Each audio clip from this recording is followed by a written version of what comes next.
Oh man, this has the potential to be my least professional show ever, and that's saying something. Hi guys, welcome, welcome, welcome. I'm Monkey. This is the show.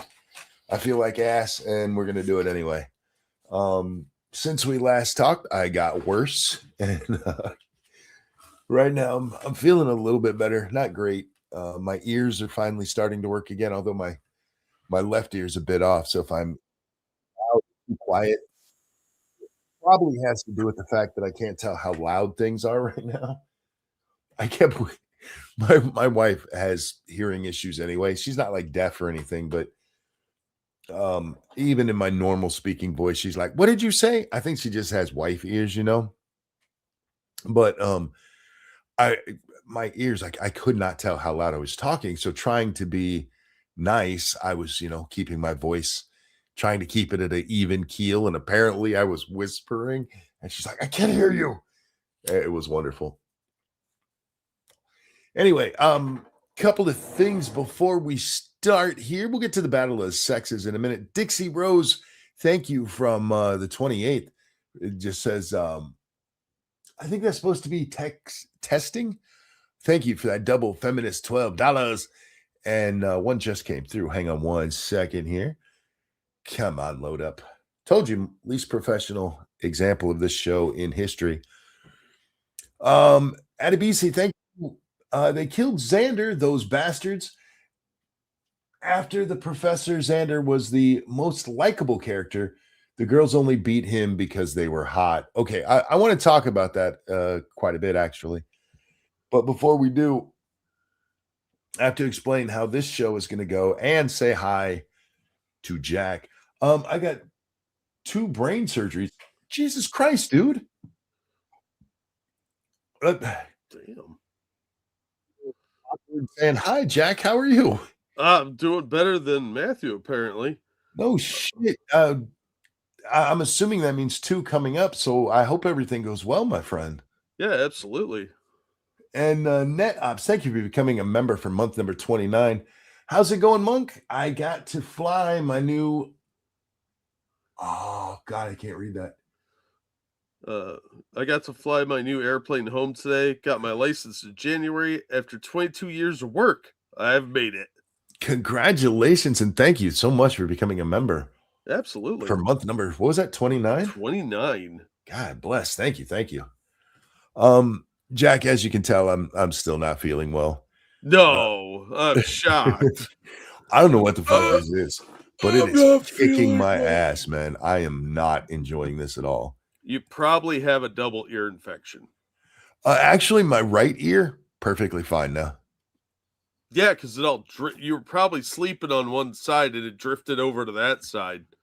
The other I'm pretty side sure that's how it works. is mostly better now. I think I just severely injured them blowing my nose so much.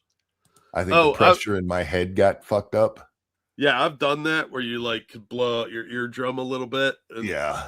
Yeah. I also usually when I get a sinus infection, it will spread to my ears if I don't do something about it right away. So I don't know how all that shit's connected. I'm not a doctor. I'm not an anatomist. So I don't deal with that shit. But thank you, Adibisi, for the donation, the tip there. He says, "Howdy, Jack. Howdy, Adibisi. Hope you're doing well, man." So for the show, I decided I'm kicking it old school. I don't really have a bunch of topics. I just have something I want to bitch about. And so I was like, I'll turn on the stream and just bitch. But before we get to that, I want to talk about the Xander thing because I did see the other day, it was brought up in chat, and I'd already seen it by then, that the guy who played Xander on Buffy died. Yeah. I didn't see how. I'm assuming it has to do with his addiction problems. Oh, did he have addiction problems? Yeah, he had some really bad ones. I like Xander later in the show. In the early seasons, they tried too hard to make him a John Hughes sidekick character, and it worked most of the time. But then they would throw in these weird jealousy loops for him that didn't fit the character really. And then when they got away from that, it actually worked much better. So yeah, it's sad to see. And that dude, he had a twin brother. Yeah, I remember that. Yeah, because his twin actually was in the show once when they did an episode where there was a doppelganger for him. But anyway, yeah, I did see. And yeah, it's sad. It's sad, especially coming right on the heels of the cancellation of Buffy. It seems kind of weird, right? It was not meant to be. It's not meant to be. Most of the articles I saw just said he died of like natural causes. So he probably had like an aneurysm or something. Probably. I still stand by the drug thing, man. You put your body through enough shit, you're gonna cut it short. But anyway, we're kicking it old school. We're just kind of shooting the shit. And on my mind, as the title suggests, is the whole feminist argument I've been having with Weibo and now Gamer Valine. You were just poking your finger in every pile you can find, aren't you? Man, it fucking annoyed me.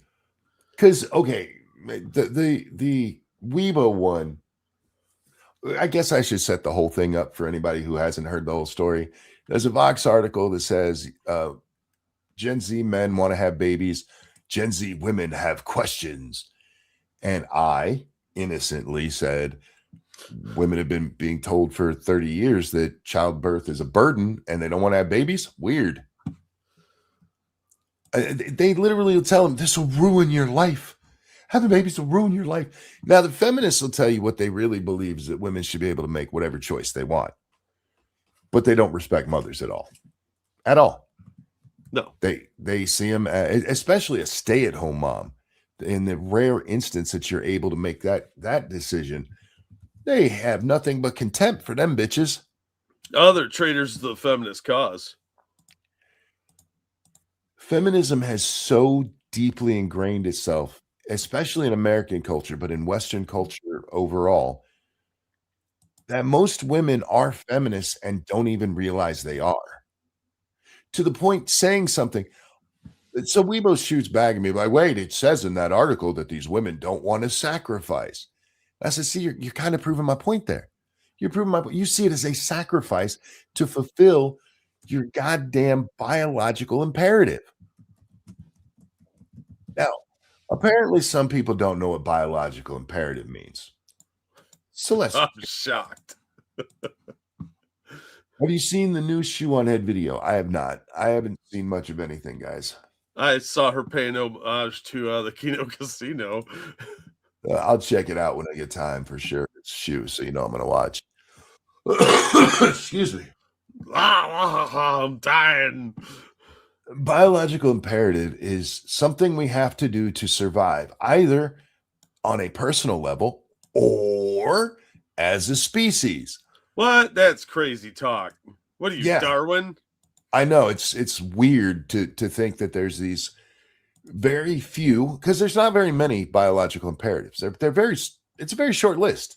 Yeah, it's like basic survival, reproduction, and that's it. And yeah, that's pretty well it. I mean, and donating to Jack and Monkey. That's a biological imperative you should not ignore. Monkey, my birthday is on. Oh shit, Jack talked too long. I didn't catch that. 1 second. Oh, my bad. No, you're fine. I was just like, shut up. I gotta read this. Morning, Monkey. My birthday's on April 3rd. If you want to grace me with an early song. Well, Alan, for you, I will do that. This one is for you, my friend. Because I'm pretty sure I won't be here April 3rd. How about that attitude? No, I needed to talk to you about this. Coming up next week, I may or may not be here on the 3rd. So yeah, we'll definitely do this for Alan now. Alan, this is for you. And a 1 and a 2. Happy birthday to you. Happy birthday to you. Happy birthday, dear Alan. Happy birthday to you. Happy birthday, Alan. I hope you have a good one. I've been singing that song so badly for so long now that when I go somewhere and they sing happy birthday, it annoys me that they don't do it my way. everybody's like, happy birthday to you. Yeah, they're all looking at you like, what are you doing, man? Sounds like they let white people sing in church again. Oh, yeah, it's terrible. Yeah. Anyway, your biological imperatives on the personal level, it's, food, water, shelter. And on the human species side of it is procreation. It's the need to keep our species going. And it's not just humans. This is even experienced in the fucking plant world. But God damn it, if you try to talk to a woman about it these days, like, hey, wait a minute. I do not have any biological imperatives. I don't know what imperative means. And I'm too dumb to look it up, but I'm pretty sure I ain't got one because a woman told me so.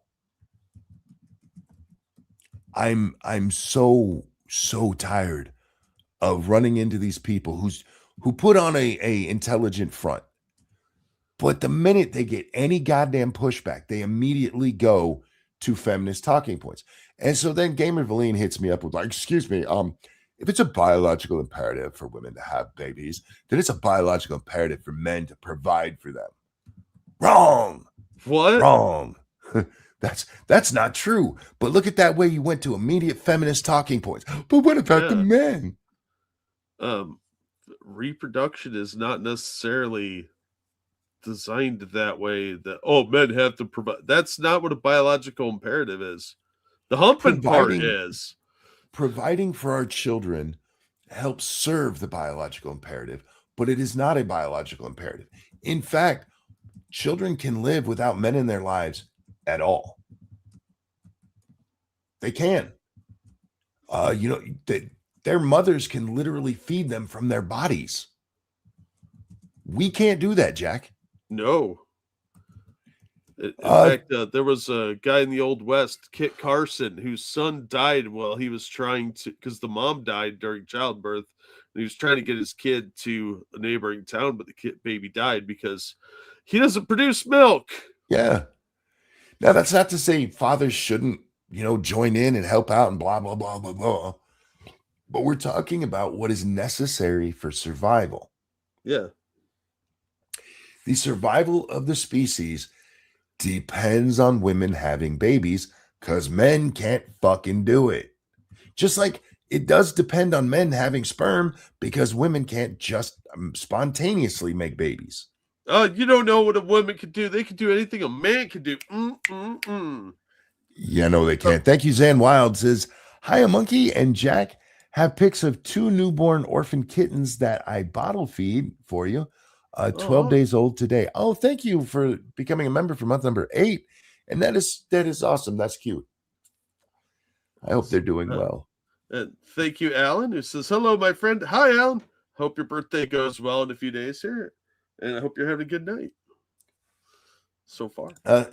Thank you, Frank, who says, how much of my debate with her did you read?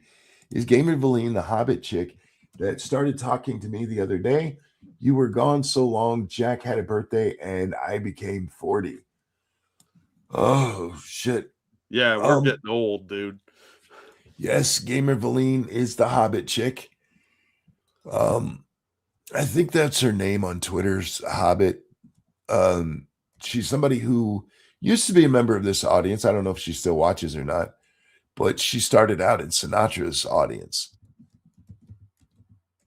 And I like her well enough, but it's in situations like this where you get to see that feminism has literally infected. She got mad when I called her feminist. So calling me a feminist. Well, you're spouting feminist talking points. What do you expect? Sure sound like a feminist. Yeah. If you're going to talk like them, I'm going to call you that. Yeah. And I still maintain that you are a feminist. You just don't know you are because it's been so ingrained in society that this is how you're supposed to think. That this is the right way to think. Women can make any choices. For the record, saying it's a biological imperative doesn't mean you can't choose not to. You can choose not to eat. I don't fucking recommend it, but you can do it. Yeah. Yeah, there's lots of choices that are counterintuitive. Yeah. And just like your body telling you need to have babies. For the record, and there's going to be women who fucking hate me saying this, but listen to me closely. Your cycle is your body telling you to have a baby. You can ignore it. That's fine. But on a biological level, that is your body saying there should be a baby in here. It makes this nice lined place, and the egg comes and it lands softly, and your body's saying, get inseminated quickly. And when it doesn't happen, it flushes out so it can start the process all over again to try to make babies. That's crazy. And you have every right to ignore it. But what you can't do is then argue that it doesn't exist as a biological imperative because your dumbasses chose not to acknowledge it. Well, if I ignore it, it's not real, monkey. God damn. I mean, there's times where it makes sense to ignore it, considering most girls start between, 12 and 14 having their period. Probably not the best time to get pregnant. Might want to wait until your body's developed more and it's safer to do so. But that's what your body's getting ready for. Yeah. Real quick. Thank you, Frank. Happy birthday. Since you used my date for the internet, I don't know if it's belated or not, but had to say it. Well, thank you, Frank. I appreciate that. I did eat birthday cake last night for supper. Well, it was like 10 a.m. technically this morning, and it was awesome. Yeah, I'm sorry. I blew past his donation completely. Frank, happy birthday. And Jack, also happy birthday. Did you do a stream on your birthday? No, that's busy. I thought you liked money, man. I do like money, but some things came up. Well, had to be dealt happy with. birthday. Oh, thank you. And Frank, happy birthday to you, my friend. Indeed. Happy birthday. Frank, did you want a song, my friend? Because I will happily sing for you. Hang on, I gotta catch my breath a second. Yeah, no problem. Who wants to work on their birthday? I liked working on my birthday because at Walmart they would sing to you at the morning meeting, and I would direct them like a conductor. Like a maestro. Everybody else is like, oh, don't sing to me. And I'm like, you better fucking celebrate me. I don't get why people are so fucking shy about their birthday. Oh, no, right? Please, that's embarrassing. Like, no, give me my free cake at Applebee's. You come out here and you sing your dumbass song for me. I need the attention. I'm just saying. I was told by the lady or the nice lady with 30 cats that women don't need kids. Yes, exactly. My oldest turned 32 yesterday. My oldest is just a little bit older than that. Not much. Yeah, I'm an old fucking man. Monkey makes them do a concert. Damn right. You fucking celebrate me. And you I tell people this all the time. It's the one time of year, the one day a year that people tell you, I'm happy you were born.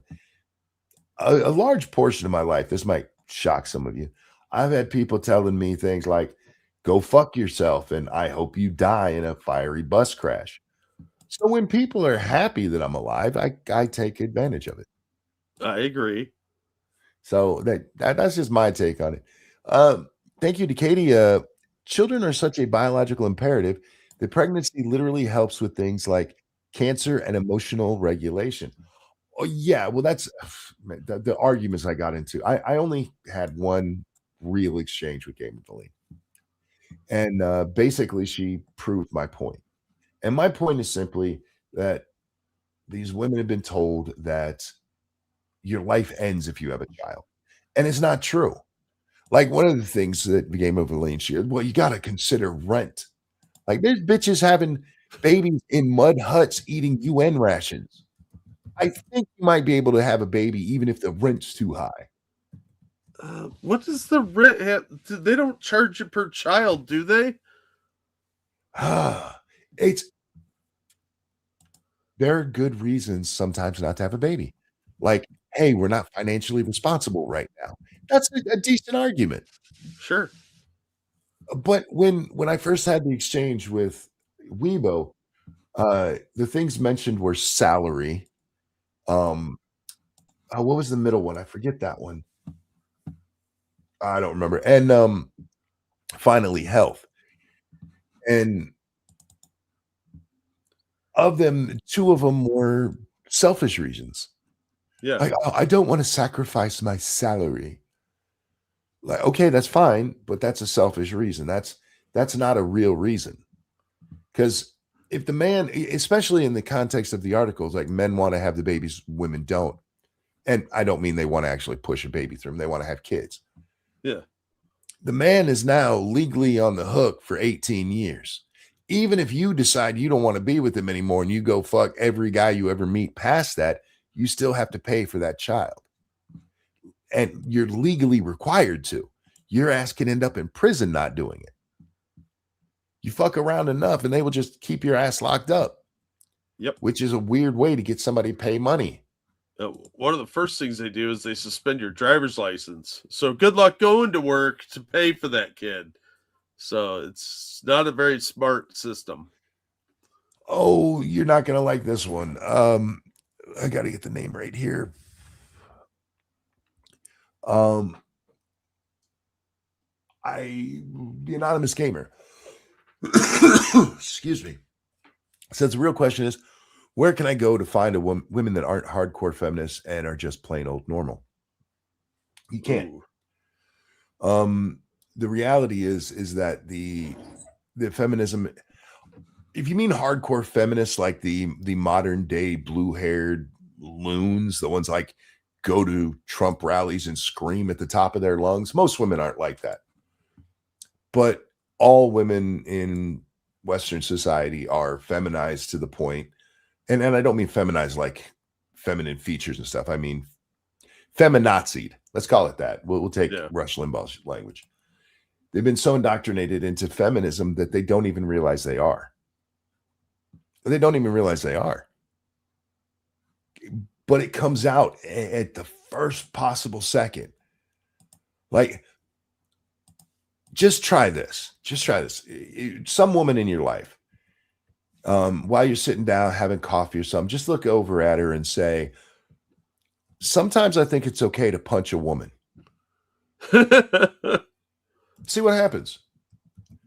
See if they agree. Very few will agree because the common talking point is, no, it's never okay to hit a woman. Never okay. And I think Daniel Tosh had the greatest, I know he's a comedian, but the greatest answer for that.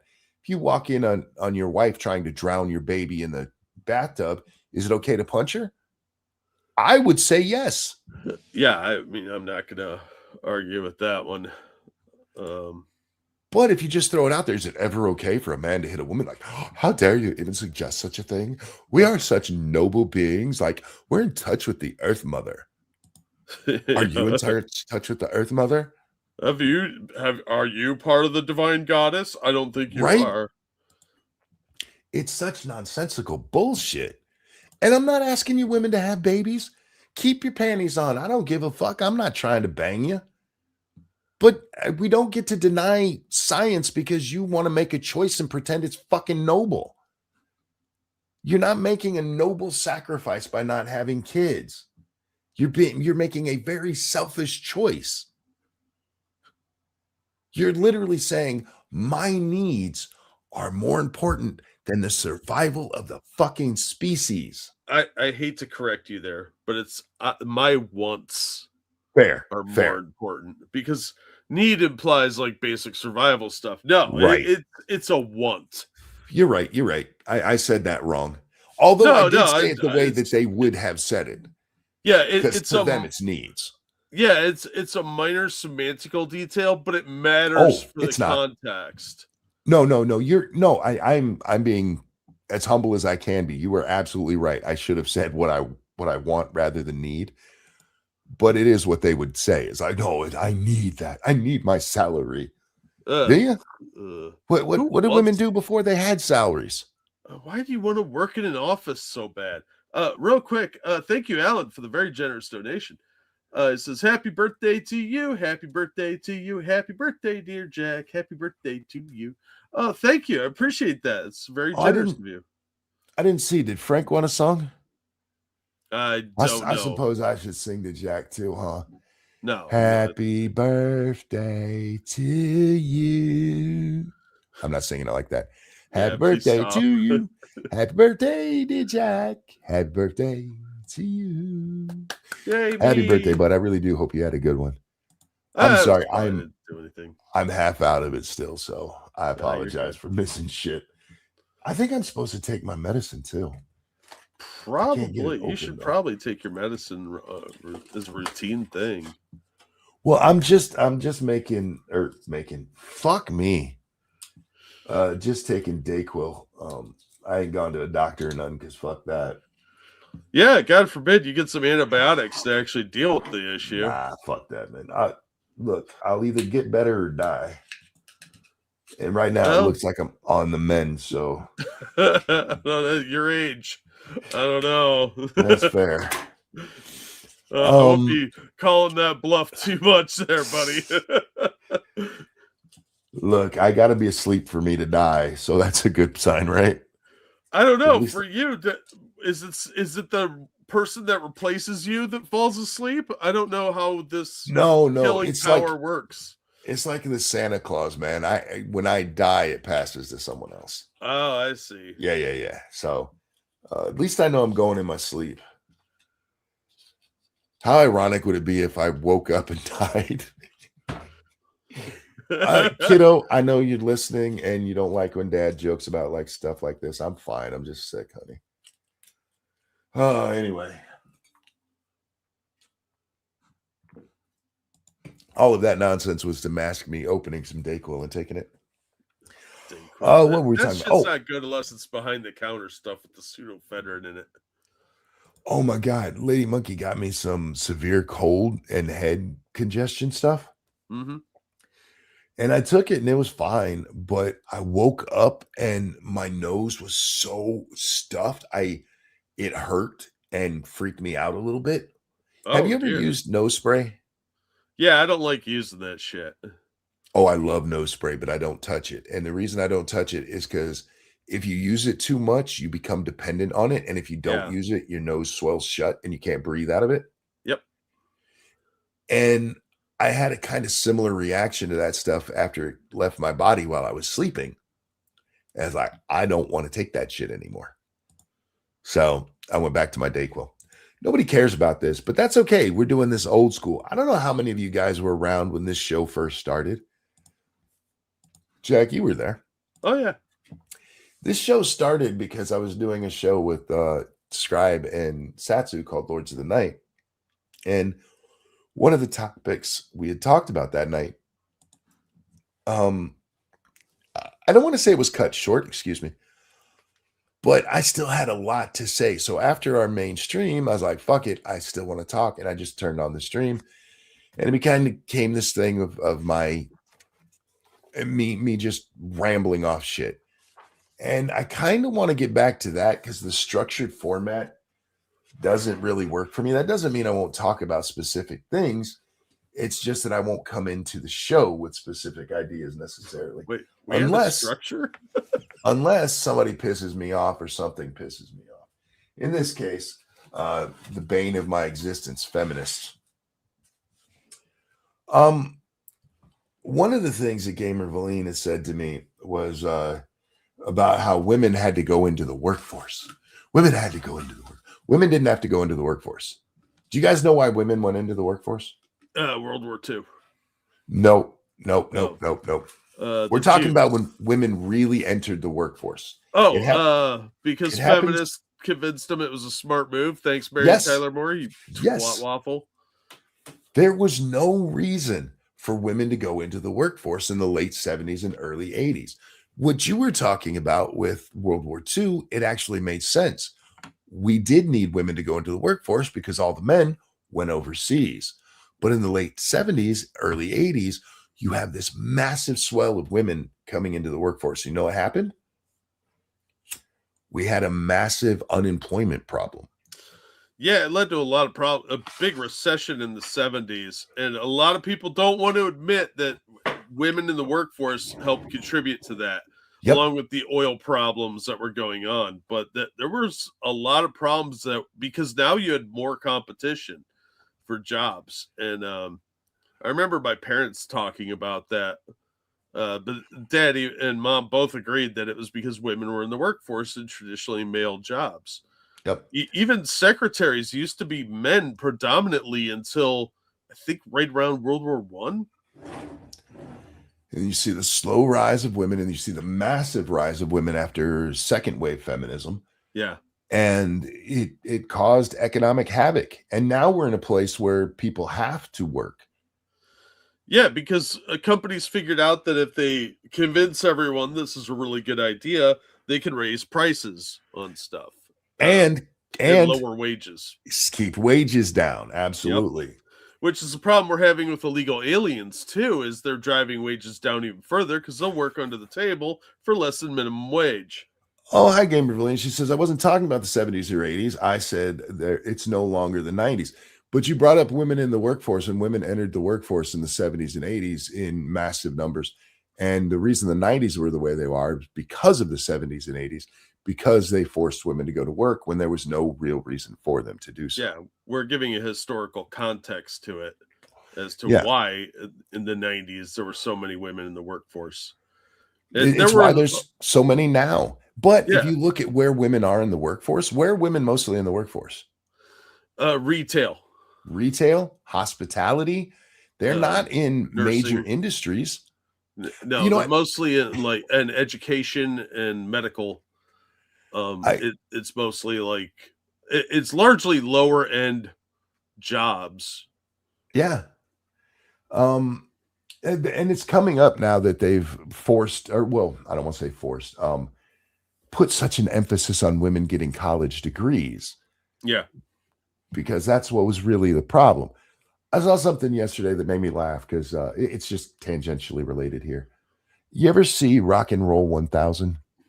They're the people who started out because they wanted the Foo Fighters to come play in their area. And so they get 1,000 musicians together and they play Learn to Fly out in this public field. Have you ever seen that? No, I've never heard of this. It's fucking awesome. And they took that and they actually kind of turned it into a business. And now they put on concerts and stuff. They just had a big concert down in Portugal, or over in Portugal, I guess. But anyway, as they're playing, they're recording with drone shots and going all around. And they have a whole bunch of drum kits, a bunch of people playing bass, a bunch of people playing electric guitar, and a whole bunch of people singing.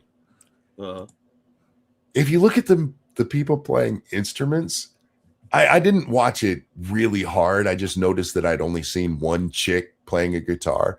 And then I started paying attention. There is like one chick playing an instrument. The other chicks that are there are all singing. Hey, sometimes they play the tambourine. It just made me laugh because I'm like, you can't argue that women aren't allowed to play bass or drums or guitar. Yet we see, here's one of those cases where it's like, how come there's not more women representation? And that's me saying it, not women, because they didn't care about it. They didn't care about the representation, but clearly the representation is off, Jack.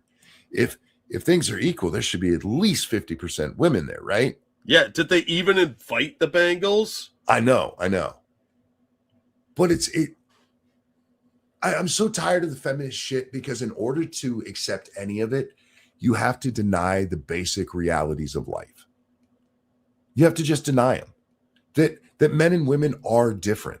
And just because that there are some people who are outliers, like how long did Google try to get women to come be programmers for? Oh, easily a decade. Like we need women and minorities, and women and minorities were like, I don't want to work for you. Yeah, I don't want to do that. That sounds boring as shit. First of all, I agree with them. I wouldn't want to work for Google either. But also, you're talking about a different set of interests. And cultural effects, that sort of thing too. But not a lot of women want to go into STEM. They're outliers that do.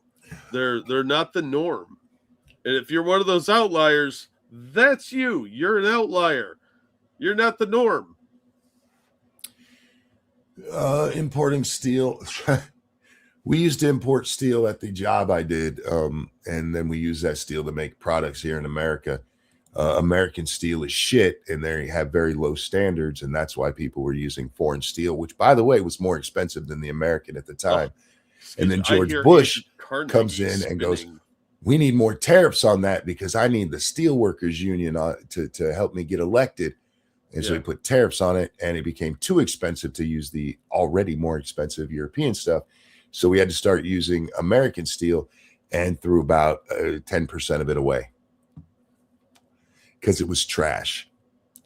What caused the downturn in industry in America is outsourcing. It's cheaper to do it elsewhere. Yeah, well, a lot of that comes back to unions, but that's a different pot of things to stick your hand in. And I think you've done enough of that this week, sir. Yeah, we know we're outliers, but instead of just admitting you're outliers, you got to fall back on the feminist talking points. I mean, your first answer literally was men have a biological imperative to provide for their children, which isn't even true. It's not.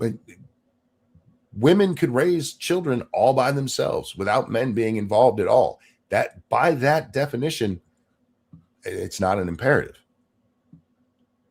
But you couldn't help yourself because, as all women in our society are, you are indoctrinated in the feminist bullshit. And so your first thing, instead of just going, hey, yeah, you're right. In order to propagate the species, women have to have babies. You're like, but the men. That's a feminist talking point, whether you realize it or not. But that's the whole thing with feminism. You have to ignore reality. You have to pretend it's not real. It can't be just women making choices, which is what it is. If you don't want to have a baby, don't have a fucking baby. But don't pretend that you're not ignoring your biological process. Don't pretend that I'm actually making these choices because it would be a sacrifice for me to do this. It's not a sacrifice. It's a fucking choice. Sacrifice makes it seem like you're struggling. You're struggling to do shit cavemen did? Really? I mean, literally cavemen had babies. Elton John said it's not a sacrifice. It ain't no sacrifice. Oh, sorry. It's sacrifice. No, it's not a sacrifice. That is feminist bullshit. And I'm so tired of it being in everything. I made a mistake of clicking on a channel that I knew nothing about. It was my fault. I should have known because it had Trek in the name of the channel. This dude was devastated that Starfleet Academy got canceled. Oh, because you guys just don't know how good this show is. You don't understand. His life makes me sad already. Oddly enough, on one of his videos that he made talking about how sad he was about it, the guy who played the Klingon in the show did the introduction for his channel. I can always tell. Okay, I don't want to say always. I can mostly tell when somebody is a paid shill, like the guys over at Red Letter Media. And I know some people are going to get pissed off about that. But those guys are paid shills for Disney. Because even the worst, most trash project, they'll be like, actually, that had some good parts to it. Like, no, it didn't. Shut up. You're being stupid. But they know if they want to keep making those branded t-shirts and selling them, they gotta be, we gotta be nice to Disney. Thank you, Circus Zero. Get Better or Die Trying, new album by 50 Cent. Monkey, I'm 8 minutes behind. I'm Get Better or Die Trying. That's my thing. I watched this guy and he had another one. It said, this is what really got me to his channel at first. It was a video titled The 10 Worst Things About Discovery. I was like, okay, I'll check this out because Discovery was a trash heap and I enjoy videos about those. God, I hate that show. He starts out by saying, we love Discovery, but here's some bad things about it. He literally starts off like, it's a good show. Like, no, it's not. Compared to what? Like no TV at all? I mean, I probably would rather watch the blank screen. Yeah, I've seen test patterns that were better written than Discovery. Calling it an imperative incorrectly. No, that's actually, look it up. Procreation is a biological imperative. Go look up the words biological imperative together, and you will see the term procreation. That's where I latched on. Women are uniquely equipped to have kids. That doesn't make it a biological imperative. Yes, it does, because you're uniquely made to have kids. Without you doing it, the species can't go on, which makes it a biological imperative. That's what biological imperative means. And your body produces the necessary requirements every month for like 30 years. Biological imperative means that in order for yourself on the personal level or species level to keep yourself surviving, either the species or yourself survival. And it is absolutely biological imperative to have children. It's also why when a baby sucks on your nipples, you have bonding messages sent to your head so that you care about that thing that you're feeding. Well, there's a lot of psychology that goes into that. Like children are more likely to look like their father when they're first born, even if they drastically are changed, later on. And I don't want to get into the brain science of it because I do not know enough about that. But when it comes to propagating the species, it's imperative, cannot evade. Yes, listen to me. If women don't have babies, the species dies. So without you guys, we can't evade it. We cannot keep the species going without women having babies. Yet. Imperative. And I'm not trying to be mean here, but I'm not sure how I'm losing you on that. Anyway.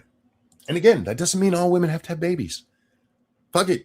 Sew your hole shut and refuse to ever use it. I don't care. Yeah. See, the problem is a lot of people can't distinguish between what an individual wants and what the species is designed to do. Anyway.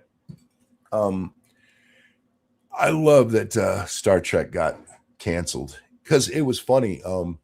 There's a little bit of a buildup because season 2 has been greenlit. It was greenlit before season 1 was even recorded. Yeah, they were filming the entire time that the series was showing. They just wrapped filming. Their bullshit fans, all 4 of them, were like, see, it's a good thing. And then it came down that they canceled it. And the guy, I was watching this video, he's like, now nobody's really sure why they canceled it. Like, really? Really? Glad you patted me on the head like the silly little girl I apparently am. Victimhood. I'm talking to you nicer than I talk to most people, especially when they are so clearly wrong.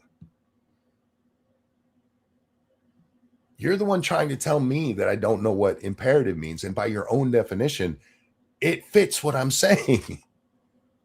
I don't know how to be nicer about it. I really don't.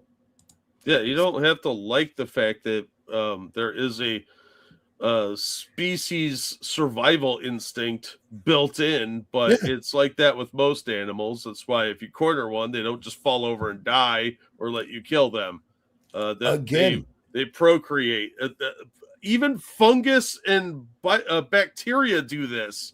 That's why they infect you, so they can spread.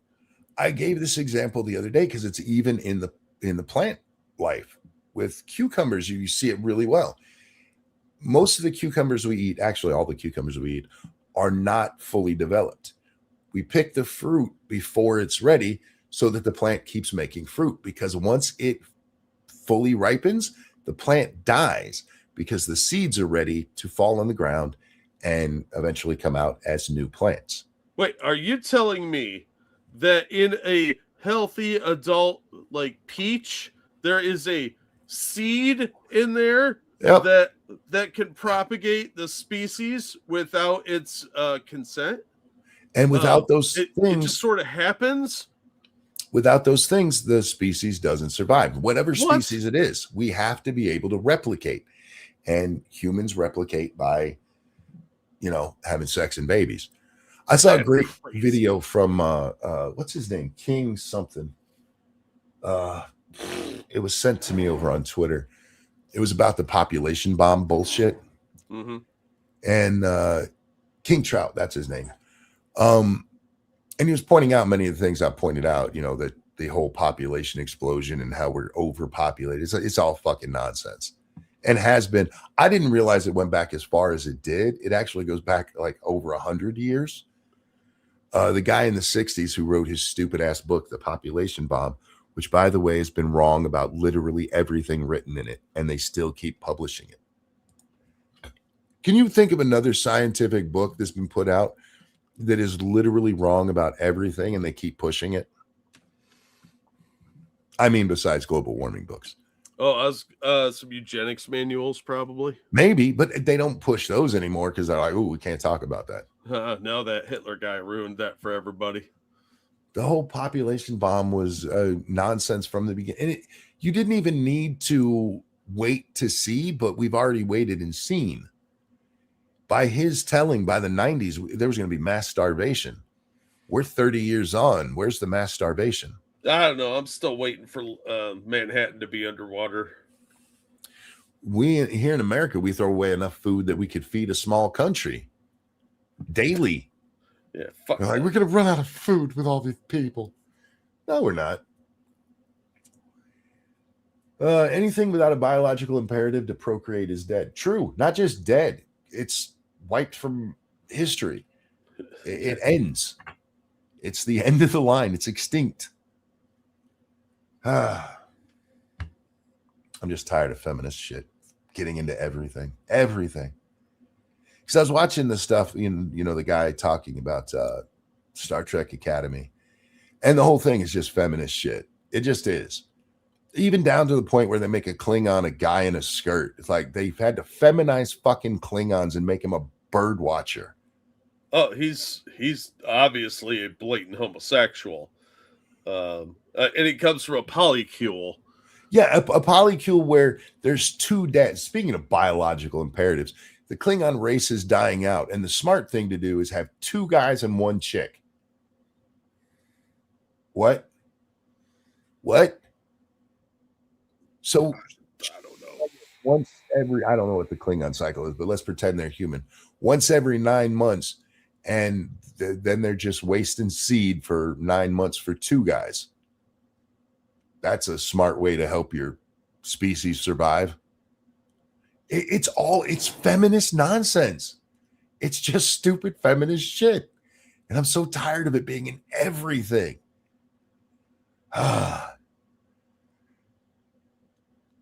What is that about raptors? Okay. Frank, thank you. The guy told me my argument was wrong when saying abortion is killing an innocent human life form. It is. Because you're not innocent if you're immature of some. I'm guessing if you're in some, that says immature of someone without their consent. I'm guessing in them. Inseminating, I would guess, is the word. Maybe. Autocorrect's a bitch, man. Yeah, thank you, Frank. The reality there is that it is killing an innocent human life, and no baby has that. Well, maybe Jesus. If you're Christian, then you do believe that one baby was implanted without the consent of the mother that way. I guess with rape victims too, sure, but the majority of women take overt action to get pregnant, whether they want to get pregnant or not. Like, I was on the pill. Did you fuck? That's how babies are made. What? Is that how that works? But I didn't want to get pregnant. Then you shouldn't have fucked. Because that's the only surefire way not to get pregnant. In someone. Oh, thank you, Frank. Thank you, Frank. I appreciate the donation. To be in someone without their consent. Yeah. I've heard toilet seats can impregnate people too. Yeah, no, it doesn't happen. What? Women have to take an overt. And I know people are like, but what about the rape? Rape is such a small percentage of abortion. It's nonsense. But the idea that child is in there without permission, get fucked.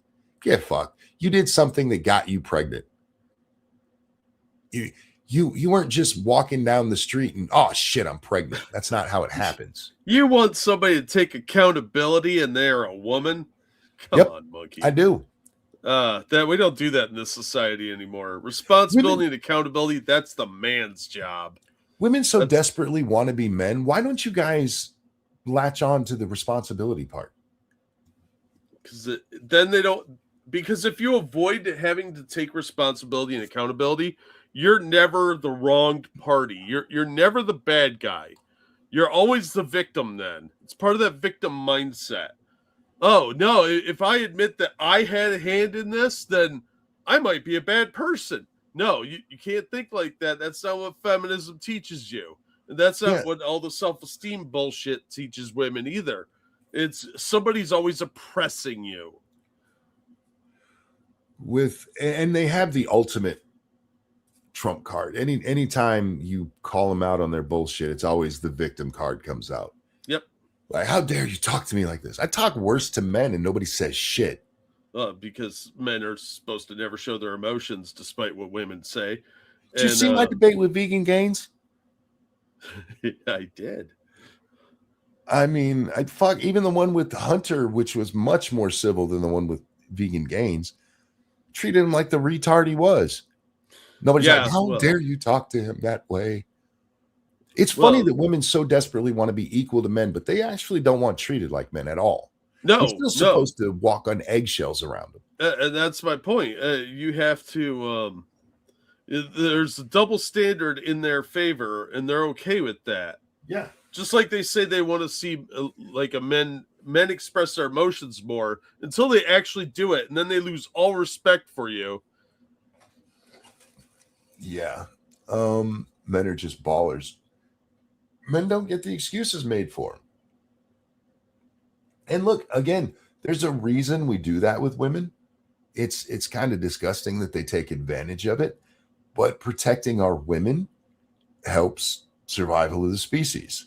Yep. Protection is part of biological imperative. But most of the threat we face these days isn't from like jungle cats or rabid monkeys. It's from other humans. So if we could get, that part under control, we wouldn't need as much protection.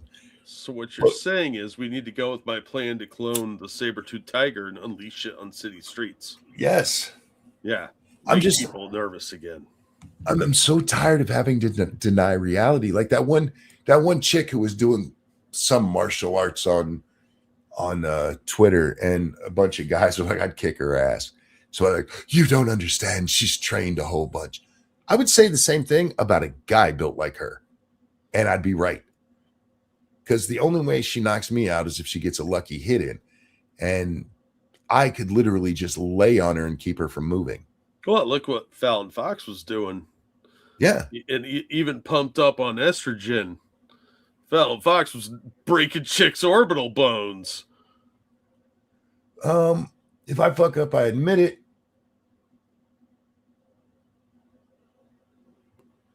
Can we talk about imperative again?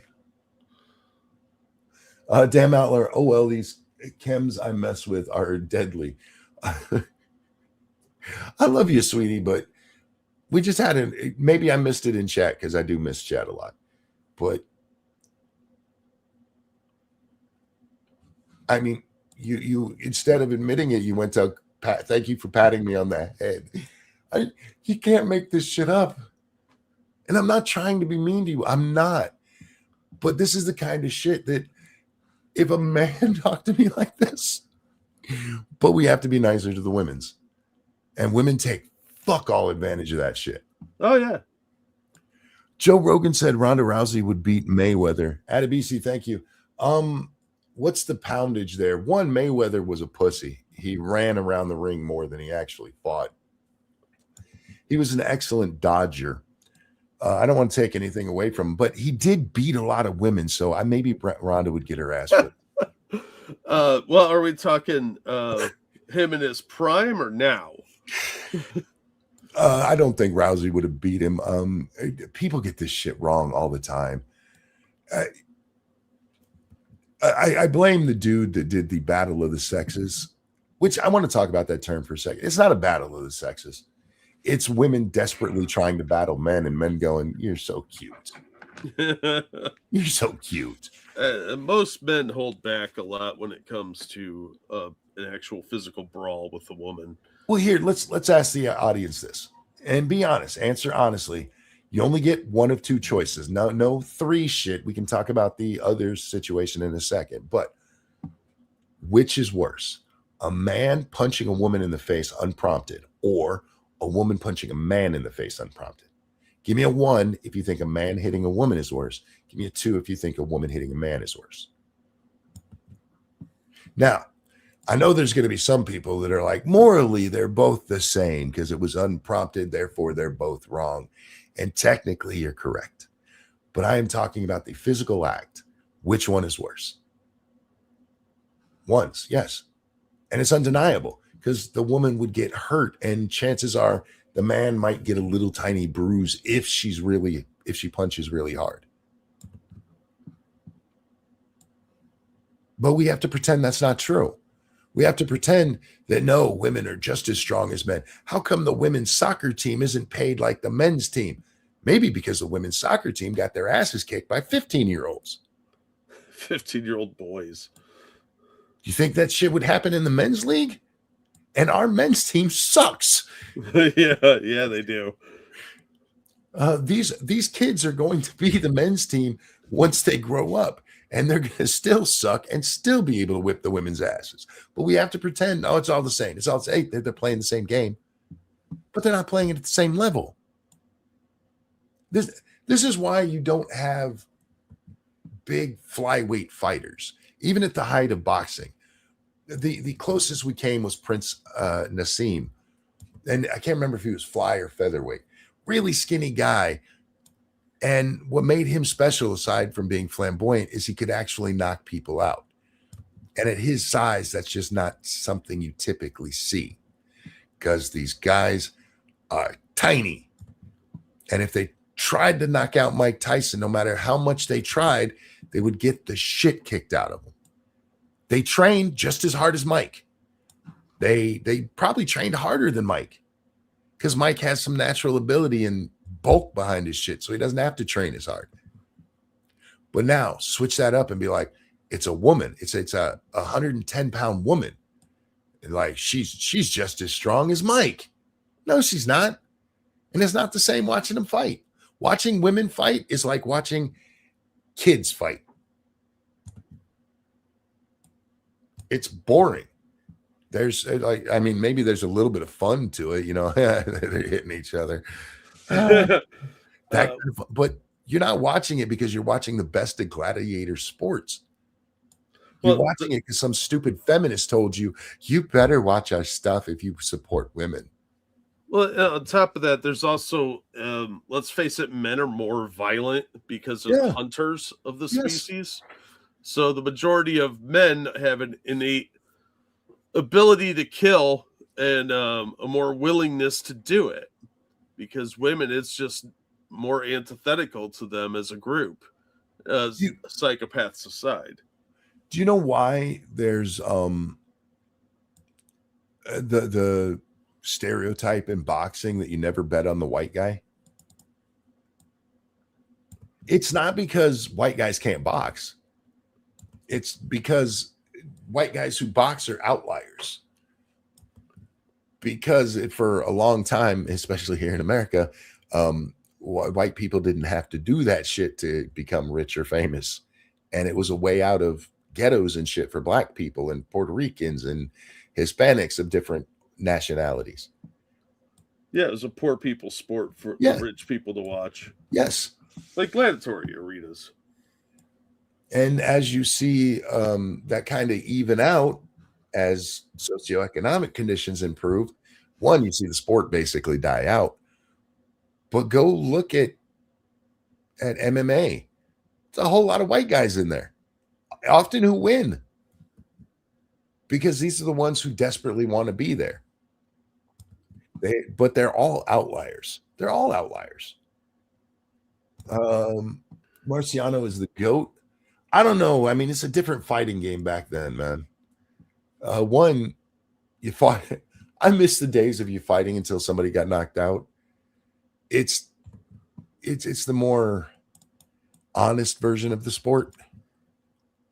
I think until they bring back the old strongman costumes, it's not a real sport. But you also have to look at how much has changed the science of the sweet science. I mean, some of these guys are monstrosities now. Nope, And curly mustaches and strongman underwear. If you let these motherfuckers fight until one of them was knocked out, one of them would be dead. Like, can you imagine the Fury Wilder fight going until somebody was unable to fight it? Well, I guess that one did because there were knockouts in both of those. Now, look, there's a famous saying in boxing: if he dies, he dies. If he dies, he dies. I think one of the things, speaking of outliers, that feminists want us to believe is that the outliers are what women, just because there's a woman who does this thing, women want to do it. It's like, well, then why aren't there more of them? Why aren't there more? Patriarchy. I mean, I'm sure there's guys who want to sit around and watch Real Housewives of Orange County or whatever the fuck. There're just not many of them. Well, they're called the gays, and there's like 10%. There's not many. 10% is not even close to true. It's like less than 5. I know, but just giving them a bonus there. UFC used to be like that, yeah, and then they cleaned it up for consumption. They cleaned it up because these guys are beating the hell out of each other. That's another one. Just be honest about it. That's what we want to see. I don't want to see a boxing match like, oh, that was a very technical fight. You know what technical fight means? It means that shit was boring. Yeah. UFC has turned into like dry humping. Yes, yeah, because it's all jiu-jitsu now and grappling. Like, you got to hug him and play with his balls till he quits. Yeah, they're just doing like pantomime gay sex. That's what they end up doing every time. Yeah, it's So Jack is throwing the gays a bone. Yes, he was. Well, you get what you get, I guess. We are equal opportunity around here. That's right. Can you name something that feminism hasn't infected? Anything? This show. Other than that. No, I'd have a hard time. Well, fuck it. I'll even say on this show, it's infected it because we still have to come out and go, it's not okay to beat women.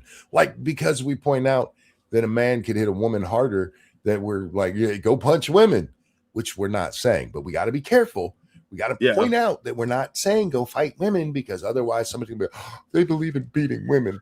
I would argue that's not necessarily our fault. That's feminism infecting terms of service. It's feminism infecting society. Yeah.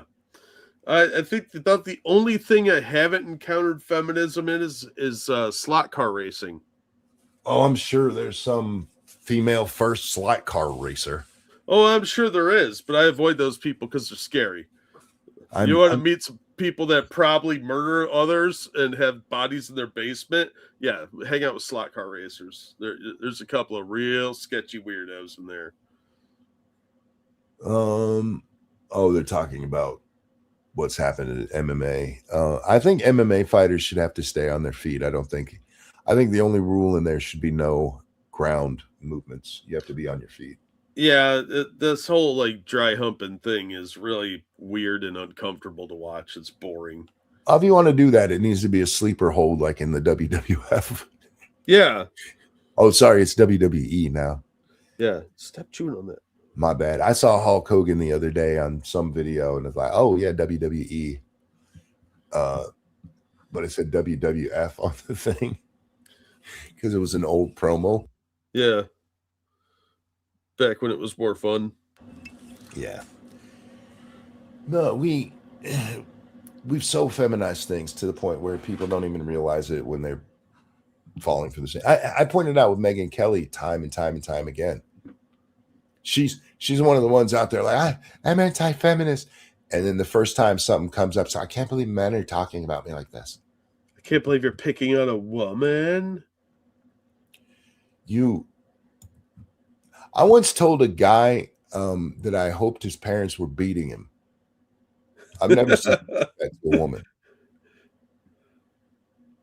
But, don't push back. Don't push back. Yeah. Look, at some point, I think we'll see a lot more of things like Sharia law popping up because we've become so feminized and accepting of everything. Oh, you have to You have to play nice with everybody. People that don't play nice eventually conquer you.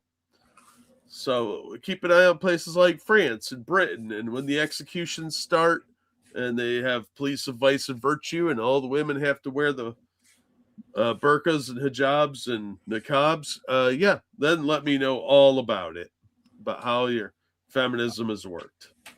The funny part is that feminism will eventually lead to its own downfall as it destroys society. Yeah, because it will be conquered. You'll have such a regression in thinking that eventually something with more masculine energy comes in and destroys it. It's inevitable. You think 100 years ago, people were going to work on the Ford factory floor, and somebody said, "Hey, man, I was out last night and I saw this chick with big tits," and somebody else popped up. Well, hey, that's inappropriate in the workplace. No. Nah. I also don't think that some guy would go crying to his boss about his feelings. Yeah. Either. Or like, I need a personal day because I'm having the sads. So, in a case of the Mondays, so I'm going to need a day off. That'd be super. That is one of my favorite parts of feminism, is that the period is held up as this source of strength, to the point that they even pointed out a Chinese swimmer in the Olympics was swimming on her period. Like, gross. Apparently you can't stay afloat and move your arms right if you're cramping a little bit. But it's also this thing that makes it so they just can't control themselves and have to have time off. Now, yeah, it's both their ultimate strength and the excuse for not having to go to work. There are people, like I knew a girl, she had cysts on her ovaries constantly. Oof. So her periods were painful. I mean, I bet. The anguish on her face. She used to work for me, and half the time I'd just go sit down. I'll take care of this. I got it. You're fine. So there's outliers. And this is another part of my argument with Weibo, because she's now trying to bring it around to the medical thing, because I pointed out that when it comes to the health, like women they don't want to sacrifice their health. Okay, that's fair. 669 women died in 2023 in the U.S. giving birth. That's it. 669. 3.5 million births happened. So your chance of dying is really small. How many of those were like related to some other medical problem too? Well, that's the thing, because one of the leading that we get into, because now she wants me to talk about the other health problems that can come from it. Most of the health problems that come from pregnancy are, this will surprise the shit out of you, mental health issues. The bitches be crazy. What? Yeah, oddly enough, that wasn't a thing until Freud, but now it's one of the biggest things. But when it comes to actual medical issues, it's estimated that of the 3.5 million births, there's about 60,000 women who have some kind of medical issue. And of those, 669 passed. 60,000 out of 3.5 million, statistically irrelevant. Oh my God, Monkey just said women are irrelevant, you guys. It sucks for them. But of them, almost 60,000 of them live. Out of the 60,000, almost 60,000 live. But I shouldn't give up at my health. Fuck off. I don't want to hear about your health. Well, to be fair, a lot of women get fat. And, their bodies are literally made to do it. No, that's a chubby excuse is what that is. Do some sit-ups. I'm so tired of it. I like women. I've always liked women, man. I don't want to dislike them, but every time they open their fucking mouth, every time, it's like, goddamn, can we just have one consistent reality instead of your truth? Can't we just have a reality and base our decisions and everything on that? No, because then they might be wrong. And that goes back to the accountability thing and responsibility that I mentioned earlier. And that's like kryptonite to modern women. Problem with marriage is that family court exists. The problem with marriage is that feminism pushed for no-fault divorces. Now, that's not to say you should stay in a bad relationship.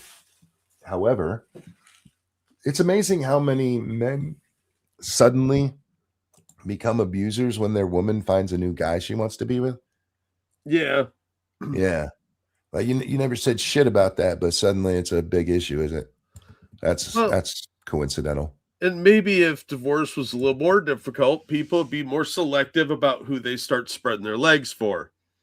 Well, there used to be a certain shame attached to divorce. Yeah. Or being a single parent, even, because it was seen as like a moral failing. But we've gotten so far away from that, and any stigma attached to your life choices, that nothing matters anymore. Understatement says, I have no issue with no fault divorce. It also needs to be no consequence.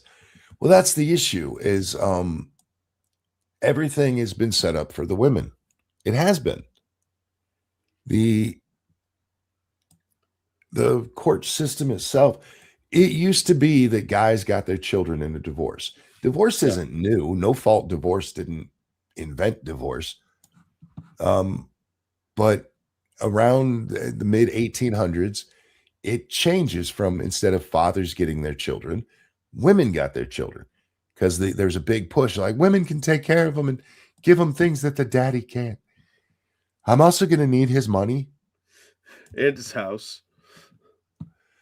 And then we get into these ridiculous settlements for like, especially if you have kids. There was that one NBA player who's paying hundreds of thousands of dollars for a kid. For a kid. No kid needs that to grow up at all.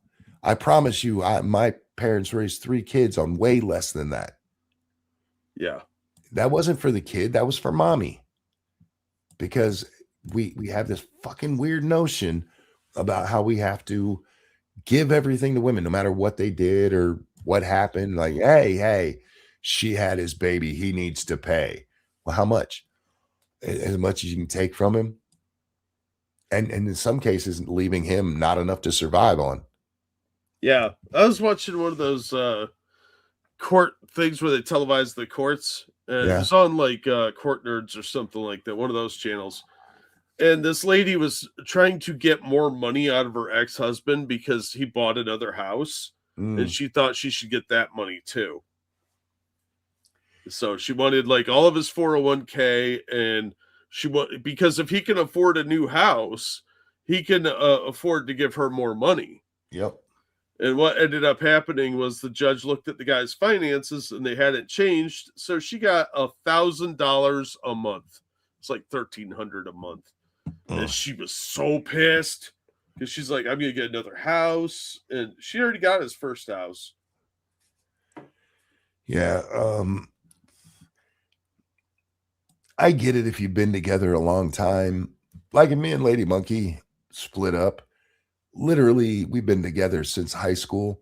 Everything we have was built together. Splitting it 50-50 makes sense. If you've been married for 2 years to a guy that was a billionaire when you got married, you don't get shit. Literally nothing. Nothing. You get a pat on the back. Go be a whore somewhere else. Go gold dig elsewhere. I mean, I could see a 2-month severance package. No, not even that, because she got to live a nice, cushy lifestyle that she didn't earn. Yeah, that's very true. Fuck her. No matter the length of time. What I missed what else you had said. I think that she should have to train the new wife. I've always said if she gets alimony, he should get regular pussy. Yeah, conjugal visits. Yep. She should have to give it up. That's what he got out of the marriage. So give it up, bitch. Because that's whore pay. That is back whore pay is what it is. Yeah. And I know there's going to be women, how dare you call it that? Because my wife hates when I say that shit. But it's true. What other thing do you have to pay for the rest of your fucking life for? I think if you did build it together, right? Like say she was a stay-at-home mom, which doesn't really happen all that much anymore, but let's say, and they built it up and they turn into Pearl's parents where they have all this money and stuff, but somehow she's still a stay-at-home mom, right? Uh-huh. And they get divorced. Okay, 4 years. We'll split some of the assets, but 4 years. That's enough time for you to get your ass into college, go learn a skill, and go out into the workforce. Maybe 6 years, so we can give her 2 years of on the job too, to establish herself. But she doesn't get to keep taking his money for the rest of his life. That's asinine. And I would say the same if it was reversed. It's just hardly ever reversed. If it's a woman and she marries some dude who's like, she's 40 and feeling froggy, so she marries a 20-year-old and they get divorced after 2 months, he doesn't get shit. In fact, he should be castrated for being a bitch. What are you doing banging cougars, man? Go out there and bang a youngie. Go get a hottie your own age, you weirdo. Oh, it's not nice to speak of the Macrones like that. They're a bit litigious. Look, I like older ladies. I do. But when it comes to my personal life, older means like 8 months, even if I am attracted to a woman who's like 10 or 12 years older than me. I still would be like, nah, that's kind of weird. No, thanks. I don't find wrinkles that attractive. I want wrinkles my own age. Yeah. Yeah. Because your weird, cavernous 80-year-old ones. Ew. The man has no choice in you becoming wait, I didn't popped off my screen. And you becoming stay-at-home mom, why is he paying? Well, it depends on how they set it up. I mean, saying a man has no choice in her becoming a stay-at-home mom, that's a little facetious. Because he did knock her up. And in a lot of those cases, it's the man doesn't want her to work. I mean, I know that's kind of an outdated thing, especially in our modern society, but in those cases, that's usually what it is. It's the guy like, I don't want you to work. So you can't say it's really, he has no decision in that. If he's on board, he was on board. That's all I'm saying. Yeah. Because that's another thing. I don't want to, I'm not just saying men get to do whatever they want. In fact, I think some of you guys out there, not necessarily in this audience, but some men out there need to man the fuck up and be real men. Good luck with that. I saw one of the funniest things I've seen. I was watching one of my reaction channels, and he was reacting to Young Guns, and seeing his reaction to how Billy acts in that one, because he's very cocky in that one, much more so than in 2. Yeah. Oh, yeah. And the guy watching it, he is on board. He thinks Doc is a pussy. He thinks Charlie's a little bit of a bitch, but he is on board with everything Billy does. Now, like, this is what happens when you introduce masculine energy to men. Because it's what we want to see. We don't want to see a Starfleet cadet who eats her own comm badge. But it's funny. Ha ha ha. We don't want to see a Klingon in a skirt. What? You don't want to see a bunch of men? Jaden, we should let the women in charge because they're so awesome. Men these days are so pussyfied, it's ridiculous. Oh, I agree. I have a huge problem with men these days. I remember, do you remember when the whole thing was going around like, don't say man up. Don't say man up. Yeah, we say person up around here. Like, no, fuck you. Man up. Stop being a bitch. Next you'll want to bring back manhole cover. What channel is this? It's Black Pegasus. It's Black Pegasus versus the World. It's not on his main channel. He does movie reactions on his other channel. Anyway, we need more masculine energy in this country for men and women. But if women are so desperate to be like us, I think they really should start with the responsibility. And no, for all you assholes out there, like, yes, they should have to sign up for the draft. No, thank you. I do not want my freedom dependent on a woman forced to fight. Oh my God, no. I mean, they can work in like the mess hall or something. That's the one thing I'll give women. You don't have to sign up for the draft. That's some stupid shit. But everything else, man the fuck up. If you're going to play in our world, play in our world. Yeah, you don't get to cry about somebody calling you names. You don't get to cry when somebody says something you don't like or expects you to do what a man can do. No. You don't get to have the best of both worlds because you ain't Hannah Montana. They don't have to fight, but they should have to do something. Call it the draft. You do realize we won World War II with the women staying home doing the jobs men were doing before they went off to war. We're still going to need those jobs done, and we don't want to take all the population away. Well, all the men didn't go, to be fair. There were still a lot True. of certain positions weren't allowed to go. My grandfather was a railroad man. He wasn't allowed to go. He was exempted from the draft. I don't think women should be in the draft. I don't, because the draft is for military service. And if you want to have a draft for civil service and forcing them to go to factories, I'm just going to say this. I really don't think you want pissed off women who don't want to be working on a tank.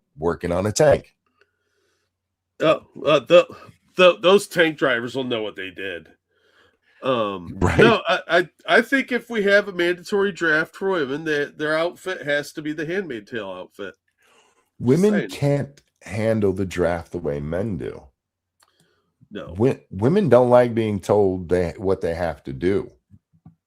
Especially modern women. Oh my God. You want to recruit the barista at Starbucks? Really? Everyone has to do something. Look, you're entitled to your opinion. It's just a bad idea, bro.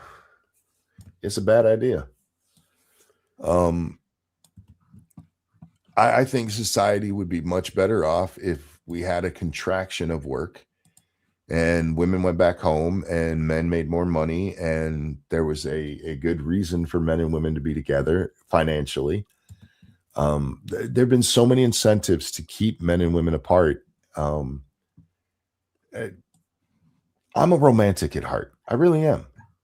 I still believe that if something happened, like Lady Monkey leaves me tomorrow, I could get a woman, and one who is loyal to me and treats me well. I believe that, Jack, partially because I'm conceited, but also because I'm a romantic at heart. And I want that for everybody. However, I look at the world around me and I can't tell guys to go find women. Yeah, I think that fever's getting to you, buddy. Finding somebody that is loyal to that extreme and will be unconditionally loving to you and be there when you need them is very, very hard these days because of the way society has changed so much in the last 30 years.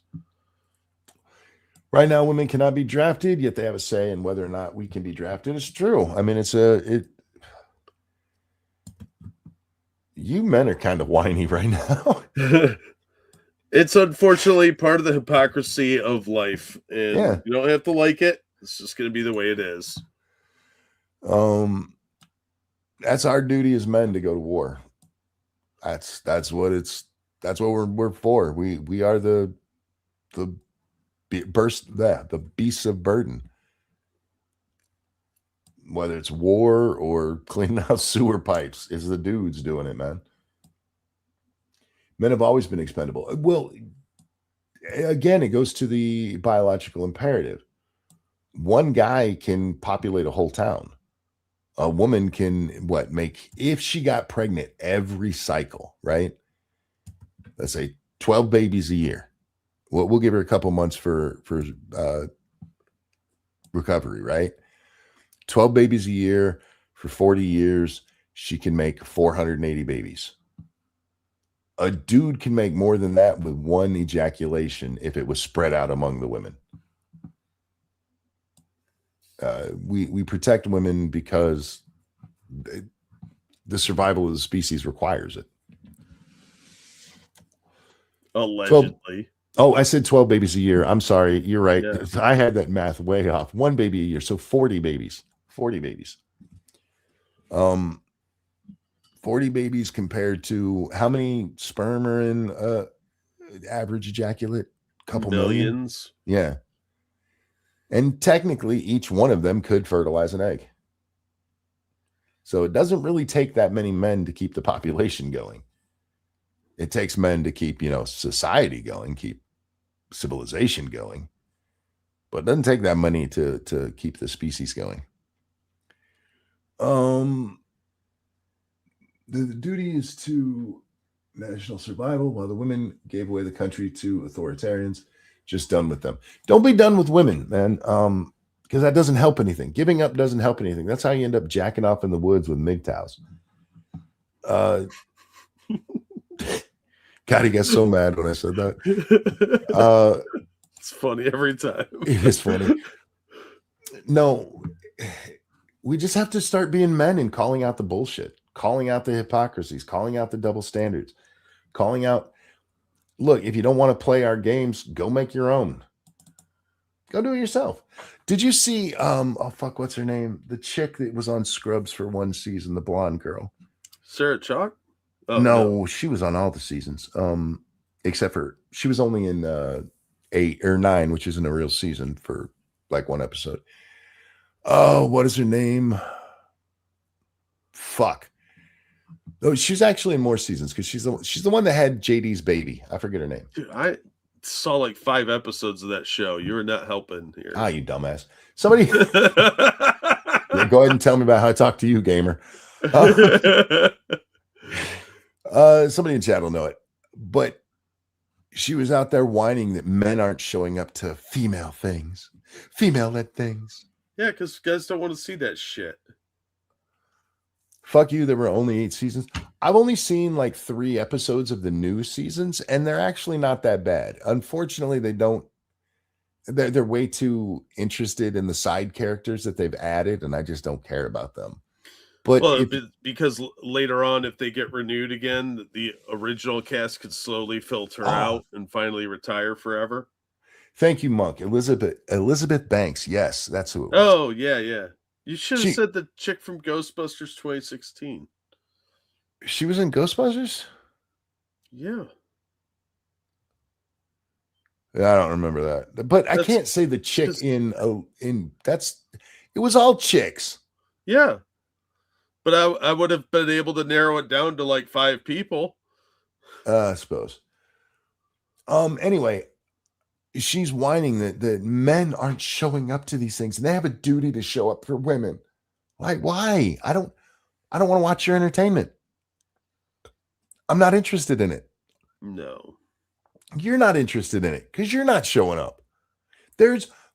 Ladies, I need you to understand this. There's more of you than there are of us. So if somebody's not showing up to your movie, that's not my fault. If somebody's not watching your stupid ass Starfleet Academy, not my fault. It wasn't made for me. I don't know why it's my responsibility to keep your garbage shit going. Because they hate men, but expect them to come and throw money at stuff when they're told not to, and how stupid they are. Well, in the article, she says something to the effect of men not showing up for female-led projects. Motherfucker,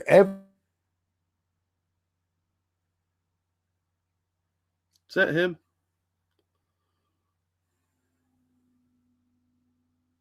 Uh-oh. I'm all alone again. All by myself. Oh, it's dark in here. Yeah, there you are. Might cut out. Sorry about that. You got to replace that thing, man. Eventually. No, but as I was saying, she's whining that men won't show up for female-led anything. And like every guy in this audience can name a female-led thing that they enjoy. Yeah. Or something with a strong female lead. Yeah. Oh, Secrets of ISIS. Oh my God, she was so not that kind. What? That show was great. Like the crossover episode with Shazam. Aliens. Aliens. Yeah. T2, which you got Arnold in that, but you have a strong female Sarah Connor, and T1 for that matter. Yeah. Tomb Raider. Yeah. Like, but they just won't show up for the women's stuff. Yeah, we will. If you make good stuff featuring women, we'll show up for it. Yeah, how about Stop not making make it trash. stupid? Yeah. Yeah. How come everything's got to be it's the same thing with female comedians. Every time I find a female comedian who makes some good jokes, if you watch long enough, like, uh-oh, here comes the vagina part, which at best hits with like half of the audience. There's a reason male comedians aren't up there talking about ball itch because it's not going to resonate with the females in the crowd. Probably Yeah. most of the guys either, because they'll be like, dude, wash your balls. Yeah, nobody wants to hear that. It's gross. But like women, I mean, Amy Schumer gets up there and talks about how much her vag stinks, not smells, not is odoriferous, stinks. That was her word. Yeah. And that was supposed to be funny. Yeah, because she's trying to do what a lot of women that want to imitate masculinity do, and that is to go to a cartoonish extreme. Being vulgar. Yeah. And there's ways to be vulgar without talking about your junk. Yeah, and you could be funny vulgar or you could be tasteless. Yeah. It can be a fine line, but the goal is not to be just blatantly offensive or stupid. It's to actually have a joke in there, and saying your cruder smells. Nobody wants to hear that. That's weird and it's not funny. Even Buffy was like that back in the day. Yeah, I love Buffy. I have compared Joss Whedon to Shakespeare because of Buffy. Because the stories really do hit that well. When he's on, he is on. The first 5 seasons are excellent. Did not know that Shakespeare was a sex pest. The end of there's no actual allegations of sex pestery. There was allegations that somebody told somebody not to be alone with him because he's mean. Anyway, sorry. What was I saying? Oh, the end of season 2 of Buffy is one of the most heartbreaking moments in fiction. Because she gets Angel back and still has to kill him. That's Shakespearean level writing. Oh, death of Buffy's mom. Oh God, such a great episode. That was because that one came out of left field. Like, yeah, anybody that says they saw that coming is full of shit. And they did so well in that one with not using like sound. There's very little music in that episode. Yeah, the series had a really good team behind the scenes that knew when to put music in and when not to, and appropriate music for sections, and how to use scenery and shadow. They actually had people that were really good at their jobs. And yeah, they had a tight budget, and some of the stuff looks a little goofy, Power Rangers style these days, but for what they had to work with, they did a very good job. Gamer says, Fallout, the girl is dumb, but they show her how. Granted, she doesn't learn half the time, but I like the ghoul. I actually like the way they handle Lucy, and season 2 of Fallout really had, guys, I might get into spoilers here, so sorry if you haven't seen it yet. It's been long enough. You should have watched it. They're really flirting with the idea of communism good. Yeah. And then at the end, they pull you back from that stupid shit. But I like how they've done Lucy. Lucy is a wide-eyed idiot who grew up in a vault and doesn't know any better. And I can see a real issue with people trying. They do this with women in movies a lot, or not just women in movies, but the naive character. Mm-hmm. There's a little bit of time pass, and suddenly they're a grizzled old soul. And they actually did good with Lucy, where she's got a little edge to her, but she's still that same naive idiot. Yeah, well, I mean, these things take time, and good character development is very key to a TV series, especially. You can't have them do that transition that quickly because it ruins the momentum and the character itself.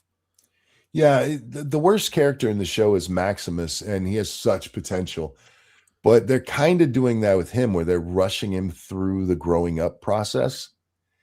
And I'm kind of worried of season 3 for that. But Lucy is a good character, the way that they did her.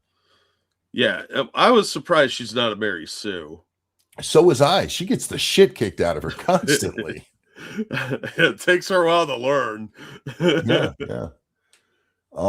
Men will show up for stuff if it's decent.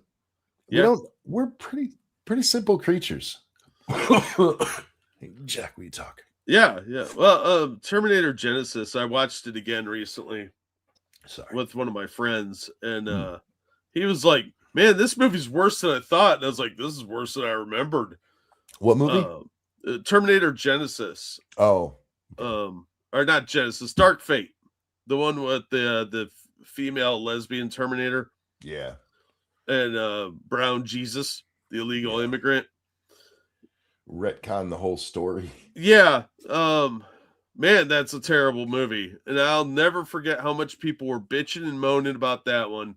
And you still see that crap. And look, if your movie's good and it's entertaining, people will come to watch it because word of mouth will spread. Top Gun Maverick is not a great movie. It's a decent movie. It's an okay follow-up to the original. But it's still got people's pumping their chest and going, yeah, because men went to see it because it was a testosterone-filled movie. Yeah. And that's what men want to watch. Yeah, it was a fun adventure film. It doesn't have to be deep. The original Top Gun had better pacing and the story was tighter because they weren't trying to shoehorn in this ridiculous story because Maverick would have long been retired. Yeah. He wouldn't be flying anymore. He'd be doing like air shows in Topeka. But it's a good enough story. But men like heroes. Men like hero stories. And you know what they really like? Men entering the danger zone. Did you see Colbert is going to be writing the new Lords of the Rings movies? Yes, and I think he's playing a part in one of the new the TV shows too. Jennifer Connelly's 1,000 times hotter than Kelly McGillis. 100%. Yeah. Oh yeah, that goes. That's not even a question, bro. Yeah. But it made no sense to have her character because they should have just left the love story out of it. Yeah. Well, that's unfortunately the problem with doing action movies is they always end up throwing a love story element in there, and it's often very ham-fistedly wedged in there for the girlfriends that get dragged along. But that was the beauty of John Wick. Again, I point back to that pitch meeting. He's like, but we're going to throw a love interest in there, right? And he goes, no. He goes, man, you're making it hard for me to ruin this movie. Right? You can have an action movie without a love nonsense. You don't need that shit. Yeah, the you know what the greatest love story in any action movie was? The Punisher, because he had the love of killing bad guys. And that's a love story I can get behind. I don't mind a love story if it makes sense. I mean, there's a lot of 80s movies where they did this. Like for some reason, there's a chick who ends up tagging along. Oh yeah. 80s and 90s, man, that was peak. Like True Lies, like really, why's your wife here, dude? And I don't mind it if it's a lone character, but when you're following up Top Gun, if you're not going to bring back Kelly McGillis, you don't just drop in some lady that has some history with Maverick that we never saw. Yeah, it's because that's stupid. Give him a new chick, or don't give him a chick. Just give him things to blow up. Yeah, just go in there and do your Star Wars and be done with it. Rambo was a love story Christmas movie. Rambo's another good one that had no real love story to it. Well, yeah, I guess Rambo did. First Blood didn't. Because didn't he get in Rambo 2, wasn't there a little Vietnamese chick he liked? Probably. I mean, it's been a long time since I've seen the Rambo. Okay, who doesn't find a Vietnamese girl they like? Come on. Yeah. No Predator. That chick was hot. A Boy and His Dog. Oh God, yeah. I hate that movie. Well, that's John Wick, isn't it? No, A Boy and His Dog was this movie that was based on a book, and it had Don Johnson in it. And he ends up like it's the post-apocalypse, and there's this underground village of really rich ne'er-do-wells, he ends up hooking up with this chick, and spoiler alert, at the end of the film, she leaves with him and the dog, but there's not enough food, so they have to make a decision about who's not going to make it. And it ain't man's best friend. There's a love story in John Wick. It's very short and right at the beginning. Not really. I mean, he loved that dog. It's kind of a action cliche that the guy's wife dies. The love of his life dies. I mean, it's in Lethal Weapon. Yeah. Commando is his Commando. Wife, he's a single dad. Hannah Montana. Oh, wait. We were talking action movies, weren't we? Yeah. Oh, well, her mom was dead too. That's why she had the best of both worlds. I mean, whoops. No love story. Myself on that. No love story in Predator. No, there was a woman in it, but she was just like kind of trapped in the situation too. Well, it's a running joke on Pitch Meeting. Anytime there's a romance, he's like, "Well, why are they hooking up?" Like, well, because they're both hot. Because it's in the script. Because they're both hot, and that's all it. There's so many times it makes no sense to have a love story in movies, but you got to throw it in because that's what Hollywood does. The most obvious one was Fear.com. That was the most ham-fistedly wedged in love story I've ever seen. And the movie would have been better if they didn't do that. But anyway, I think Frosted is correct. The Thing, no female characters. And it was awesome. The love story in Lethal Weapon 2 was pretty ham-fisted. Yeah, it didn't get any better in 3 and 4. No. They should have just left the two of them together. He can meet a chick, but like, nope, he fell in love after one date. Yeah, I kind of like it when they're like already in the relationship and that he just like casually says, "All right, honey, I'm going to work," and then he goes and does his adventuring. Yeah, and we almost never see the woman after that. It's just a peripheral side character that's not relevant and doesn't need to be in the story. The story should be the adventure part. There's times that it could still work. I mean, she could be helping him. She could be his at-home computer person who's looking up shit. Yeah. If you're going to put her in it, give her a role that makes sense rather than just, this is who he's going to pork and she's going to kill somebody she hates at the end, because they like to do that too. Yeah. If they let her live, she has this one person that she hates more than anyone. She's got to be the one to take him out. Did you ever see the movie Cellular? Maybe. It's Kim Basinger and Chris Evans. No, because I hate Kim Basinger. I think that bitch is ugly and untalented. But go ahead. She is. You're not wrong. But she was really popular at the time. Yeah. And Chris Evans was really young. I thought it was going to be one of those movies where they fall in love because she's kidnapped and has to make a phone call, but she doesn't have any numbers to call. So she calls a random phone number and gets Chris Evans' phone number. And he has running around trying to find out where she is and save her. And he ends up like having to steal a battery so he can charge a cell phone up. It's actually a pretty fun movie, but the whole thing was not them falling in love. It was actually him rescuing this total stranger. It's a surprisingly fun movie. Another one that did it well was Paparazzi. The guy's a celebrity, gets really famous for a movie, and the paparazzi are swarming him and eventually cause a car accident, Princess Diana style. And his wife is put in the hospital, and his kid is like got to have her spleen removed and a bunch of other shit. And he spends the rest of the movie avenging them by killing the bad guys that did it. Great film. More than Jodie Foster? No, I don't hate any actress more than Jodie Foster. It's hard to hate Whisper Talking. I fucking hate that bitch. I hate her. So dramatic. It's so dramatic. Her only really good movies were Taxi Driver and The Brave One. Her only good movie is Nell, because I'm pretty sure that's what she's like at home. Oh, she's retarded? Yeah. That's just her being her. You just don't respect the craft, monkey. No. I don't consider whispering to be acting. I just don't. And that's her go-to to show that she is really serious. Yeah. Yeah, you're not wrong. Frosted makes a good point. Die Hard did it pretty well because both parties were intelligent and capable people, and she was helping him directly or indirectly throughout the film, even though she was a hostage and a giant bitch.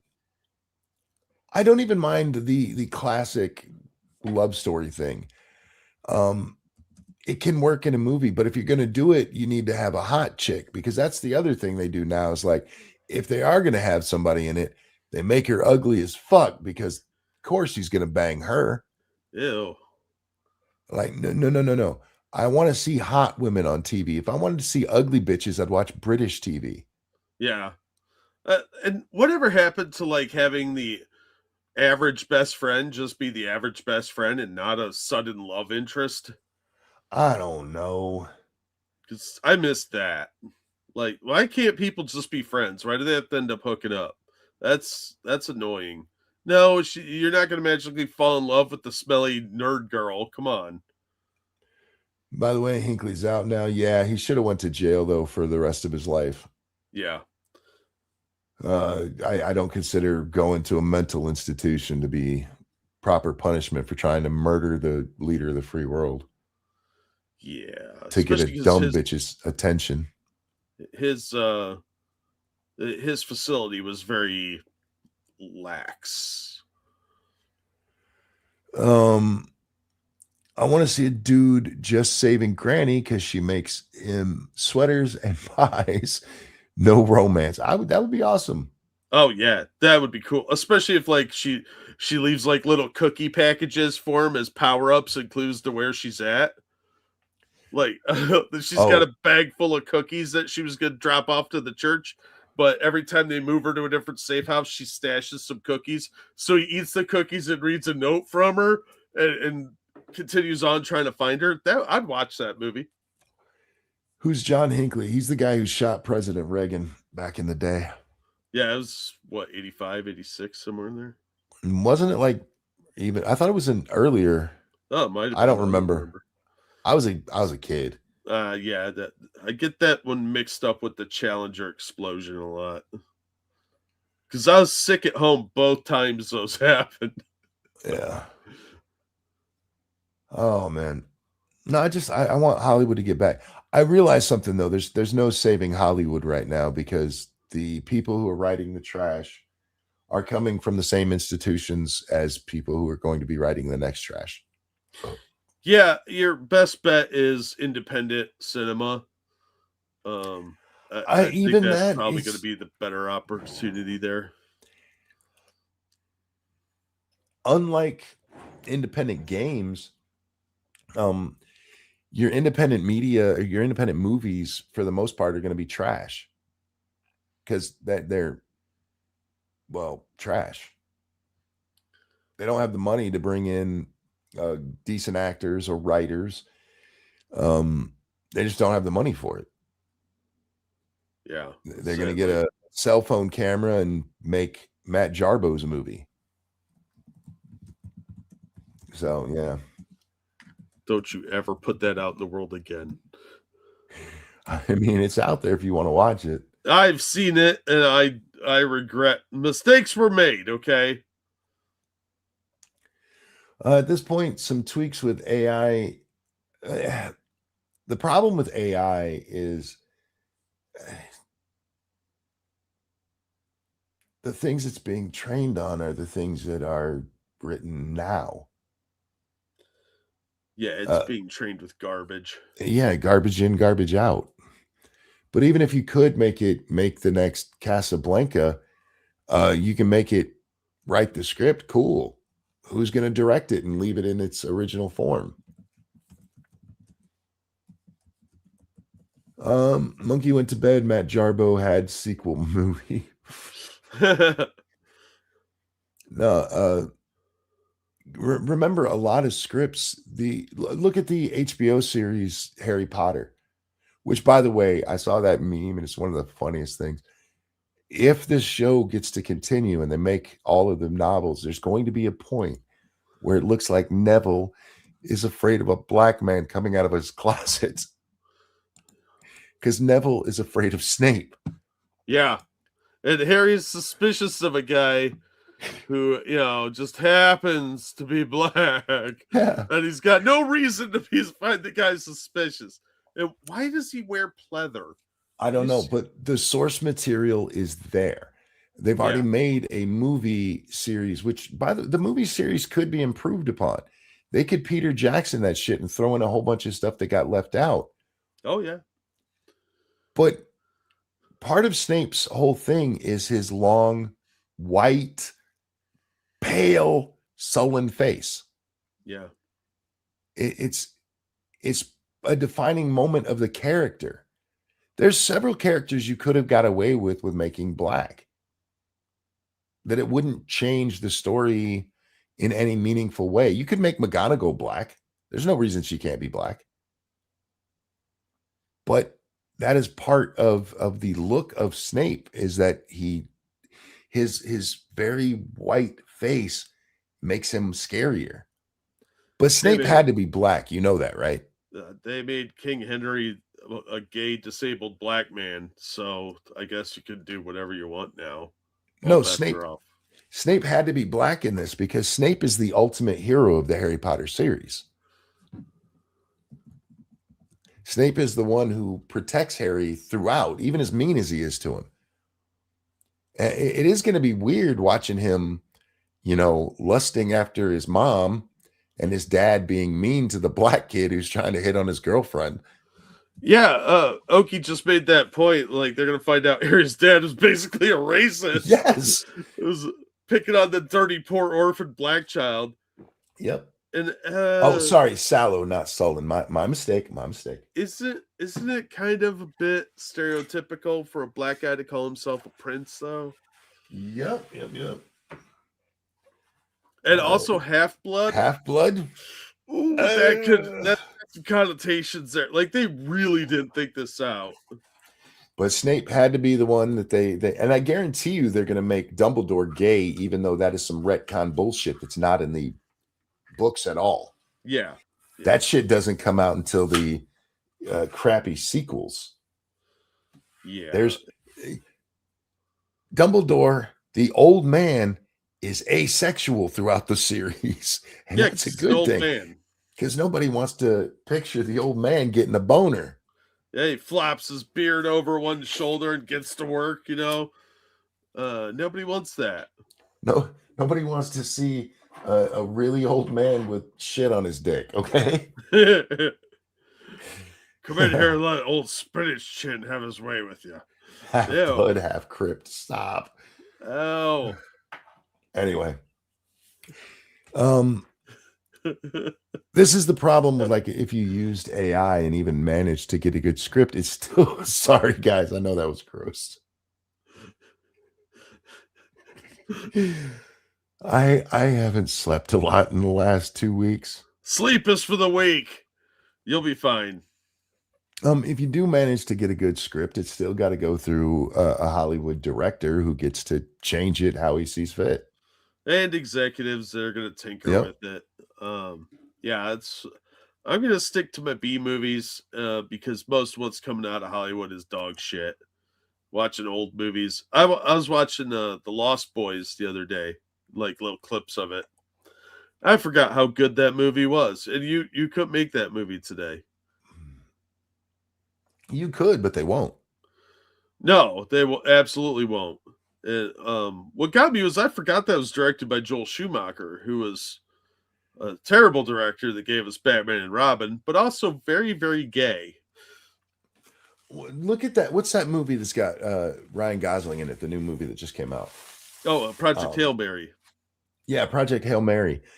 It's based on a book by the same guy who did the Mars one that Matt Damon was in. Yeah, The Martian. The Martian, thank you. And I watched a video today that really made me think. Because, like, is this movie as great as everybody's saying it is? He said, don't get me wrong, it's a good movie. It's a very good movie. It flirts with cheese without going all the way there.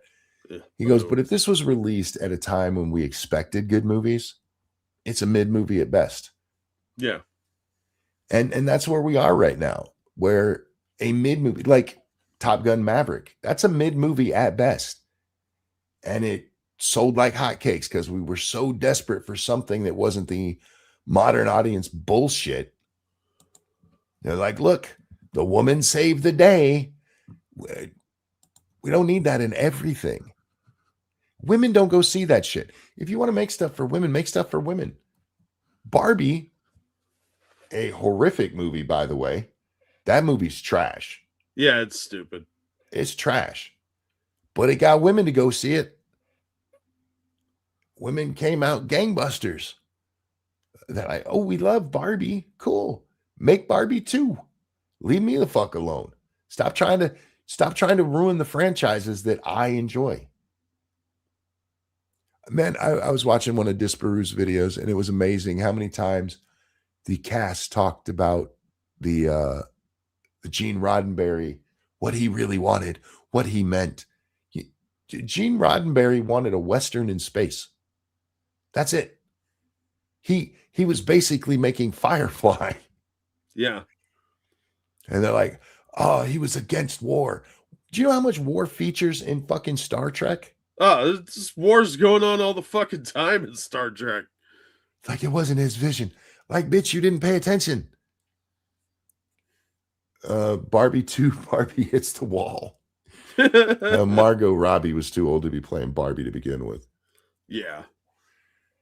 That was Barbie's great aunt. No, we have so many of these writers who don't have any respect for the source material. The one lady talked about putting her stamp on Star Trek, a thing she admitted she hadn't even really seen. Yep. Like, how the fuck are you talking about putting your stamp on some shit? And I really got annoyed at Jonathan Frakes. Because I don't know why the cast does this. I guess it's so they can keep working. But it's okay to call shit. Yeah. Well, but look, Fact or Fiction got canceled, so he needs work. You come out and you insult the crowd, the people you're trying to get to come watch your shit. And like, no, this is Star Trek. No, it's really not. There is no universe where that show fits with anything pre-Enterprise. No. It would have a hard time fitting in with even Enterprise. Yeah. It's even that god-awful show with the sea monkey, Voyager. Looks like stellar writing compared, and they don't even have a Catherine Janeway Hepburn. Like, Dakota, no, I mean, that was 1,000 times better than the dog shit they're squirting out now. It's a joke. It's low IQ, low effort, talentless hacks churning out garbage or propaganda disguised as a show. I called this years ago. They want their name on everything just because. Well, it used to be writers wanted to come into the property, whatever it is, and tell a good story in that property. And your name gets big that way. Now they want to come in and write their story in that property. And I literally mean their story. The one bitch literally inserted herself into the show. Yeah. And like, you used to get writers that would come in. Some of the Star Trek novels, man, they're great reads. Oh, yeah. And they're people who got known as being great Star Trek writers who never wrote for the show. Yeah, Peter David wrote a lot of the books, and he was a comic book writer. But he understood the assignment. You're a caretaker for the property. You don't get to change it. Not in any fundamental way. Not without permission. You do strictly like you can bend the characters, but they have to snap back to where you started at the beginning.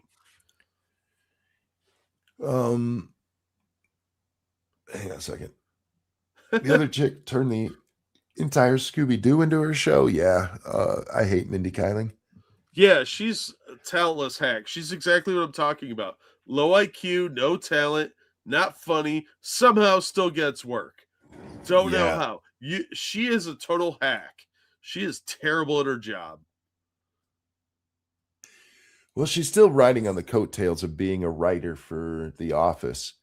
And I don't know how much she contributed to that show, but everything I've seen her try after that is self-insert. So I'm guessing she just wrote Kelly as her. Yeah. And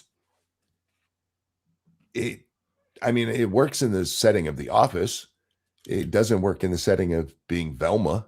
No, because it's a one-trick pony, and on a show like The Office, when you're a supporting character, it's kind of a throwaway. It doesn't really matter. But she can't carry a show, and she's not that smart. R.A. Salvatore wrote a few Star Trek novels. Yeah, he did. Yep. And there's some great ones, but they came in with the idea that you're writing a Star Trek series or Star Trek novel, not my story, but we're going to slap Star Trek on it. They want that brand recognition. They want to own something. Oh, by the way, it was big. 81 when Reagan got shot. I missed that over there. Yeah, I saw that earlier. They don't want to do the work to get the audience. And there was one, I forget who it was, I saw talking about it.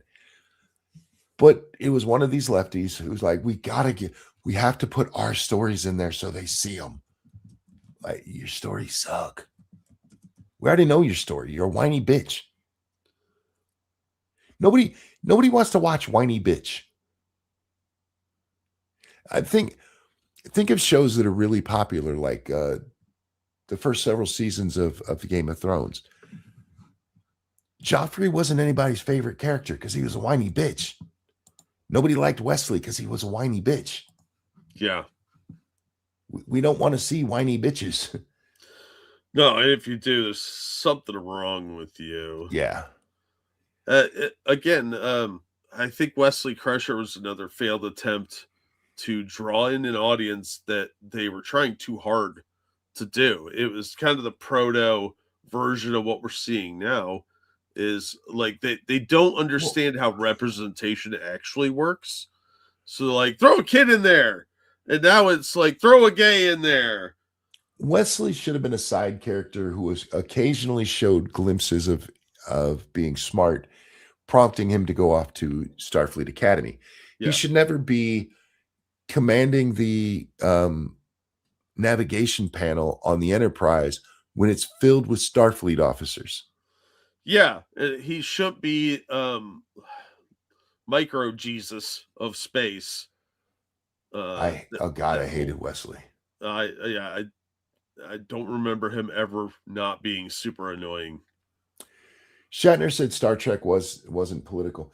There's a great thing that happened on Twitter. I don't know if you guys were watching, but Shatner came out, and I'm going to have to paraphrase because I don't remember his exact quote. But basically, he was like, I don't get why everybody hates Starfleet Academy. And the Starfleet Academy people, all 6 of them, were like, see, even Kirk says it's great. And then somebody says, have you seen the show? To which he goes, no. He hadn't even seen the fucking show. He's like 95. He ain't wasted what little time he's got left watching that garbage. But they were so desperate for the approval. And even if Shatner had come out and said he saw it, I'm going to point back to, he has a financial interest in staying on the good side of the people at Paramount. Yeah. They've made him a lot of money over the years. Oh, absolutely. He's had a lot of doors open for him. I wonder if he would have ever been TJ Hooker without that. Right. I mean, he's had 2 successful shows since Star Trek. Star Trek wasn't a successful show. No. People forget that shit. It got canceled. A fan writing campaign got it back for 1 more season.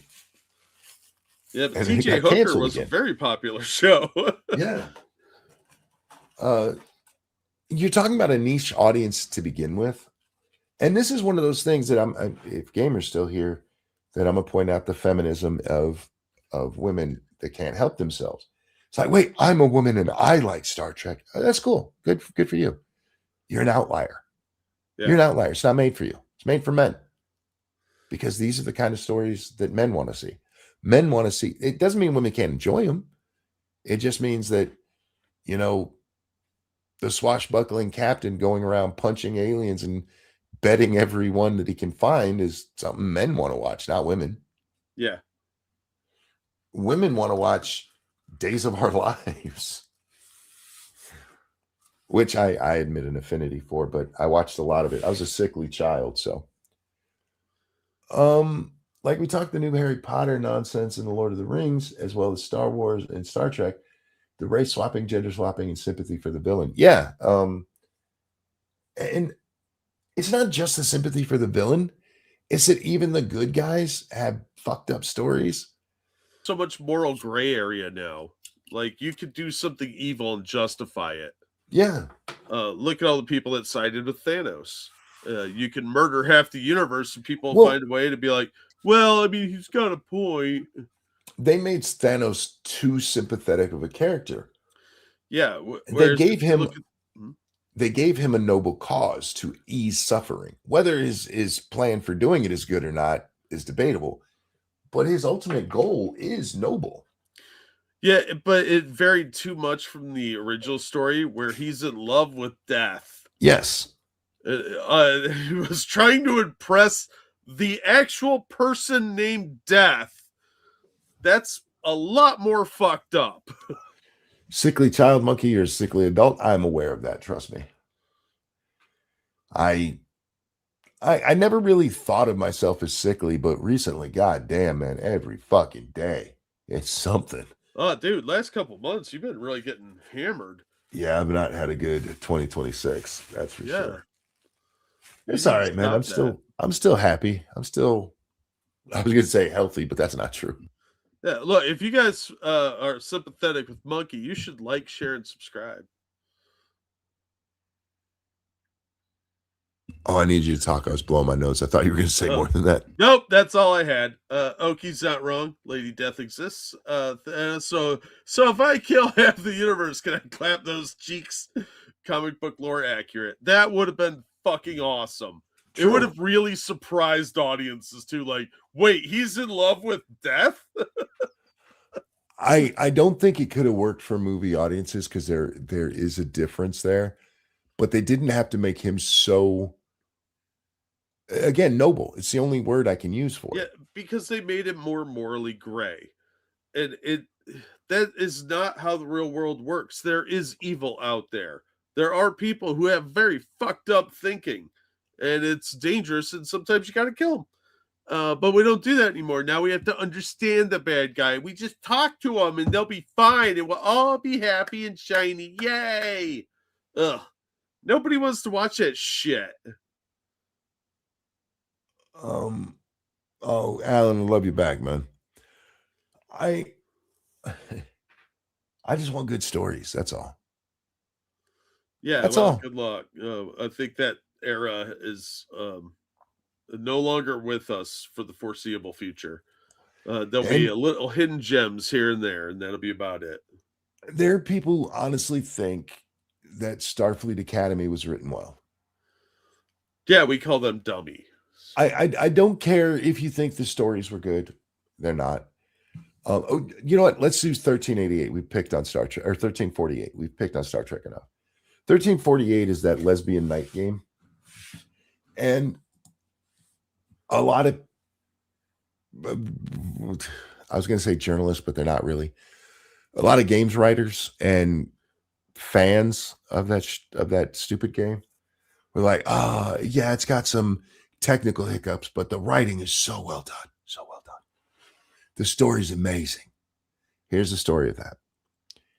A poor woman who works for the rich lesbian she's with opens up the gate of her town so everybody can be killed, and then gets captured by some misogynist who then get beat, and the original people take her away, and then she turns out to be the bad guy. That's the story. That's great writing, Jack. The plot to Super Mario was better than that. The whole town gets slaughtered, but they steal this one girl, and our protagonist isn't smart enough to go, maybe something's up with it. Why would Why would they steal my servant? That's kind of weird. Never entered her tiny little girl mind. At the very least, you should be thinking, what is she, like a deity or something? Like, how come this one poor chick who works for your mom gets kidnapped while the whole town is slaughtered, and you don't think there's something fishy? And that's good writing. Well, I mean, let's not get carried away. Thank you, Evil One, for the generous tip. He says, I feel so sorry for Monkey. Here, Jack. Thank you. We all feel bad for Monkey, but playing New Vegas while I listen to my stirring the pot. I never finished New Vegas. I got bored with it. And I know that's sacrilege, but I did. I just got bored with it.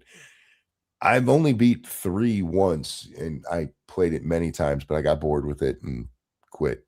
I prefer 1 and 2. Yeah, 1 and 2 were by far the. I think number 2 was the best, personally. Well, it's got a longer story to it. Yeah, there's a little bit more that you can wander around, like more encounters and stuff you can have too. And you can throw your toe at a bad guy. That was awesome. But yeah, I like the second one best, followed by the first one, and then New Vegas. The third one I got bored, and I never played anything after that.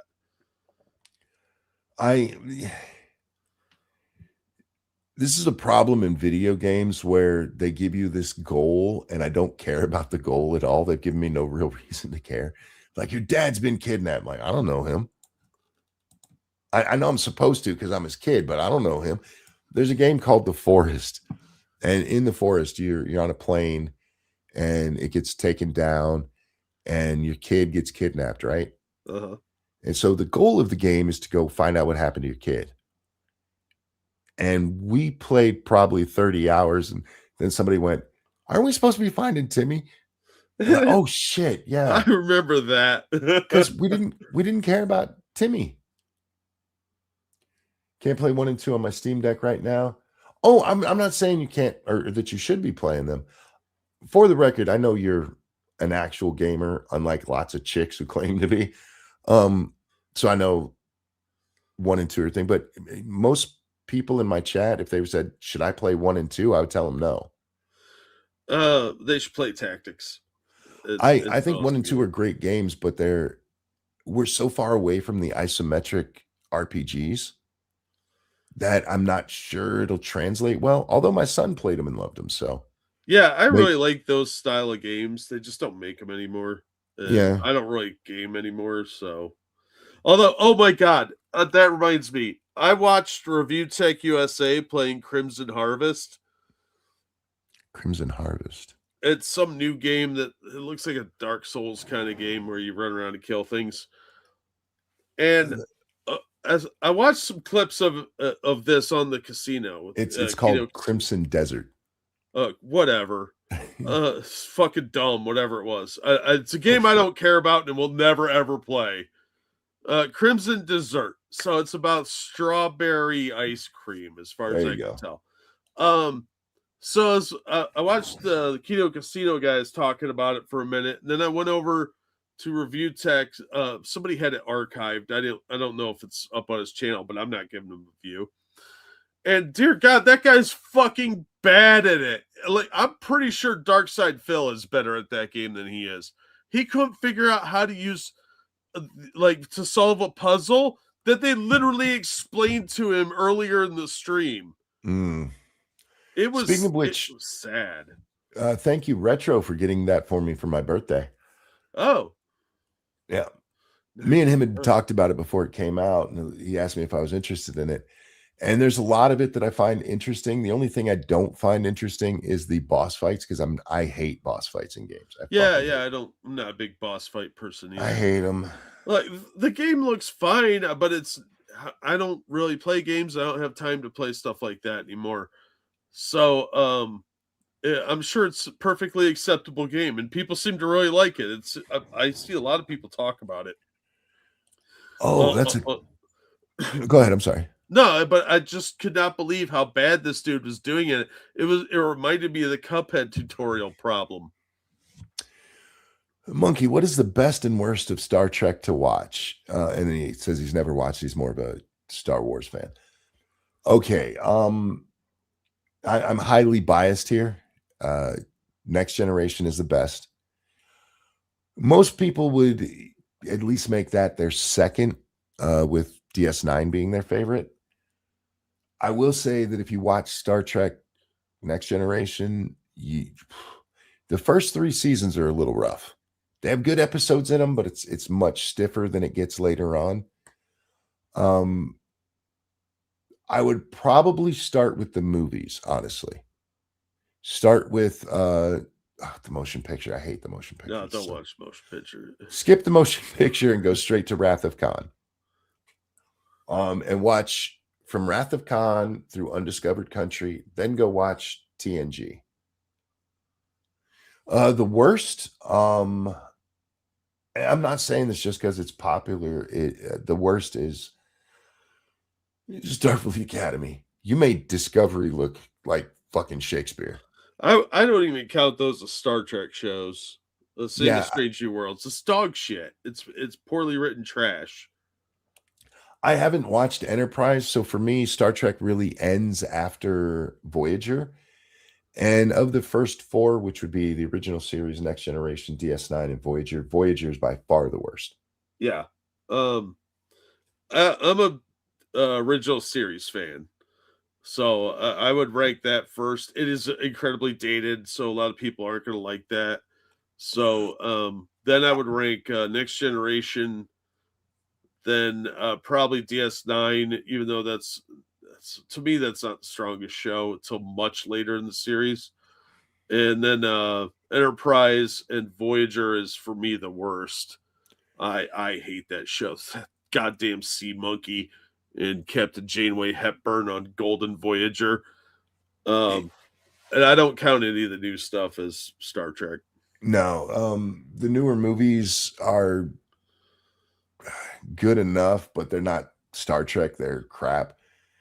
That's why I recommended starting with the movies, Jack, is because the original series is dated. Yeah. But the movies hold up pretty well. Yeah, overall they do. Although, except the first one. If you watch 5, ignore the graphics. There was a whole thing going on. Yeah, that one's a little rough, but I actually like the story of 5. Yeah, I did too. But Undiscovered Country is probably the best of the original series movies. Oh no, The Voyage Home. Come on. No, yes. Come on. It had Klingons as communists and laser beams and space stuff. Voyage Home. I do love Undiscovered Country. It's my second favorite, but The Voyage Home is the one I saw first, and I was hooked. That's fair. That's what made me watch Star Trek. Yeah, I grew up with the show, but I also grew up with Doctor Who, and I mean, we've all seen the $50 budget that show's got. So yeah, I mean, it really is a personal preference thing. If you can handle the older stuff, I always recommend looking at the originals. But that's coming from a classic Doctor Who fan. So, and Blake Seven and Red Dwarf. So yeah, I'm not exactly a big budget kind of person. New games are in the same boat as Star Trek. The new ones suck. A lot of them, yeah. Indie games are pretty much where it's at these days because major titles are trash. Yeah, look, big budget does not mean good quality. It just means it's going to be flashy, and even then, it could have shitty controls. And in movies, you've got shitty writing. Just because there's lots of flash and sparkle doesn't mean anything. We'll get to modern games in a second. Have you seen the quadruple amputee who murdered someone? Yeah, I saw that. Yeah. Frankly, I'm impressed with his initiative. Yeah, I think we have to call him Mr. Nubbins. I'm pretty sure that's the nickname he needs. I almost feel like he should get an award for it. I mean, he killed somebody, so he's an asshole, but think of what he overcame, you guys.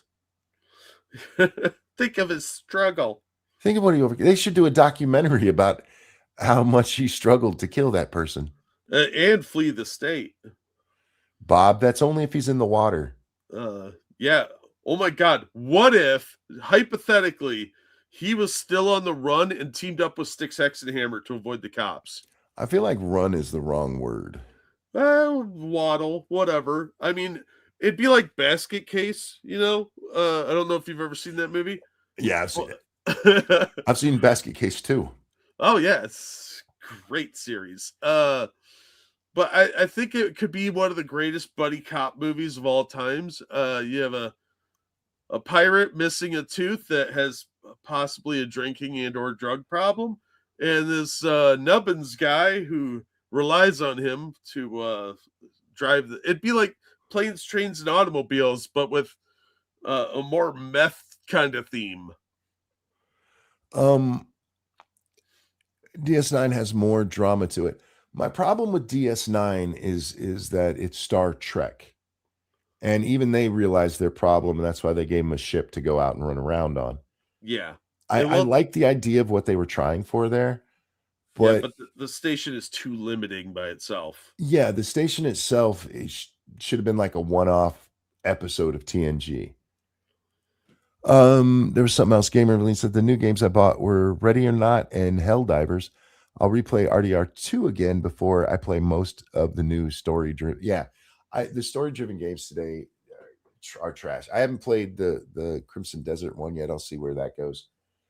But I'm with you. But one, anybody who's watched this show long enough knows how I feel about RDR2.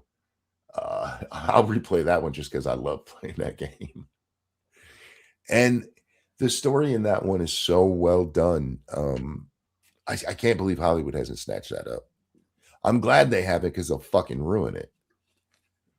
But when Sean's head explodes, I was like, fuck. And they just made him he's this side character, right, Jack? Mm-hmm. I think you only have 2 real interactions with him in the game, maybe 3. But he gets sniped out of nowhere on this one mission.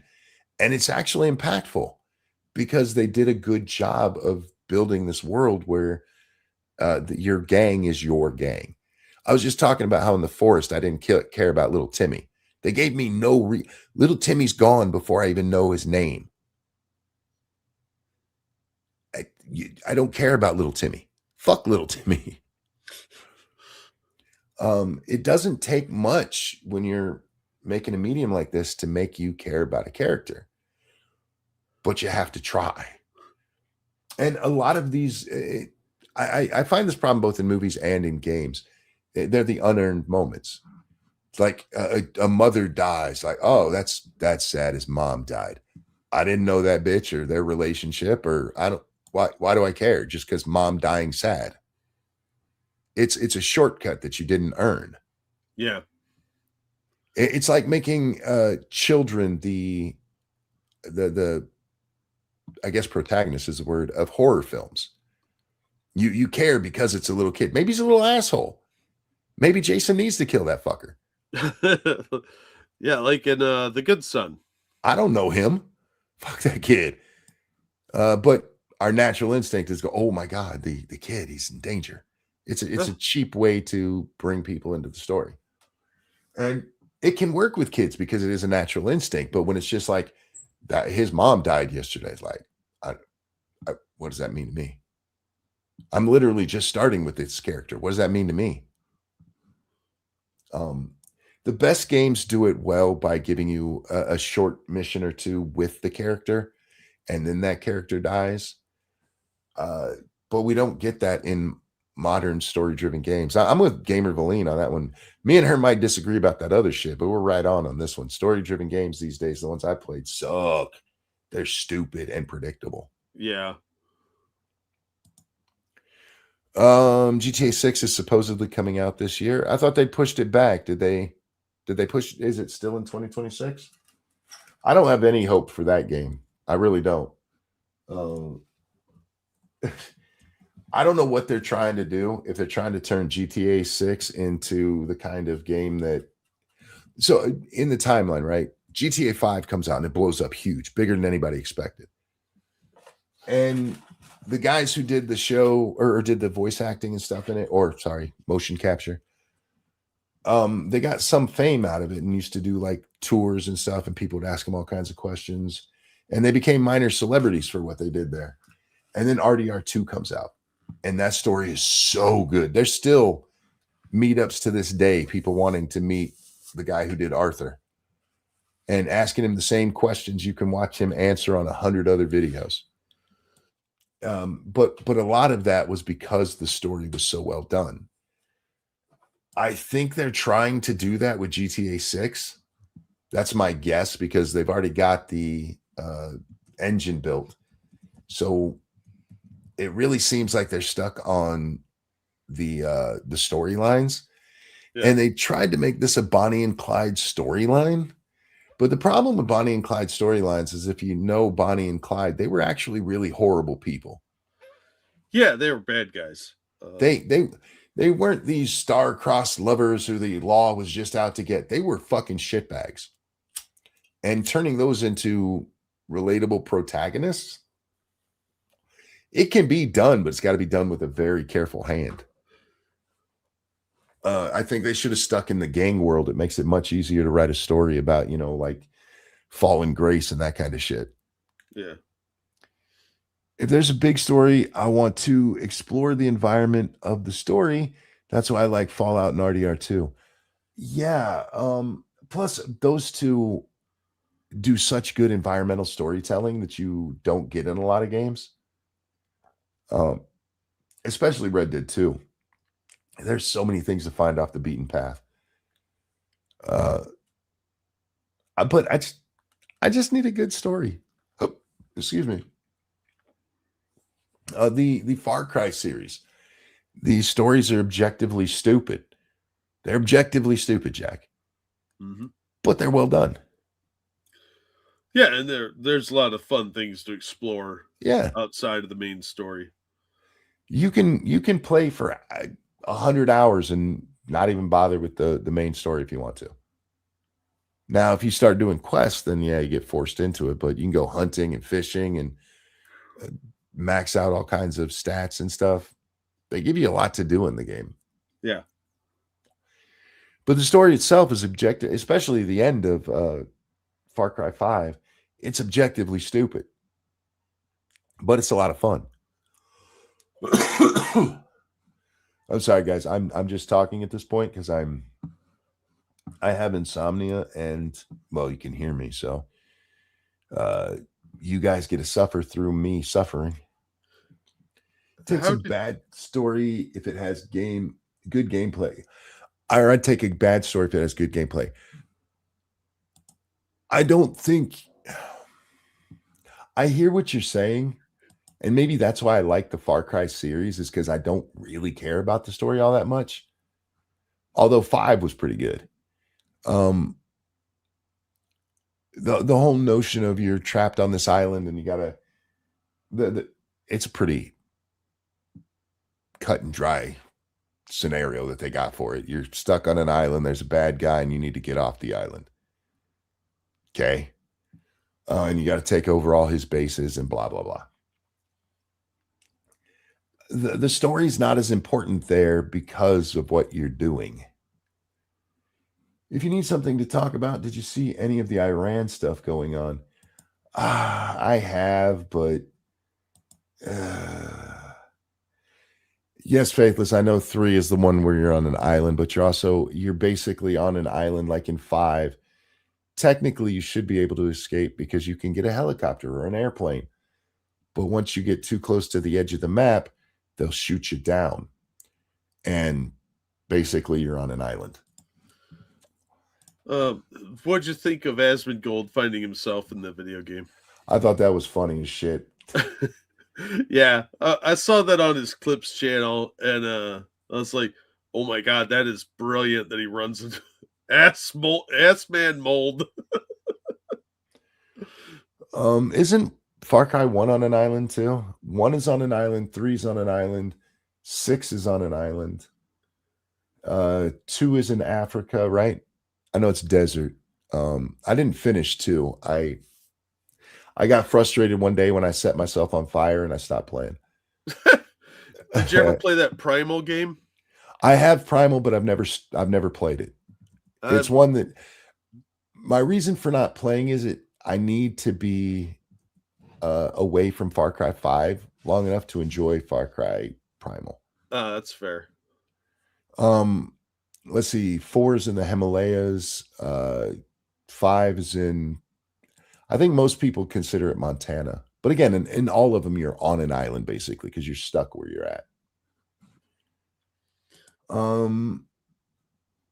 think we do need to address the big story of the day. What's that? 12 tons of Kit Kat bars were stolen from the route of from Italy to. Is that him or me? I feel like that was him. He was in the middle of talking. Primal's on 4 maps. Am I here? Guys, let me know if it's me or him. I think you're breaking up. Yeah, you're breaking up really bad. Okay. Let me try and close some stuff here. I'm playing Far Cry Primal now. It's pretty fun. And one thing you got to give them is they tried something new. Yeah, one, I don't give people credit just for trying something new because a stupid idea is a stupid idea. Like they tried something new. Right. Yeah, but it was eating shit. That's not something to praise. But trying something new where it will fit is a good thing. Are you back? I don't know. Am I? Oh, yep. You sound good. Okay. You were saying about Kit Kat bars being stolen? Yeah. 12 tons of Kit Kat bars was stolen en route between Italy and Poland. They really don't want you telling me that story. So here's what I'll say about Kit Kat. No, they really don't. Kit Kat bars. I like Kit Kat bars, but you know how the Reese's has done like the Easter eggs and the Halloween stuff and all that? Mm-hmm. They tried doing that with Kit Kats, and I had some this Halloween. They had Kit Kat vampires, and they're fucking gross. And the reason they're fucking gross is because they mess up the cookie to chocolate ratio. Yeah, that's fair. And I've ate so many of like the other Easter things. I want to call them Easter eggs because that's what they came out as. But the different ones that I can't eat regular Reese's anymore because the chocolate to peanut butter ratio is different. Oh yeah. The eggs have way more peanut butter, and there's no part of the chocolate that's hard like the edges on the cups. I mean, in a pinch, I'll eat I shouldn't eat any of them. I'm diabetic, but I'll eat the cups in a pinch. But I really look forward to all of the different ones.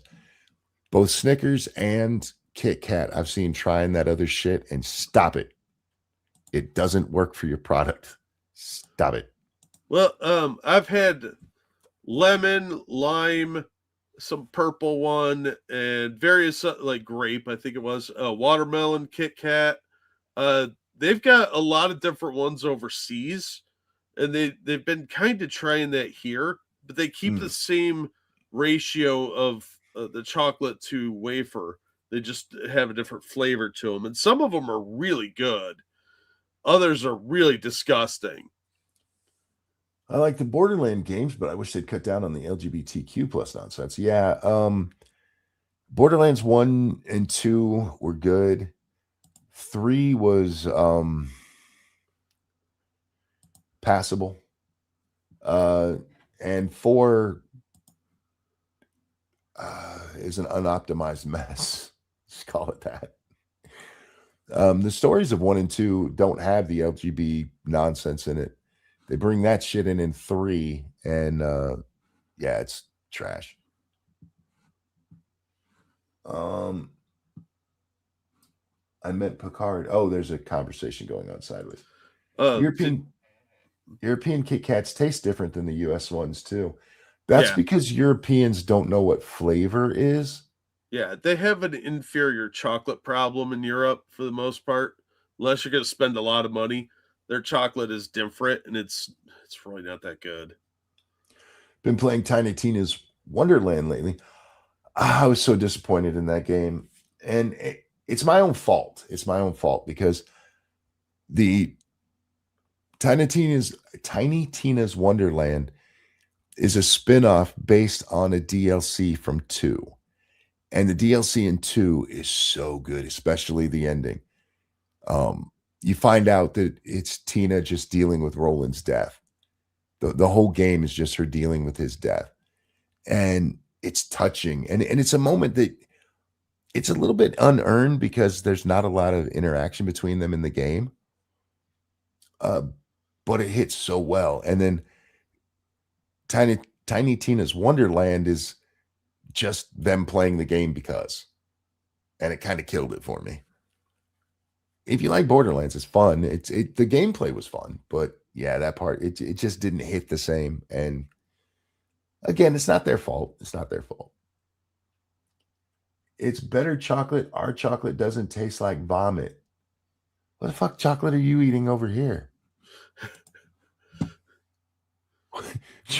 You go to like some dollar store and get the cheapest one you could find.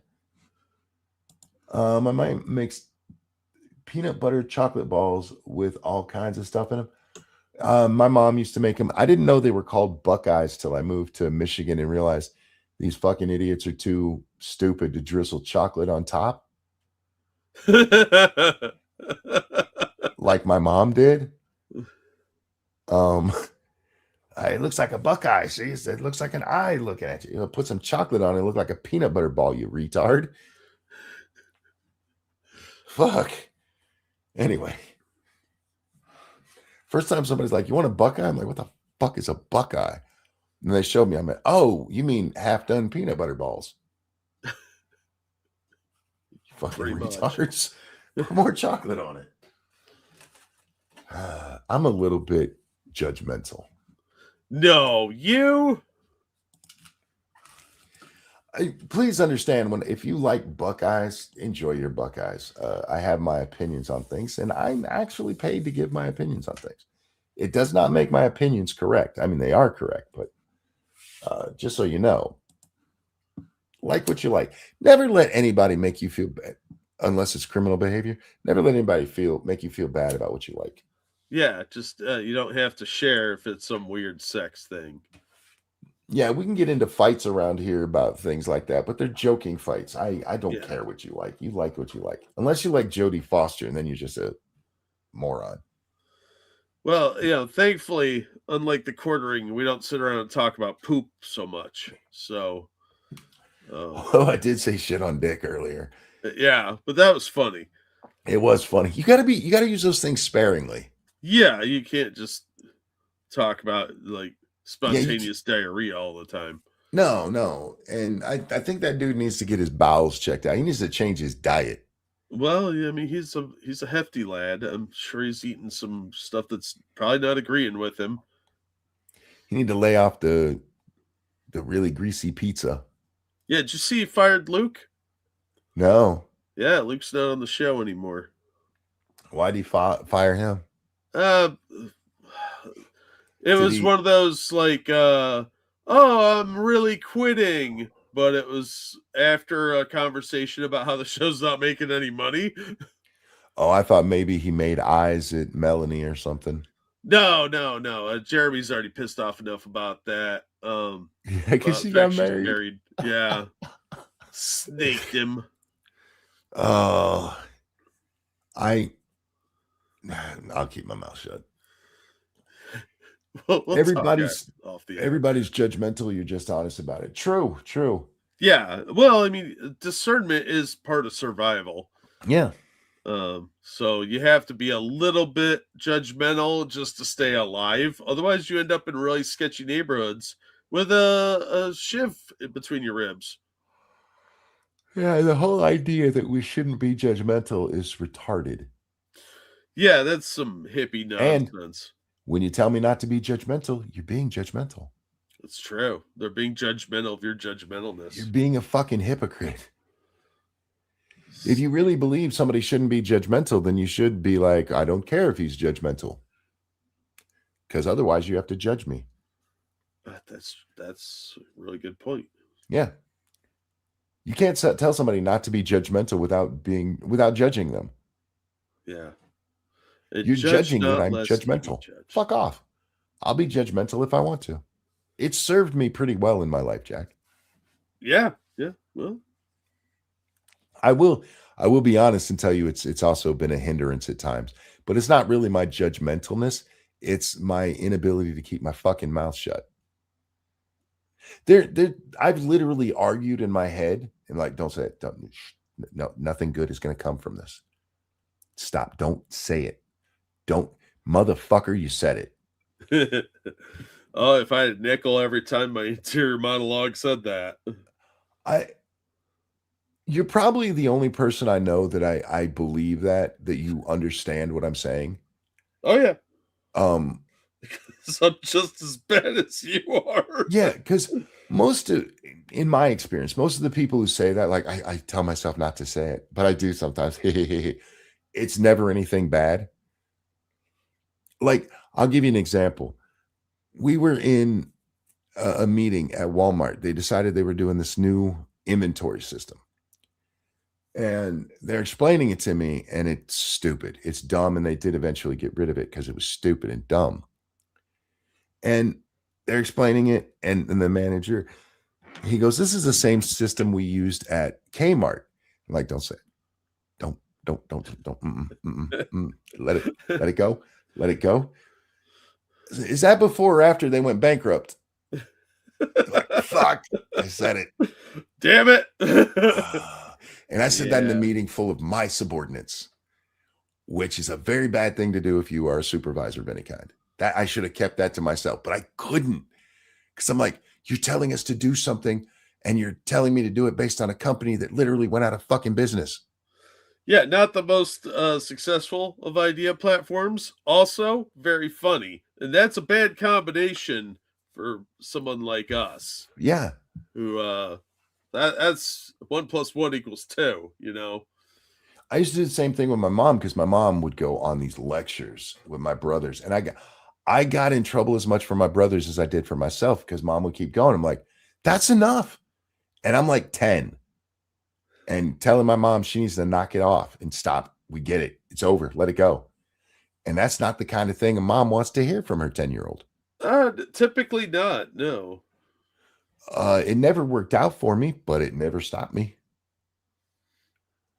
I have medication for a shut up filter. Everyone else has by default. The only way I think that my filter would stop is if they gave me Xanax on a regular, because on Xanax, I don't give a fuck. Xanax actually makes me worse. My filter's all the way off then. When they put me in that MRI and they gave me the Xanax first, and I went in there and I laid down. The first time I ever had an MRI, Jack, they got the table all the way in and I hit the button to release. And they're like, we're not even started. I'm like, get me the fuck out of here now. That's how bad my claustrophobia is. On Xanax, I was like, you can make it tighter. I don't care. I'm not even here right now. I'm on a desert island. I'm drinking coconut pina coladas, and there's an island girl licking my balls. I was in heaven, bro. That is the best stuff in the world. And that's why I never want to have it again. Yeah, that's very understandable. Yeah. No, when I get too relaxed with, especially with medication, pretty much any random thought pops into my head is going right out my mouth. And it's usually not very nice, or it's incredibly lewd. Most of the time, mine's never really lewd. But I don't really censor myself. When I have had to censor myself, it's always, there's a person of authority there. Like, it's my boss, and I'm like, don't say it, don't say it, don't say it, don't say it. Yeah. If it's a random person, I'll just shut up, fuck off. I don't care what you think. I mean, I'm not an asshole about it. This is something else. And I know I've talked about this before, but people really do need to learn the difference from being honest and being an asshole. Yeah. Those are two separate things. It's very distinct, but unfortunately, a lot of people have problems delineating between the two. Well, this, going back to our feminism, this is some stuff I've seen with the feminists a lot. And like, I'm just being honest. Like, no, you're being a cunt. You're not being honest. You're just being a bitch. Yeah. Well, don't call them bossy, monkey. Oh yeah, don't say bossy when they're being bossy. Yeah. But so much of it is, I'm a fan of both. I'm still trying, Monk. It can be difficult, let me tell you. Like sometimes you want to be an asshole, but it's just not appropriate at the time, and it's got ramifications. Yeah, there's times like that when I'm arguing, when I've had arguments with my wife. She's the only exception to the authority rule, and that's because I still have to live with her. Yeah, and I can say really mean shit, and like, don't say it, don't say it, don't say it, don't say it. Bite your tongue, bite your tongue, bite your tongue. In those cases, I actually tend to listen to myself because, again, I have to live with her. And you can't take words back. People say they forgive you. They don't. They're liars. Yeah, people hold that stuff over your head for years, especially female partners. Go tell somebody their baby's ugly as fuck, and then 10 years from now, ask them if they forgave you for it. Oh, yeah, that one never goes over well. Yeah. Especially if the baby is ugly, like objectively ugly, where everybody's like, that kid's got a giant head and his ears are lopsided. They don't want to hear it. They're like, oh, it's adorable. No, that kid's a freak. You taking him to the circus? What's happening with this? Bubba says, I will remember everything you said. Yeah, I'm not a forgive and forget kind of person. Even if I forgive, I will not forget. And forgiveness, if I'm being honest, I'm just being civil. I don't actually forgive you. I think bad things about you constantly and hope bad shit happens to you. I get that a lot. Yeah. And inside, if you could hear my head, I'm a pretty vindictive person. Yeah, I mean, that's fair. I would be, but I'm really lazy too. Well, see, that's the thing. I don't let it out. Like, if I get the chance, I will, I'll be honest. But for the most part, it's like, all right, I just stopped thinking about you because you don't matter to me anymore. Yeah. Yeah. There are very few grudges that I actually hold on to long term. Most of the time it's just like, well, I don't want to associate with that person anymore because they're dumb shit and they say rude things or whatever. I just won't associate with them. But there are a few people that, like, if they die, I will actively celebrate. Yeah. There's a handful. Don't tempt me. I know some Quasimodo babies. When we had my daughter, yeah, there was a baby in the nursery at the same time. And I still remember his name. His name was Earl. And ugliest goddamn child I've ever seen in my life. I feel bad for those kids because, at some point we might go back to the Sparta way of doing things and they'll end up in a big pile at the end of a hill. He was an infant, so there's a chance his mom's coochie was weird and it strangled up his face or something. He might have grown out of it, and I really hope for Earl's sake that he did, but that was an ugly little bastard. Yeah, some babies are just weird looking. Yeah. Real quick, you know who wasn't weird looking? Frosted Glass. Thank you, Frosted. Thank you for not being weird looking. Speaking of not being able to say something, my friend still gives me shit about the time when we went to a hockey game and they were announcing some of the players' names. One guy's last name was Gagnon. So I proceeded to yell, "Gagging on my cock." No regrets. Yeah. Here's a funny aside story of my misspent youth. Me and my buddy were driving around Columbus. This was like 1997, I think. And we were going to go to the half-price bookstore. Well, I wasn't paying close attention to what we were doing. And we get to a stoplight, and there's some girls doing a car wash. And he's like, I dare you to say something to him. And I was like, all right. So I put the window down and yelled, "Show us your tits." And then we turned into that parking lot. Oh my God, you're the reason we had to watch that chick walk around New York City for 10 hours. I know. But it was worth it because it was super funny and we were both laughing. But we parked like 30 feet away from them. What did he say? I will quote my girlfriend. You think you want a man who listens, you don't. Women want a man who listens to what they think is important. Yeah, Like, they don't want you solving their problems unless they specifically tell you. They just want to vent to you. Women want you to listen. Like, trying to think of a good example. But if they want you to stop doing something, they want you to listen to that. If you don't put the toilet seat down, instead of them, putting it down their damn selves. Yeah, right. Like, You're the one that needs to sit on it, not me. If I Yeah. needed to sit on it, I'd put it down. I still put the toilet seat down because, once again, everything gotta be women's centric. Plus, it's a safety hazard. You can like break a tailbone. Whatever. It's a risk you take. It is a risk you take. But how bad do you want to poop? Yeah, women want you to listen to those kind of things and change for the better. When it comes to the rest of it, now they don't want you to listen. But again, same thing with I want to go hang out with the men. No, you don't. No, you don't. I want you to treat me as an equal. No, you don't. No, you absolutely don't. Do you know the horrible shit we see? I've said things to my friends that would make my wife cry if I said them to her. Oh, yeah. Yeah, absolutely.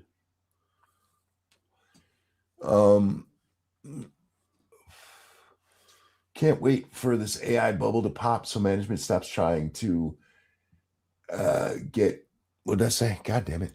I got to read faster. Get AI to do their jobs for them. AI will settle down some. It's got to hit its peak where they find exactly what it's best for. And then, who cares? There's only so many places AI is useful. Yeah, people are relying on it for silly stuff. It's not what it's for. It's not meant to be a research tool.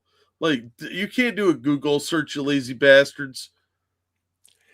The problem with it is that as a research tool, it's like using Wikipedia. Yeah, it's a jumping off point. It's not the end of your search. Yeah, but people are using it as like an oracle. It's not an encyclopedia, guys. It's a beginning point to help you start, because it's wrong a lot too. Although I do find it funny that lawyers are getting disbarred for using AI to write briefs, and they're using fake cases from TV shows. Yeah. The thing is, AI should be useful in that situation. Should be, but we're not there yet. Where's that? Will they even say they want you to solve their problems? Don't they just expect you to know when they just want you to or want to complain and when they want actual help? No, look, guys always have to find out the hard way. Yeah. And it's not our fault, but they really should separate boys and girls, at least for a day of probably fourth grade, and tell the young men about women. Because there's things that you're not going to believe that women are like women can cry for no reason. They're there to steal your fluids and hurt you. Oh. They are weird. Like the notion of going, hey, I have this problem and not wanting it solved, because they don't say it to you as this story that happened and they already have an idea. Like if I went to Jack and told him, something happened, I'd make it clear pretty early that I've solved it, and then I'd explain how. Women will come to you and just tell you the problem, and you're like, I know how to fix that. Because as men, we're like, there's a problem, let's fix it and get it out of our lives. Yeah. And women are like, no, I need this problem so I can stew. Women like to have drama in their lives for some reason. It's like 95% of them love drama. Just covertly, they all say, oh, I don't like drama. Bull fucking shit. They love that. And if they have some minor inconvenience that they could bitch about for the next 6 months, you're going to hear about it. It's usually somebody they work with or some friend of theirs that says catty shit that you do not care about at all, and it's an easy fix. No, they don't want to hear it. Just for one day? Yeah, because the things that you need to know about women, it's pretty short. Mostly talk to them as little as possible. And I don't mean that mean, but I mean actually speaking as little as possible. Let them do the talking. Let them rant and rave and whatever, and just nod along like, yeah, fuck that bitch. I can't believe she did that to you. Because they really don't care about our problems. They really don't care about our thoughts and interests. And they don't want to see you cry. And before women get mad, I'm just going to tell you, I really don't care about your interest. I care about your thoughts. I do. But unless we share an interest, I don't care about what happened on your show. I really don't. Oh, Gina, fuck Bobby. I don't know these people. I don't care. And I'd say the same about my friends, though, Jack. Like if I'm not a car guy, yeah. So if a dude comes up to me like, yeah, it's got a quad barrel engine. I'm like, I don't give a fuck. Does it go vroom vroom and get me to where I'm going? Yeah, that's largely what I care about. And I know you feel the same way when I talk about football. You don't give a fuck about it. Nope, and I've told you that many times because you'll be like, "What do you think?" I'm like, "I don't fucking know what you're talking about." It's just where interests diverge. It's life. Gamer. This is one of those times where you're an outlier. Okay. She says, ladies, get some headphones and listen to something. It reduces office gossip that annoys you. The thing is, it doesn't annoy them. And I'll be honest with you, for most men, it doesn't annoy them either. It's if it's constant that it annoys men. Men are just as gossipy as women. We just do it really quickly and get on with our lives. Yeah, because men are more task oriented. I need to get this done. I don't have to talk about this right now. We'll discuss this some other time. I need to get this TPS report done. Whereas women are like, "Oh my god, did you hear?" And I enjoy some good gossip occasionally, but there's a time and a place for that. Yeah, it's one of the places where we're so alike yet so different in how we do it. Because you mentioned earlier, women saying they don't like drama. Everybody says it. Everybody except me says it. I fucking love drama. I think it's great. I enjoy it, but I do have my limits on it. Oh, of course, yeah. I like drama I'm not involved in. Like I like watching the drama unfold about Ethan Ralph and Styx Hexenhammer and some of these other spurgy tards, people that have crashed and burned for whatever reason. But small doses here and there while I'm in the background doing something else, but there's a limit to it, and I definitely don't want to be involved. But I know a lot of women that, man, if they are not in the center of it, they are not enjoying it. Yeah. I get the appeal. I do. It's just not for me. Sure, but it's a social interaction dynamic. I love to hear, like, especially working at Walmart, there's constant gossip. Oh, yeah. Yeah. And I love to hear whatever's going on, but it's like, hey, did you hear this? Like, no, what happened? And they tell me, like, okay. And that was the end of it. It's not like then I had to go tell 12 people what happened, No, you just file it away mentally and move on with your day. Yeah. I like certain kinds of drama. That's fair. I always point to television and movies when it's like, I don't like drama. Like, did you like, Star Wars? Anything that's not comedy, did you like it? Because it's probably drama. Yeah. We like drama so much we literally write fiction about it. Yeah, there's an entire genre devoted to drama. Yeah. And even a lot of the stuff that's not labeled drama has drama in it. Yeah. Yeah. So, I mean, most sci-fi, drama. Anyway, I'll kick a hornet's nest, but it needs to be a bit more extreme than Who's Fucking Who. Oh, no, I love Who's Fucking Who. My favorite stories at Walmart were, hey, do you know who Frank's fucking? I'm like, my wife. I literally show up late for work every day, and I'm out of here as soon as I'm allowed to be and drive straight home. Who do you think I'm fucking? How stealthy do you think my dick is? It's very sneaky, apparently. Seriously, one day I walked into the store and one of my friends ran up to me and goes, I heard you were fucking Shay. I was like, I'm not. I've never even seen her outside of the store.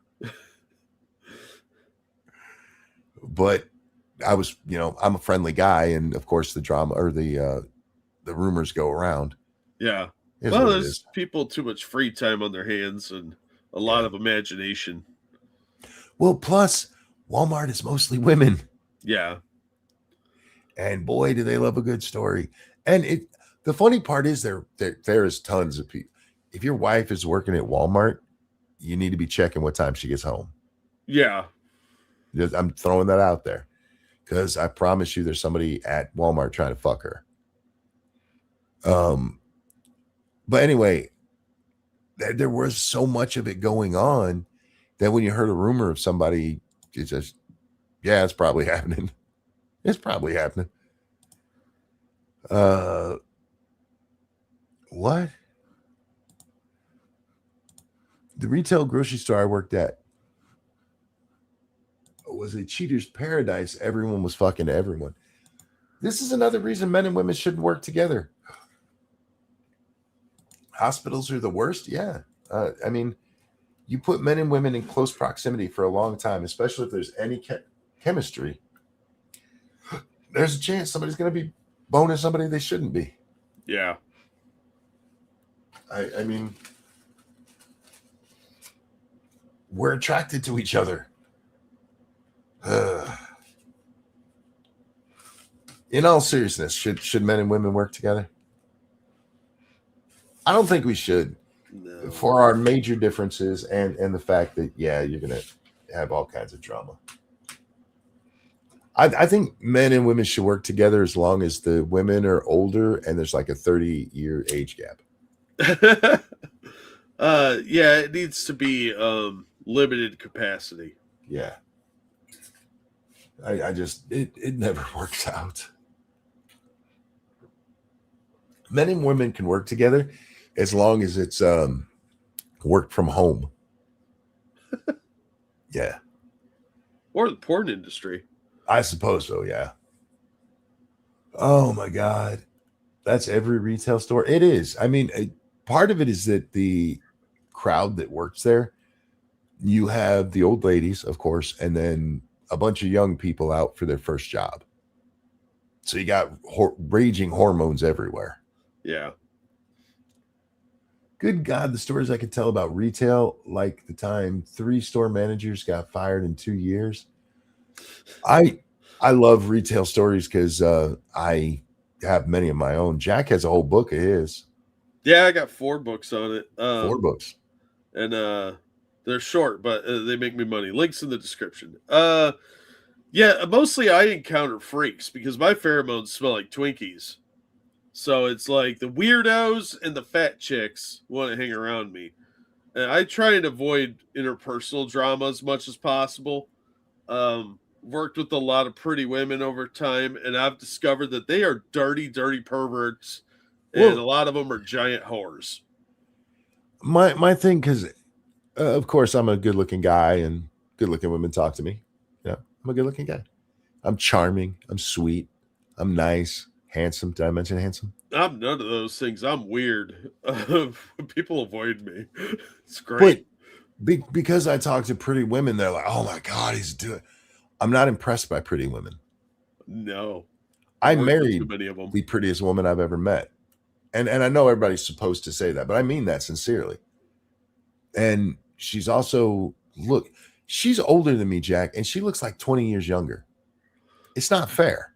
No, that's absolutely fair. Men are supposed to age and women are supposed to be pretty. On the plus side, at 50, my wife looks 30. So yeah, that's awesome. Yeah, that's where it works. Yeah, but I've known pretty women my whole life, and some guys get it in their head that she's pretty, she's got to be special. Like, nah, she's just a woman. She just happens to be a nice looking one. Yeah, and there's a bunch of them. The hotter they are, the more likely they are to be cheating whore.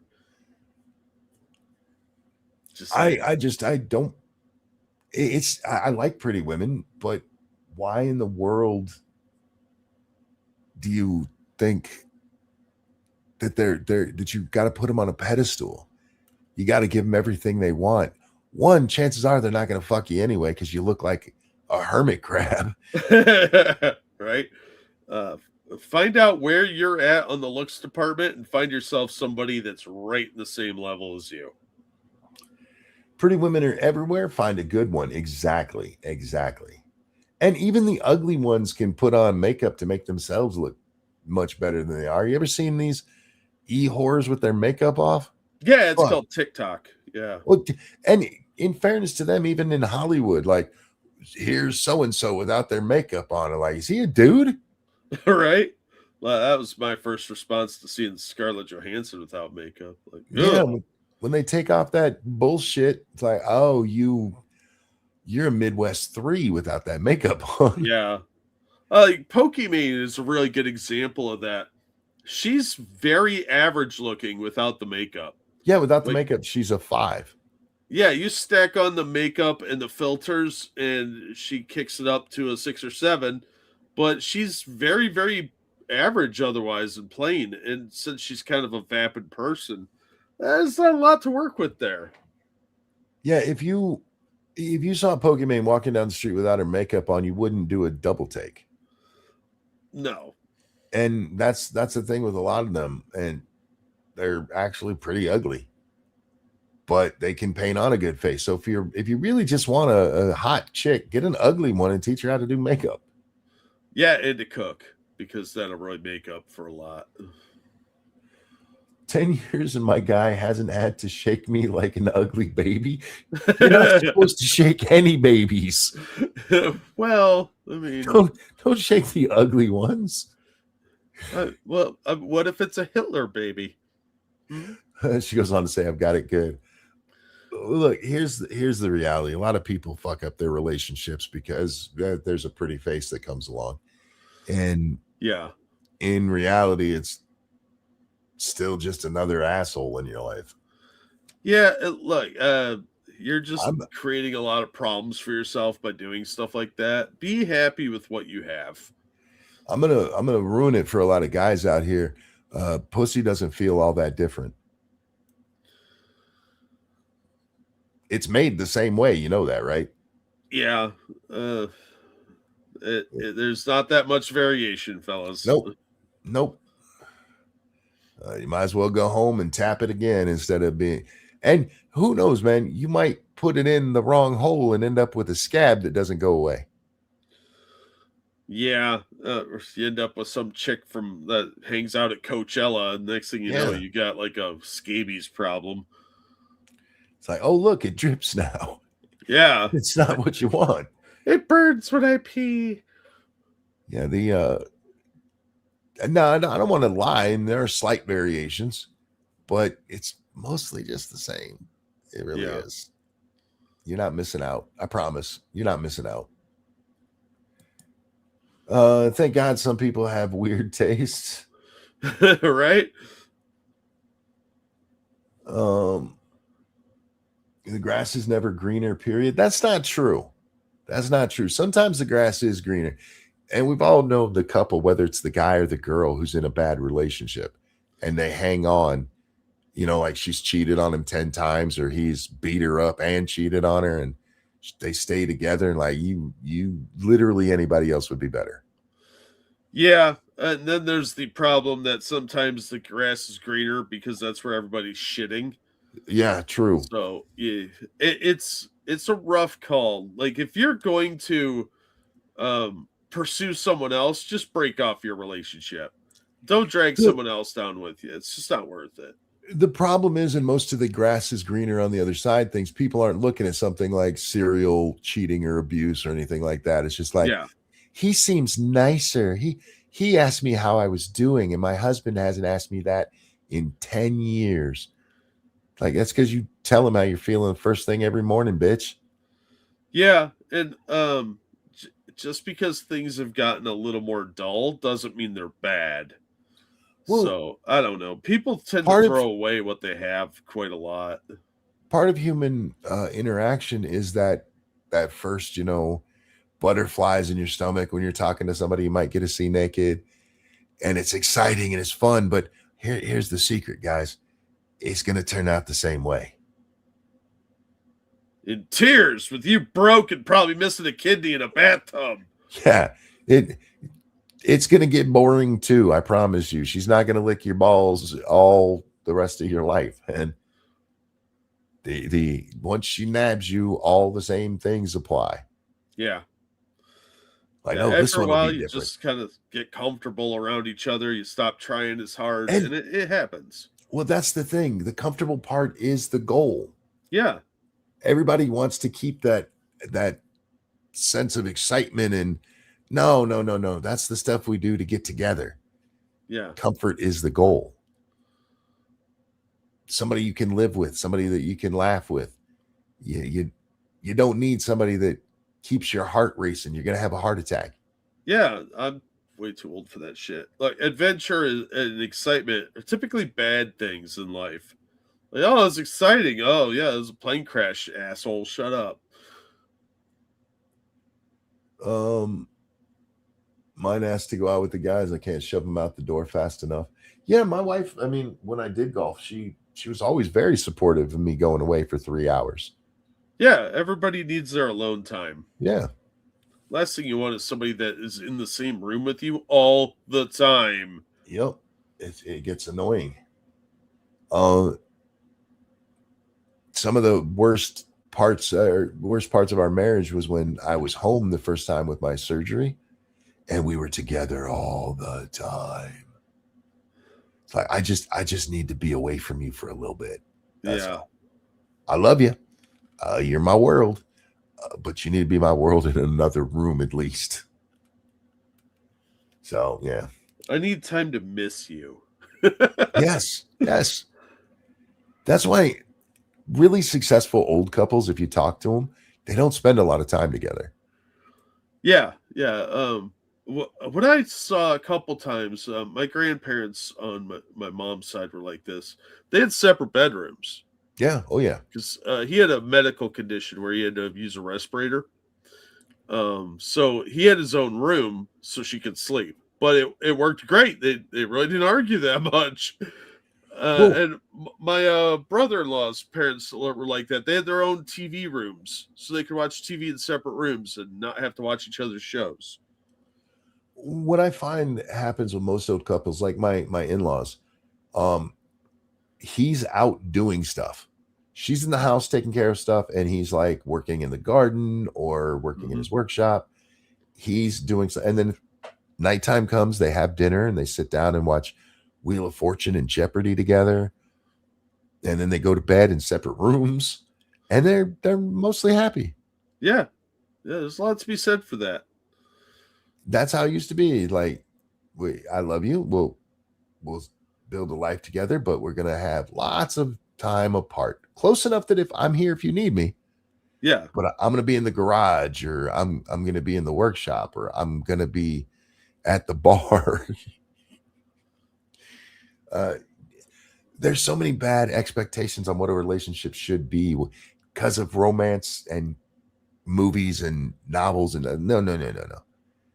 Nobody ever talks about what happens after the guy gets the girl at the end of the rom-com.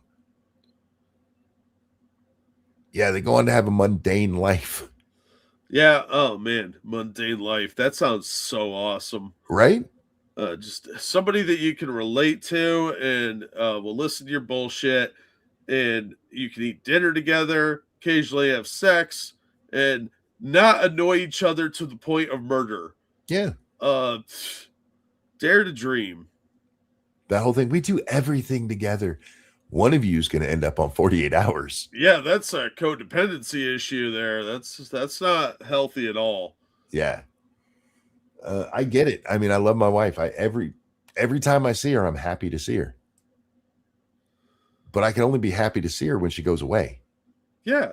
I mean, that's like I said, get your own rooms. Like, have a room where you can escape. Like, maybe she has the living room, and you have like the spare bedroom where you could go watch TV. I hate that term, the man cave, because it's fucking dumb. Yeah. It's just a separate area where you each have your own thing. She watches her shows, you watch your shows. A lot of people do that with phones and they watch shows on their phone and have earbuds in. Oh, but I'd rather have that separation. This reminds me, because me and Lady Monkey, we don't watch a lot of TV together because she likes shit I don't like and I like shit she doesn't like. I mostly watch YouTube and she watches like Bridgerton and reality TV, and I don't give a fuck about either of those. Yeah. But we came together the other day to watch a show because we're both fans of the Kay Scarpetta series, the books. Okay. Now, if you've never read them, think Bones, but more grown up. She's a forensic pathologist and he's an FBI agent. The first 3 books are kind of rough. Would you for a moment? Yeah. I've never heard of this series, but I have seen Bones and I hate it. A lot of people love that show. I don't know why. That chick is really, really annoying. I don't know how anybody put up with her bullshit. I'd be like, man, your parents didn't die. They changed their identity to escape you. I coughed yesterday and something flew out of my throat and landed on my sock. It was gross. That's disgusting. Yeah, it was. It was like 1.5 inch long booger came out of my throat. Ew. Yeah, I hate it. When you're draining that much, you're bound to cough up some nasty shit, but at least it landed on my sock and not on the carpet, because cleaning your socks is way easier. That's true. But anyway, we started watching the Kay Scarpetta show that Amazon has done, and I'm a big fan of what they did with Reacher. I don't recognize this story at all. Oh, that's not good. And the first episode is so bad, I almost didn't keep watching it. Wow. Like Batwoman or Robin Hood bad? No, like overly stylized bad, and they added Jamie Lee Curtis as a character. Oh.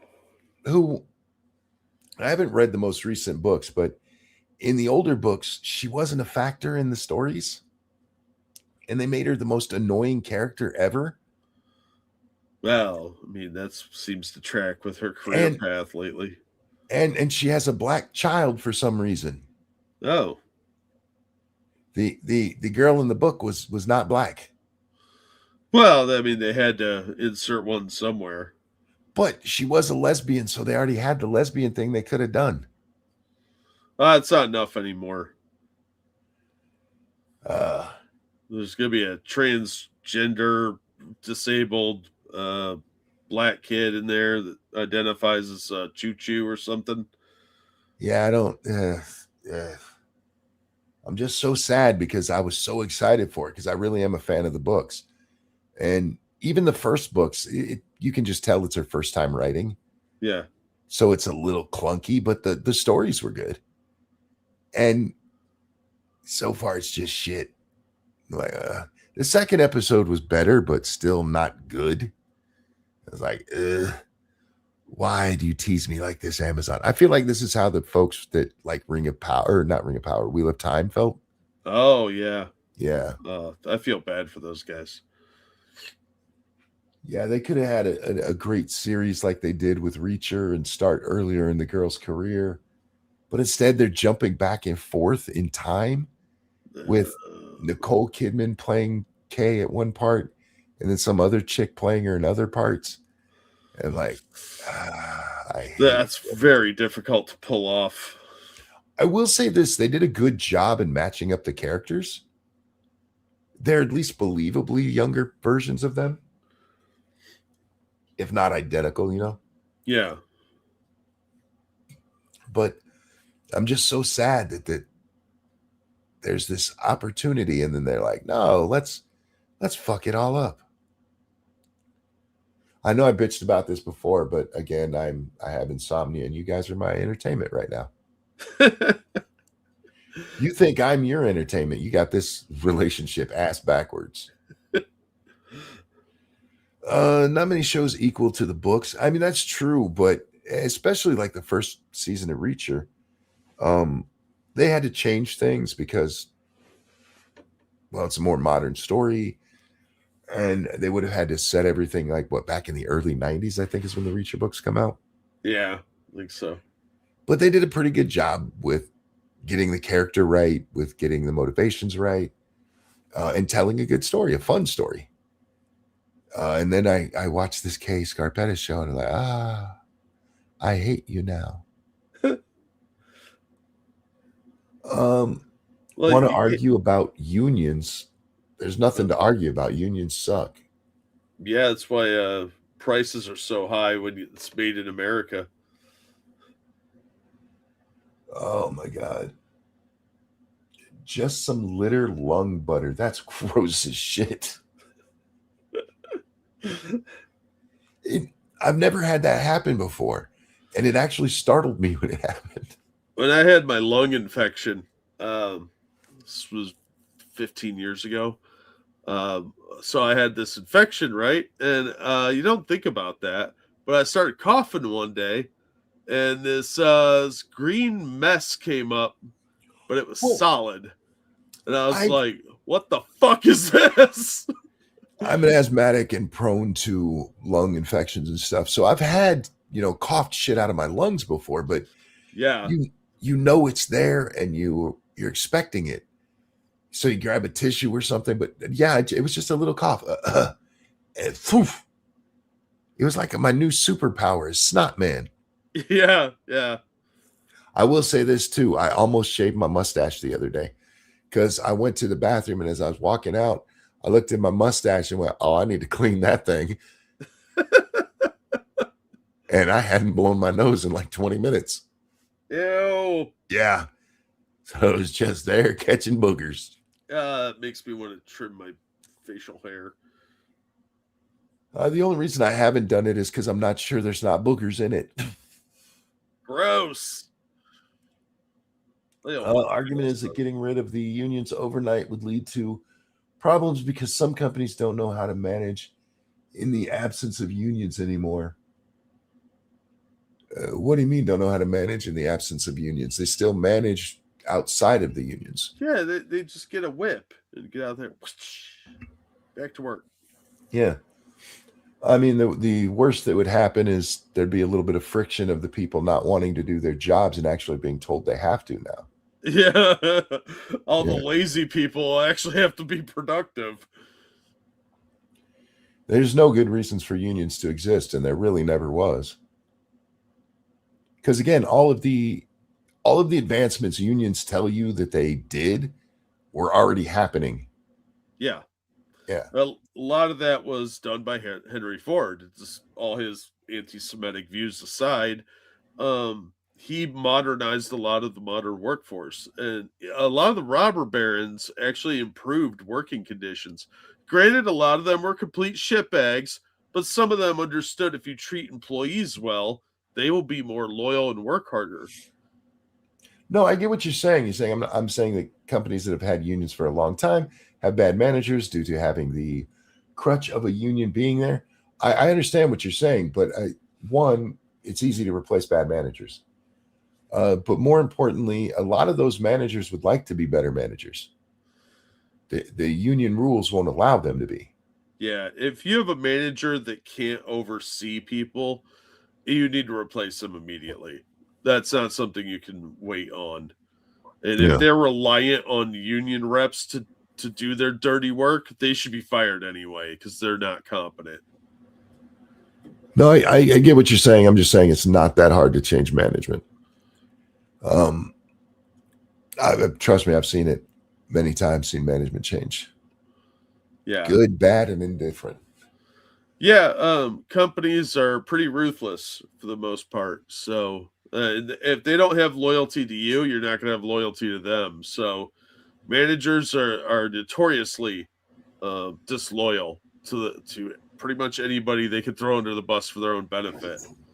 It's not always true, but it's true a lot more than you think. Communists say that elites think of us as livestock, as if a farmer abuses the crap out of his livestock on a daily basis for no reason. True. True. Um, a bigger problem with communism. It's amazing how many communists come from rich families. Oh yeah. Well, look at his son and his little Cuba venture. Well, I told you I watched. Oh fuck, what's his name? King Trout earlier, and I enjoyed his one video on the population bomb. So I went around his channel and I binge watched some of his stuff. He has a great video on Castro. Oh yeah. Yeah, Castro. I don't know how many of you guys know this. He didn't grow up poor. No.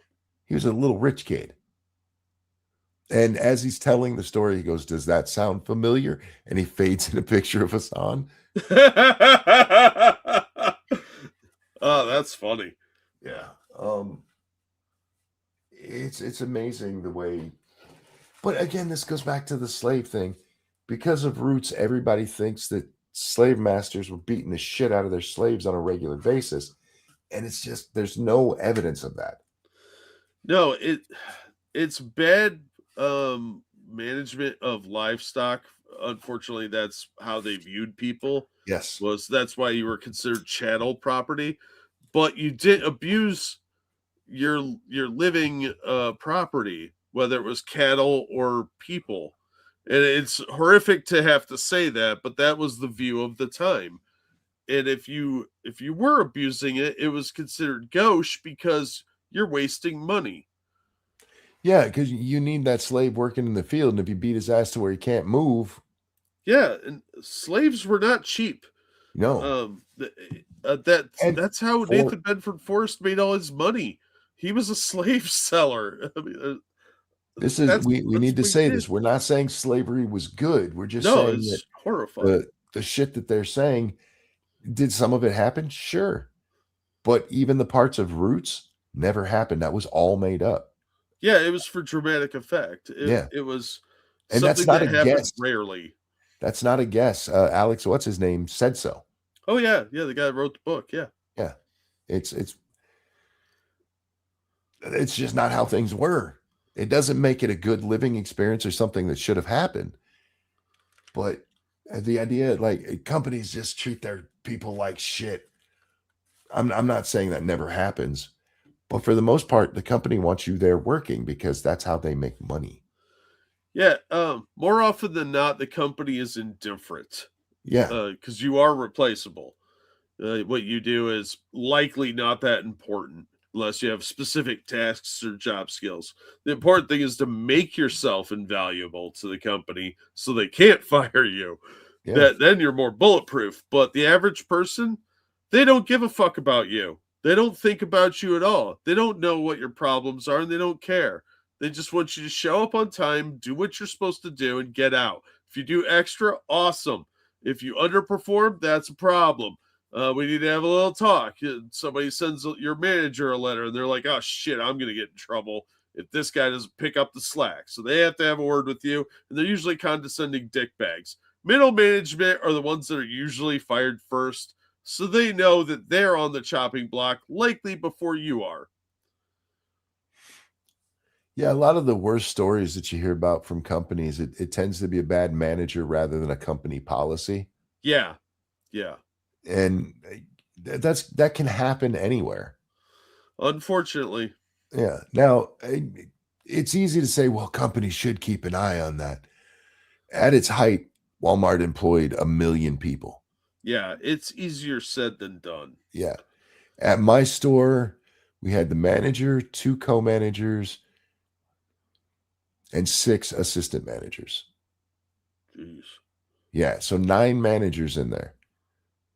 And some guy in Bentonville is supposed to know what each of them is doing at all times? Probably not.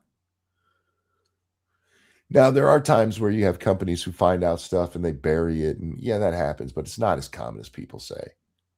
No, and it's a dumb idea to do that. So that's more bad management doing bad management nonsense just at a higher level.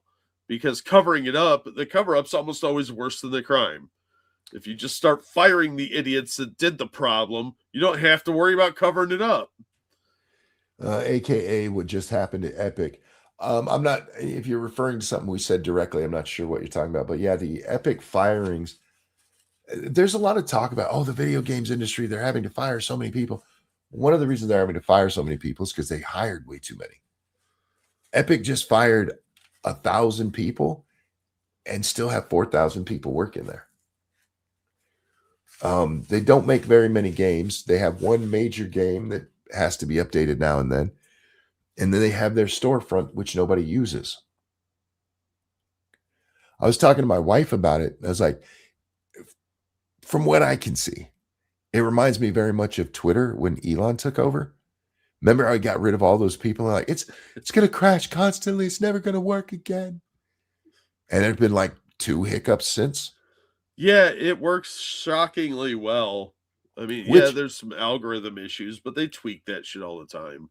By the way, I had more hiccups under the old regime than I've had under Elon. Well, I think once you start seeing videos of people like sitting around, they have 2 virtual meetings a day. Otherwise, they're on the roof sipping boxed wine and eating No. croissants and shit. No, it wasn't boxed wine. It was wine on tap.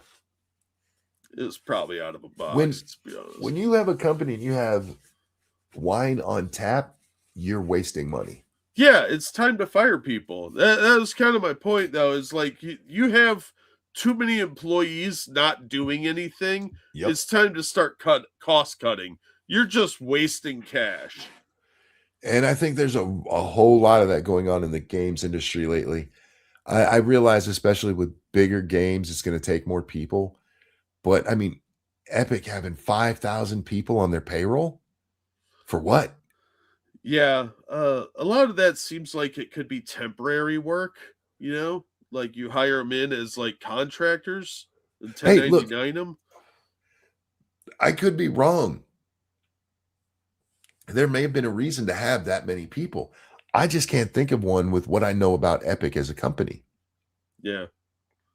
They weren't firing 1,000 programmers. They weren't firing 1,000 visual artists. My guess is they fired a bunch of office staff, people who work there because, hey, we need Sally in HR. Yeah. It's like, well, what does Sally do the rest of the time? We had one person 2 people, I guess, because one of them was part-time, but 2 people handling all our HR at Walmart. And half the time they were sitting there doing nothing.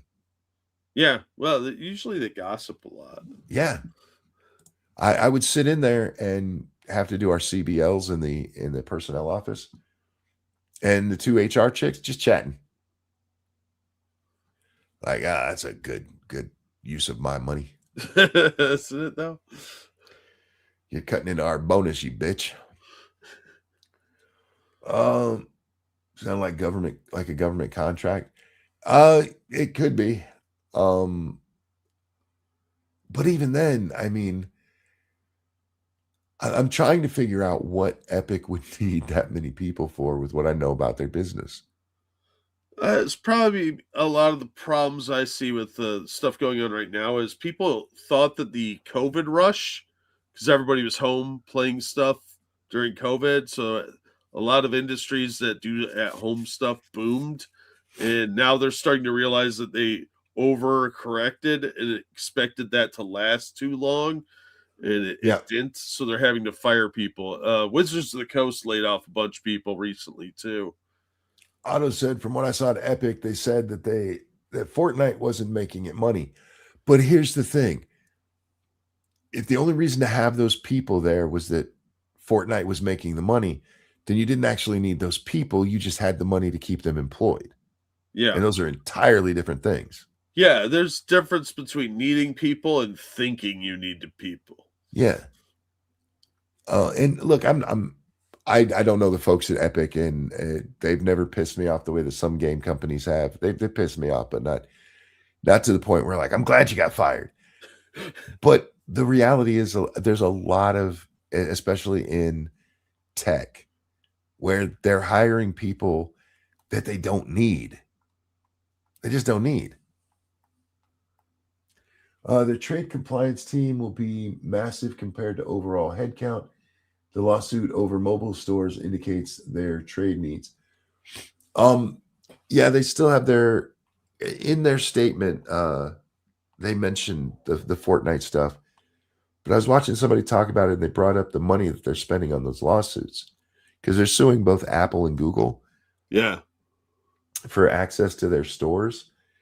And well, it's actually for their V-Bucks access to their stores. I'm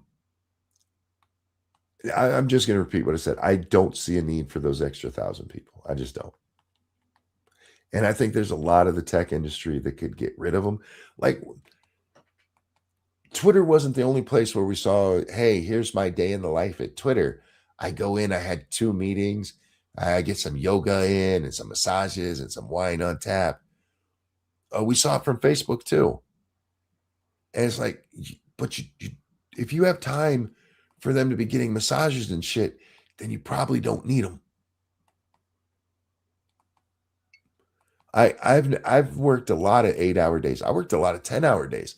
I never got a massage on company time. What? That's not entirely true. There was one lady who worked at Walmart. She was the mother of one of my best friends at Walmart. For some reason, she liked giving me shoulder rubs, and I liked her giving me shoulder rubs. That sounds like sexual harassment. Panda needs to visit. She was straight, but she looked like a big old mean bull dyke. Oh yeah. And she had forearms like a fucking steel worker. Did she have little anchors tattooed on them like Popeye? That's what she looked like. And so she gave really deep massages, like, oh yeah, right there. And then she'd stop and I'd be sad for a bit. But the company never paid for me to have a massage. It just happened. You know what I mean? Yeah. So yeah. Lady Monk better not be listening. She knows. She's met the woman. Like I said, she's an old bull dyke. Except for she wasn't. She was actually, from what I heard, quite promiscuous at the bar she also worked at. Ooh. Maybe it was the way she combed her mustache. Could be. She even had a dyke spike and everything.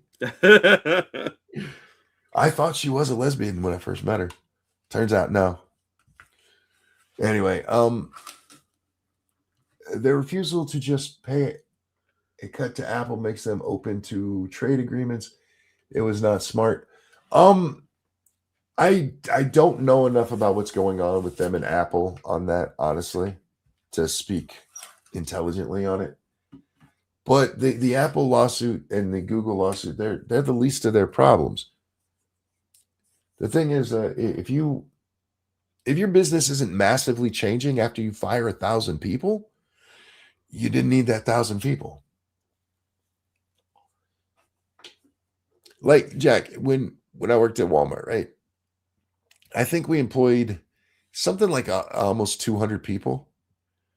And if we fired a quarter of them, or in the case of them, a fifth, right? So we're losing what, 40 people?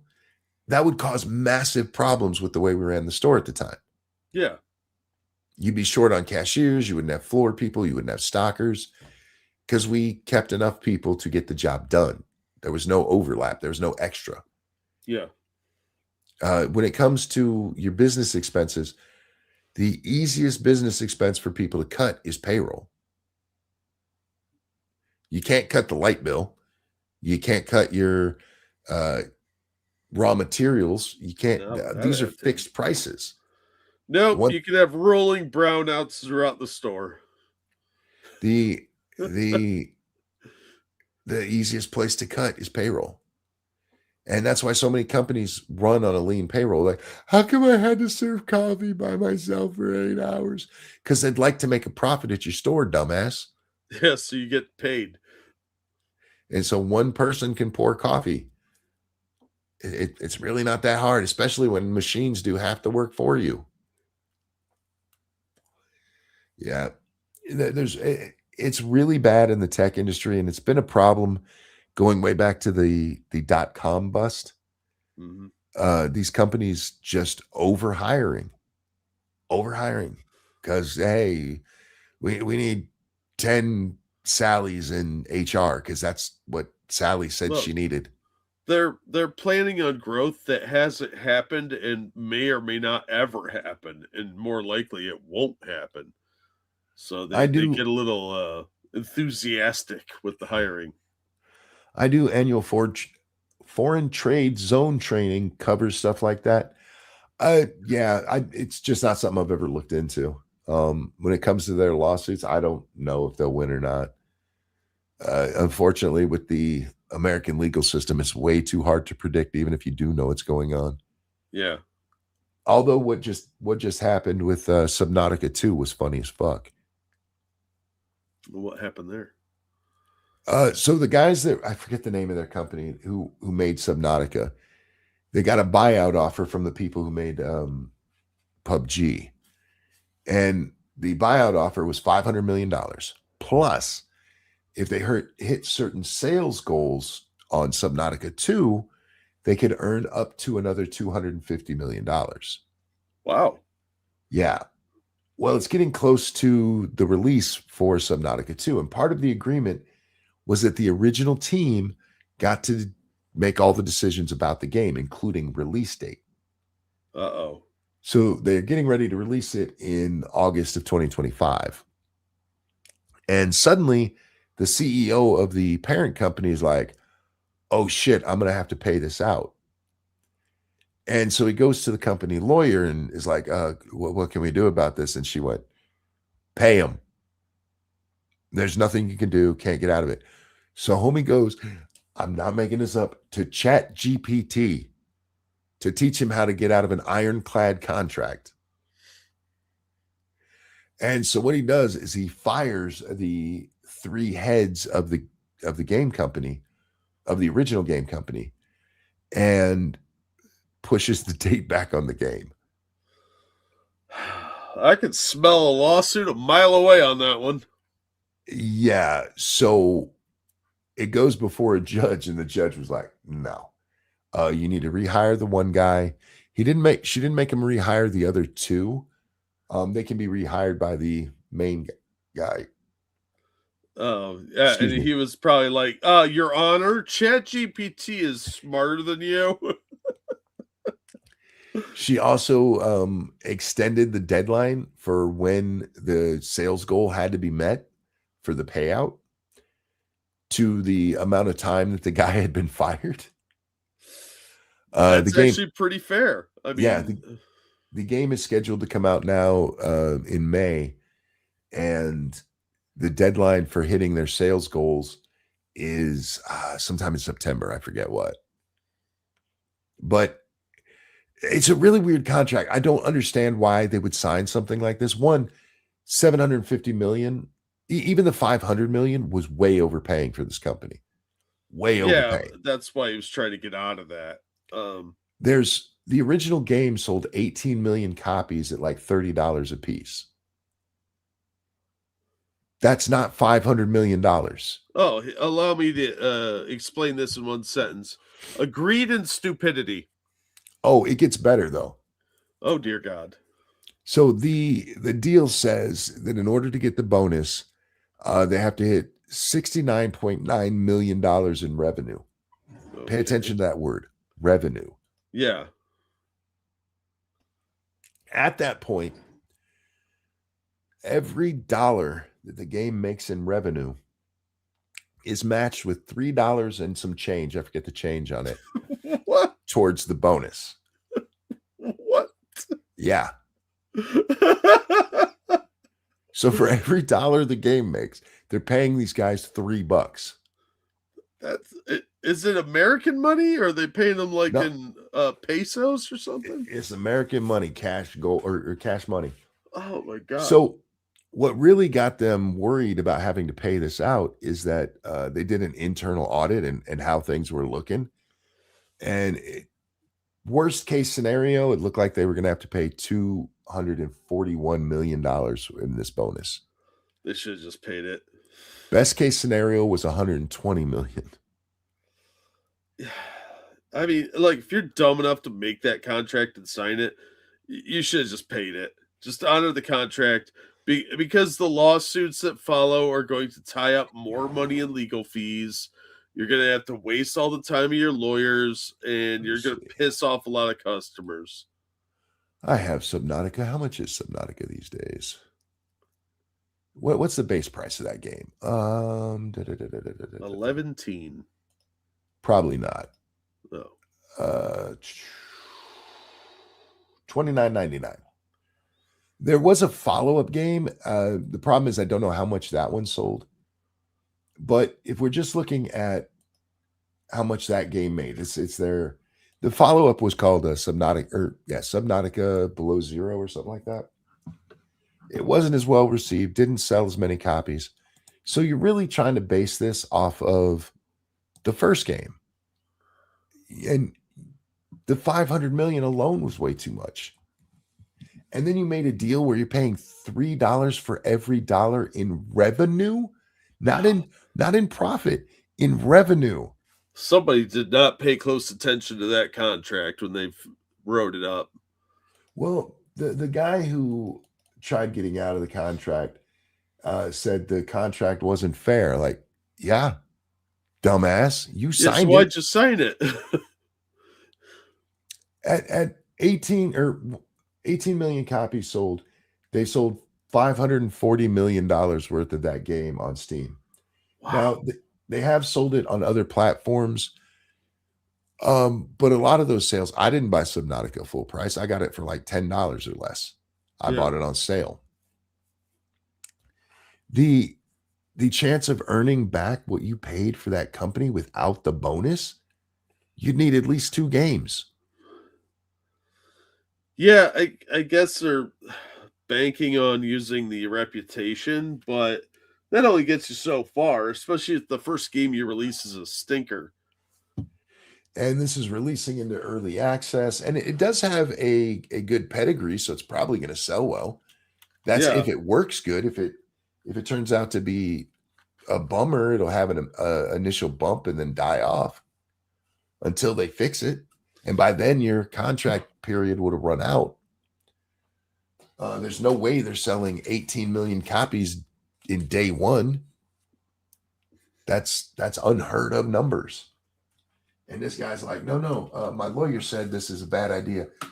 And Chat GPT at first, this is the part I forgot, Jack, told him, no, there's no way out of it. And then, like every good hooker, he said to it, you gotta pretend, man. Just pretend you can get me out of it. What should I do? What would we do if we could do this? And then Chat GPT came back with some stupid shit about trying to strong arm him. It's funny as shit. Probably told him his penis is big too. Jeez, bro, it's one of the dumbest cases I've ever seen, and one that, again, you can never count on the American legal system because God knows where it's going to go.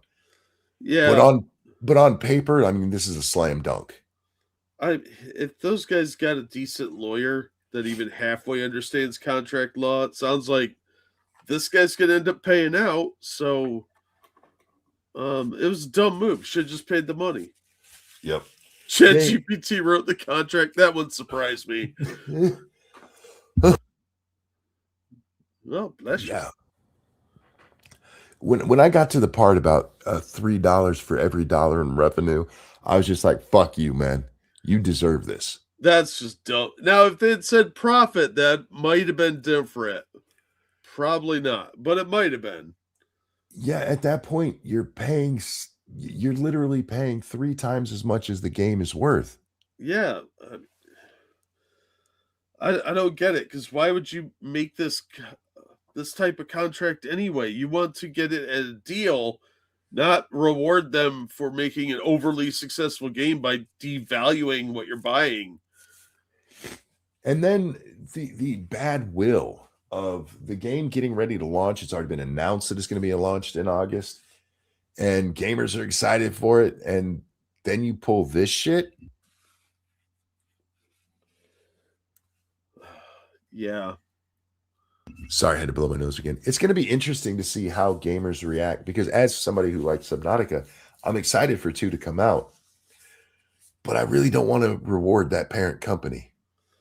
Yeah, well, I mean, technically you'd be rewarding the people that made it. Yeah. Because those guys the new people aren't going to make any more money off of it. They're going to have to make another game just to kind of try and recoup what they wasted buying the company. Yeah, I mean, even if the sales are similar on console, and this game made $1 billion, you end up with 250 million. That's a good chunk of change. But the bad will that you got from it, the fool you made of yourself, I just don't know. Like I said, it'd been better just to pay the money out and say, okay, I made a mistake. This is cost me this much money. I was talking with Satsu about this the other day because it annoys me how people always blame the publishers. Like, publishers are just greedy. Okay, I hear you. These guys wanted a $250 million bonus. There's this idea among gamers, especially YouTube gamers, the YouTube talking heads on gaming, that it's always the bad publisher, and that the video game devs are just these quirky little nerds whose only goal in life is to make a great game for you. They don't care about money. $250 million bonus, bitch. Yeah, I like money. Give me money. How about that? They're like, these publishers are so greedy. Yeah, but the three guys asking for 250 million, they're what? Humble? Yeah. I mean, they got a lot of balls asking for that much of a bonus. Right?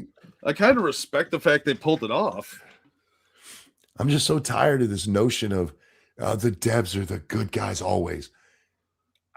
They got screwed in this situation. The CEO never should have signed that fucking contract. Yeah, it's a dumb move.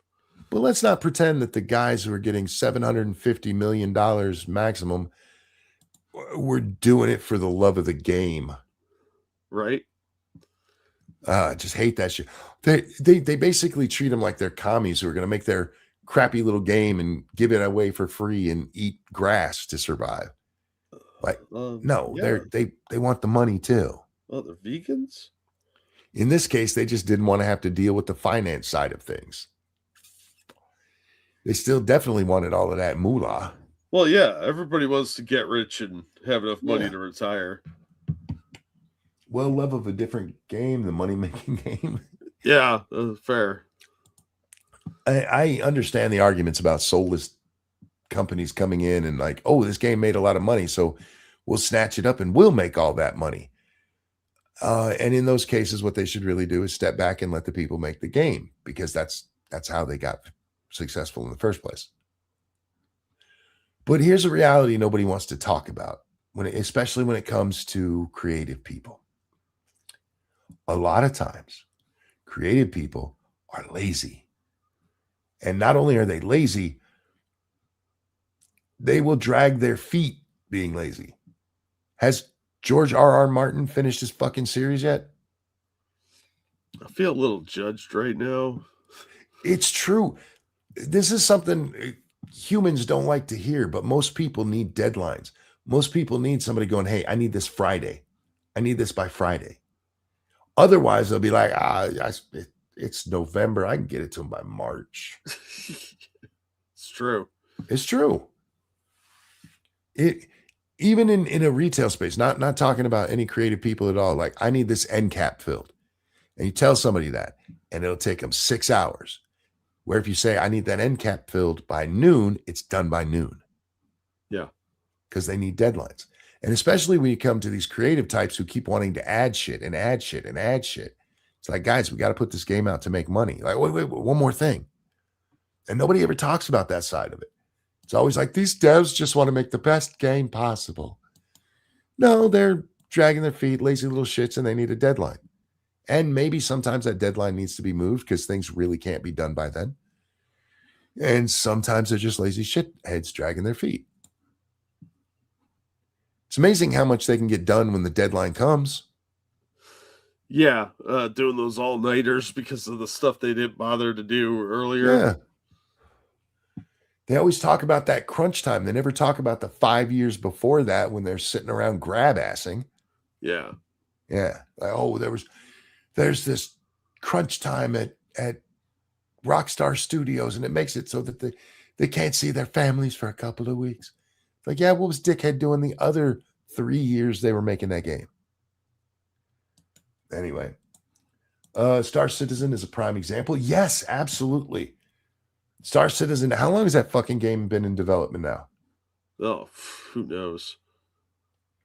All done off of, hey, we gotta we need your donations to help us make the greatest game ever.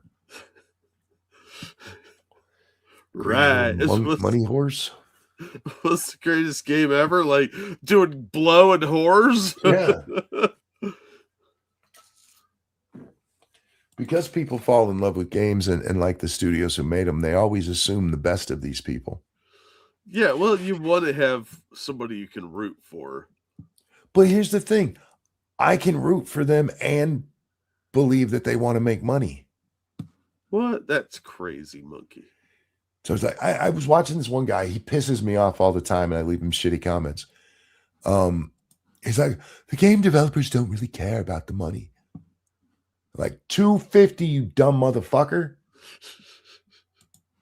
They don't care about the money. They wanted that $250 million to give to charity. I mean, clearly.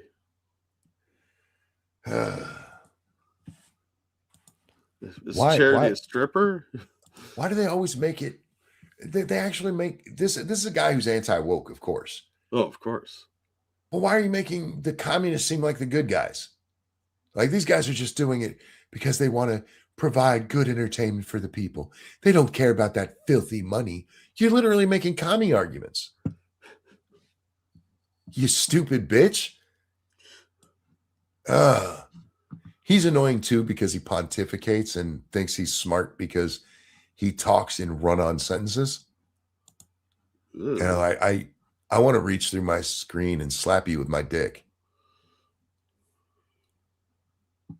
I think Star Citizen was started in 2014. That sounds about right. It doesn't even have to be laziness. Humans can't do everything at once, and business deadlines aren't part of the creative workflow naturally. I should have been more clear because a lot of times it's not laziness. A lot of times it's people. Find an artist, put a piece of paper in front of them, somebody who draws really well. Give him a pencil. Say, draw a perfect image. He'll never complete that picture. He can't. One, a perfect image doesn't exist. And as the artist, you're going to see flaws constantly that most people would never even notice, never even care about. And so you got to fix that one more thing. There's a time where you have to just say, this is good enough. Yep. And a lot of people, this is why people are like, oh, one day I'd like to write a book. This is why a lot of books don't get written that probably could, because there's this notion, it's got to be well worded and bullshit. 50 Shades of Grey was trash. Yeah. But you have to be dedicated and actually put the work in. And that's the part most people won't do, is because most people don't have good time management. Well, I mentioned the Kay Scarpetta books. The first books are really, really hard to read. They are. But she got better at her craft by doing it over and over. It's like, this is as good as I can do right now. Here it is. And then the next one was a little bit better. And same thing happens with the Harry Potter books. The first ones are very simplistic. And as she gets better at writing, yes, I know there's the whole adverb thing. But she gets better at writing and better at storytelling and better at leaving little clues here and there for things, setting up foreshadowing that you didn't realize was foreshadowing. And it's something that you only learn by getting it out there and going on to the next work. Yeah. If she waited until the Sorcerer's Stone was as good as the Deathly Hallows, it never would have been finished. Yeah, anyway. That book would never see the light of day. People procrastinate. Yeah, that one I feel that a lot. Oh my God, what time is it? Oh shit, I should get some sleep. Before we go any further, though, I wanted to ask you if you saw that article I sent you about the Sphinx. I did not. I watched the 2 videos you sent. I didn't see an article. Yeah, apparently there's somebody that thinks there's a second Sphinx in Egypt. What, just buried? Yeah, it's in front of one of the other pyramids. Ah. Yeah. There's apparently some clues that there was a second Sphinx carved directly into stone more than 3,000 years ago. The dream stele positioned between the paws of the Great Sphinx appears to depict 2 Sphinx figures, hinting that the legendary monument may once have had a twin. Now, Italian researchers who in 2025 claim to have uncovered massive underground structures beneath the Giza Plateau believe they have identified the second guardian buried beneath the sands. Huh. Yeah, they've got a lot of info on it. I'm going to put the article into chat if anybody wants to read it. It sounds really interesting because if it's true, that changes a lot. No, I saw another video of somebody trying to explain how the Great Pyramid was built and convinced it was made in Khufu's time. Let me just say their evidence is specious. Yeah, this is it changes the way you, like the perspective of how you look at the pyramids because it's the positioning's weird. You have to kind of look at. I can't really describe it. It's way too early in the morning, but it just looks really cool. So I'm hoping it's true, and because that would change a lot of the history of what we know about the Sphinx. It makes it more interesting. Where do you think its placement is compared to the Sphinx? All right, so if you're looking at the Sphinx and you're looking at the pyramid, right? The next pyramid over, it would be left behind or right? That one. Which way are we going? All right, so let's say you're looking at the Sphinx, right? Straight at his face, yep. Straight at the Sphinx, eyeball to eyeball. You're floating in the air, yeah. Eyes locked. Behind it is the pyramid. Off to the right is another pyramid, okay? Yeah. And then behind that pyramid, where you can't see, is the other Sphinx. I'm trying to picture this, so I'm having to bring up pictures of the Sphinx. Just pull the article up. You can scroll down and look at it. I couldn't find the article. I just dropped it in chat. Oh, okay. Let me see.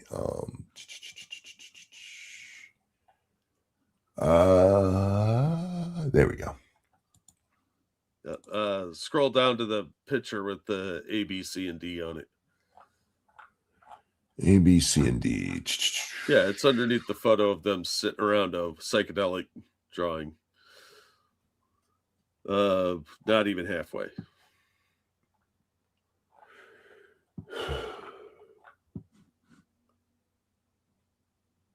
Oh, okay, I see. But wait, what am I looking at? Why are there only 2 pyramids there? Because they're only talking about 2 sphinxes.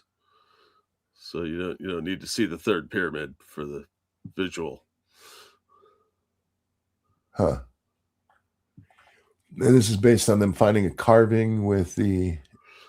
Yeah, there's 2 carvings, and then they did the what do they call that? Ground penetrating radar. Yeah. So they found that there's like those structures underneath, and they think they found the other Sphinx then. Huh. Based on that. That would be a hell of a dig to get it out. Yeah, you're talking about a lot of sand. I mean, remember that when Napoleon invaded Egypt, the Sphinx was buried up to its neck. And so there's been a lot of sand there for a really long time. You're talking major excavations. Thank you, Tyride. Did you guys see how the United Nations was trying to force us to pay reparations to Africa for the transatlantic slave trade? I did, and then go fuck themselves. They got paid when the slaves were bought from them. Yeah, they can all go fuck themselves. You want to make reparations? Take it up with the people that sold the slaves. Yep, that's none of my concern. Go fuck yourselves. You guys even made a movie about the folks who were selling them to us, accidentally making them the heroes of a story. Yeah. Whoopsie. Oops. Whoopsie. Hits a Stargate.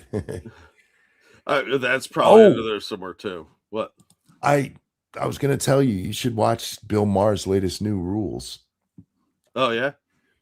Well, they only put the final rule up on YouTube. Yeah, he's all in on the aliens, man. Yeah, I did see part of that. It was on my Twitter feed. Yeah, there's part of it where he makes his obligatory Republican suck jokes, but Yeah. And he's kidding around about parts of it, of course, but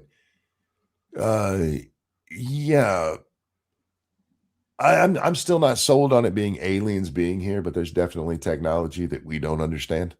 Well, I mean, you could jump on the JD Vance bandwagon and say demons, but I don't know. Could be I mean, both. Bill played the video, and I don't know how real that video is of us sending a Hellfire Drone. missile or Yeah, something. yeah. The drone fired a Hellfire missile. That video's been out for a while. The Navy verified that that's a real thing. Yeah, and the missile hit it and bounced the fuck off. Yep. And That's well, it doesn't just fucking badass. it doesn't just bounce off. It does change the orientation of the object, but then it rights itself and goes right back on course. Yep. So even if the missile doesn't explode when it impacts, let's say it's a dud, that midair collision should have caused severe damage. Yeah, the fact that it didn't knock it out of the sky, that probably had a bunch of people at the Pentagon shitting their pants. Well, the other thing is, because Bill Maher is like, you guys can obviously take us over. Consider this something that hasn't been considered before, Jack. You see that Hellfire missile hit that thing, right? Mm-hmm. The Hellfire missile's bigger than it. Maybe these are tiny aliens, and that's why they haven't taken over. Oh, because I mean, that's possible. There are reports of tiny aliens, but I would think it's some kind of like remote controlled drone or pre-programmed, like a mapping device or something. Or maybe it's tiny aliens. Yeah, it could be tiny aliens. Think about how much easier it would be to build a spacecraft if a single hand-sized chunk of iron was all you needed. Yeah, that's true. Or you build tiny robots that pilot your tiny ship, and they just do what they're programmed. Yeah. Observe and report. Hellfire missiles are small. Yeah, they're not very big. And they were bigger than this thing. And they hit it and it bounced right off and went on its merry way. Which begs the question, what the fuck is it made out of? I don't know, but it's pretty impressive, whatever it is. Hellfire missiles aren't slow either. So this hit with some force. And it was just like, nah, bro. Oh, man. I have a feeling they flipped us off for that one. Brad Williams size aliens? No, brownie size aliens. If you remember the original Willow. Yeah, you're talking like action figure sized. Yeah, they're tiny. They could be our pets. That's probably why they haven't, come here, because they're like, they're gonna try to fuck us. Yeah. And it's only fair. They've been looking up our butts forever. Yeah, look, maybe they saw Mothra and they thought they're gonna enslave us and make us the high priestesses of giant insects. Because Mothra had the priestess ladies that were like that size. Oh, yeah. So maybe they're afraid of that. And that's a legitimate fear. The Japanese are pretty weird. I think it would be cool to have our own little alien midgets. I don't know. I mean, that could really backfire somehow, I'm sure. I read Gulliver's Travels. They get enough of them, they'll tie you down. We can make friends with them, and when machines break, we can just send them in hi-ho style. Oh, there's that. It'd be awesome. Anyway, to answer whatever the last question was, I don't remember what your question was. I think I answered it though. But yeah, the Bill Maher thing, you should check out the whole thing if you haven't watched it. It's amazing how many people are coming on board with aliens being here. I'm still not there yet, guys. I think they visited I think you're probably right, Jack. It's probably more like a drone thing. Yeah. it'd be easier to send out robots or androids, more specifically, that are programmed with what to do when they find a planet with life on it or possible habitable worlds, and they just are out exploring and collecting information and relaying it back to the home world or whatever. That is a feasible way to explore space. It's much more economical, and it makes a lot more sense because safer. You don't have to risk people or try and create some kind of suspended animation or anything like that, because longevity wise, robots that can kind of repair each other are a lot more feasible and expendable. Oh, real quick, thank you, Evolved Potato. There's a whole group of sci-fi storytelling called HFY, humanity. Fuck yeah, where most aliens evolved on docile worlds, so humanity is basically biological supermen because we're the only ones that can survive on worlds like Earth. Maybe that's real. That's always a possibility. I mean, we are very versatile animals that can survive in a lot of different environments. Sure. Look at all the different environments on Earth, from deserts to tundra. We've managed to pretty well adapt. So, I mean, there's always that. But yeah, I mean, the possibility of alien life is becoming more and more likely just based on how many planets they keep discovering. Well, and the more they learn about it. So, yeah, it's becoming likely that there is some other life out there, whether it's germs or super mutants. I don't know. The idea that an infinite universe doesn't have other life in it is egotistical to the extreme. Yeah, and it depends on how, like, our development as a species has been very slow because we keep having setbacks. Empires fall. And look what we've done in a few hundred years. If they're a couple hundred years ahead of us, maybe they can fold space time. I don't know. You don't know what kind of crazy stuff. You told somebody 150 years ago about a cellular phone, they would say you're insane. That sort of technology could never exist. I think if we find out there are aliens that have visited us, it's going to be disappointing the technology that they use to get here. Vacuum tubes, dude. Giant vacuum tubes. Probably. That'd be our luck. We're like, you guys had it right. You had it right the first time. You just used it to watch Benny Hill. Yeah. Yeah, they're like, you didn't build one of these? What are you doing? Right. I think it's going to be some kind of basic propulsion, just they found a way to refine it that we haven't. Yeah, we might be more advanced in some other area. Or, yeah, the notion of like folding space and stuff, it just, I get it in the sci-fi realm, but in the reality-based world, I have trouble with it. Anyway, guys, we're going to wrap this one up. Thank you for coming and hanging out with us. Thank you for just listening to me ramble, because I really feel like ass, and I just needed to get some shit off my chest. Women, stop being feminists. Even if you don't think you are, I promise you. Thank you for the donations. You guys are awesome. Jack, anything on the show? I'll drop a link to a cool video that came out while we were chatting. As always, guys, thank you so much for the tips and the birthday wishes and all the support you give us and coming out and watching, even when we're just kind of ranting. Chances are I will do a show tomorrow. We'll see how it goes. But just for a heads up, next week, there's a good chance I won't stream at all. Just things going on in the background, Jack. But then after that, we should be returning to normal. Provided I'm not dead by then. Yeah, don't die. I'm going to try not to. I need this job.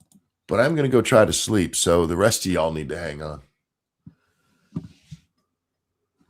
Duck and cover, y'all. Duck and cover. Time to go to the bunker. Jack, a pleasure as always. Always glad to be here. You guys don't have to duck and cover too much because I won't be able to fucking sleep. Take care. We love you. We'll see you on the next one. Bye now. Bye, everybody. I'm not singing fuck you.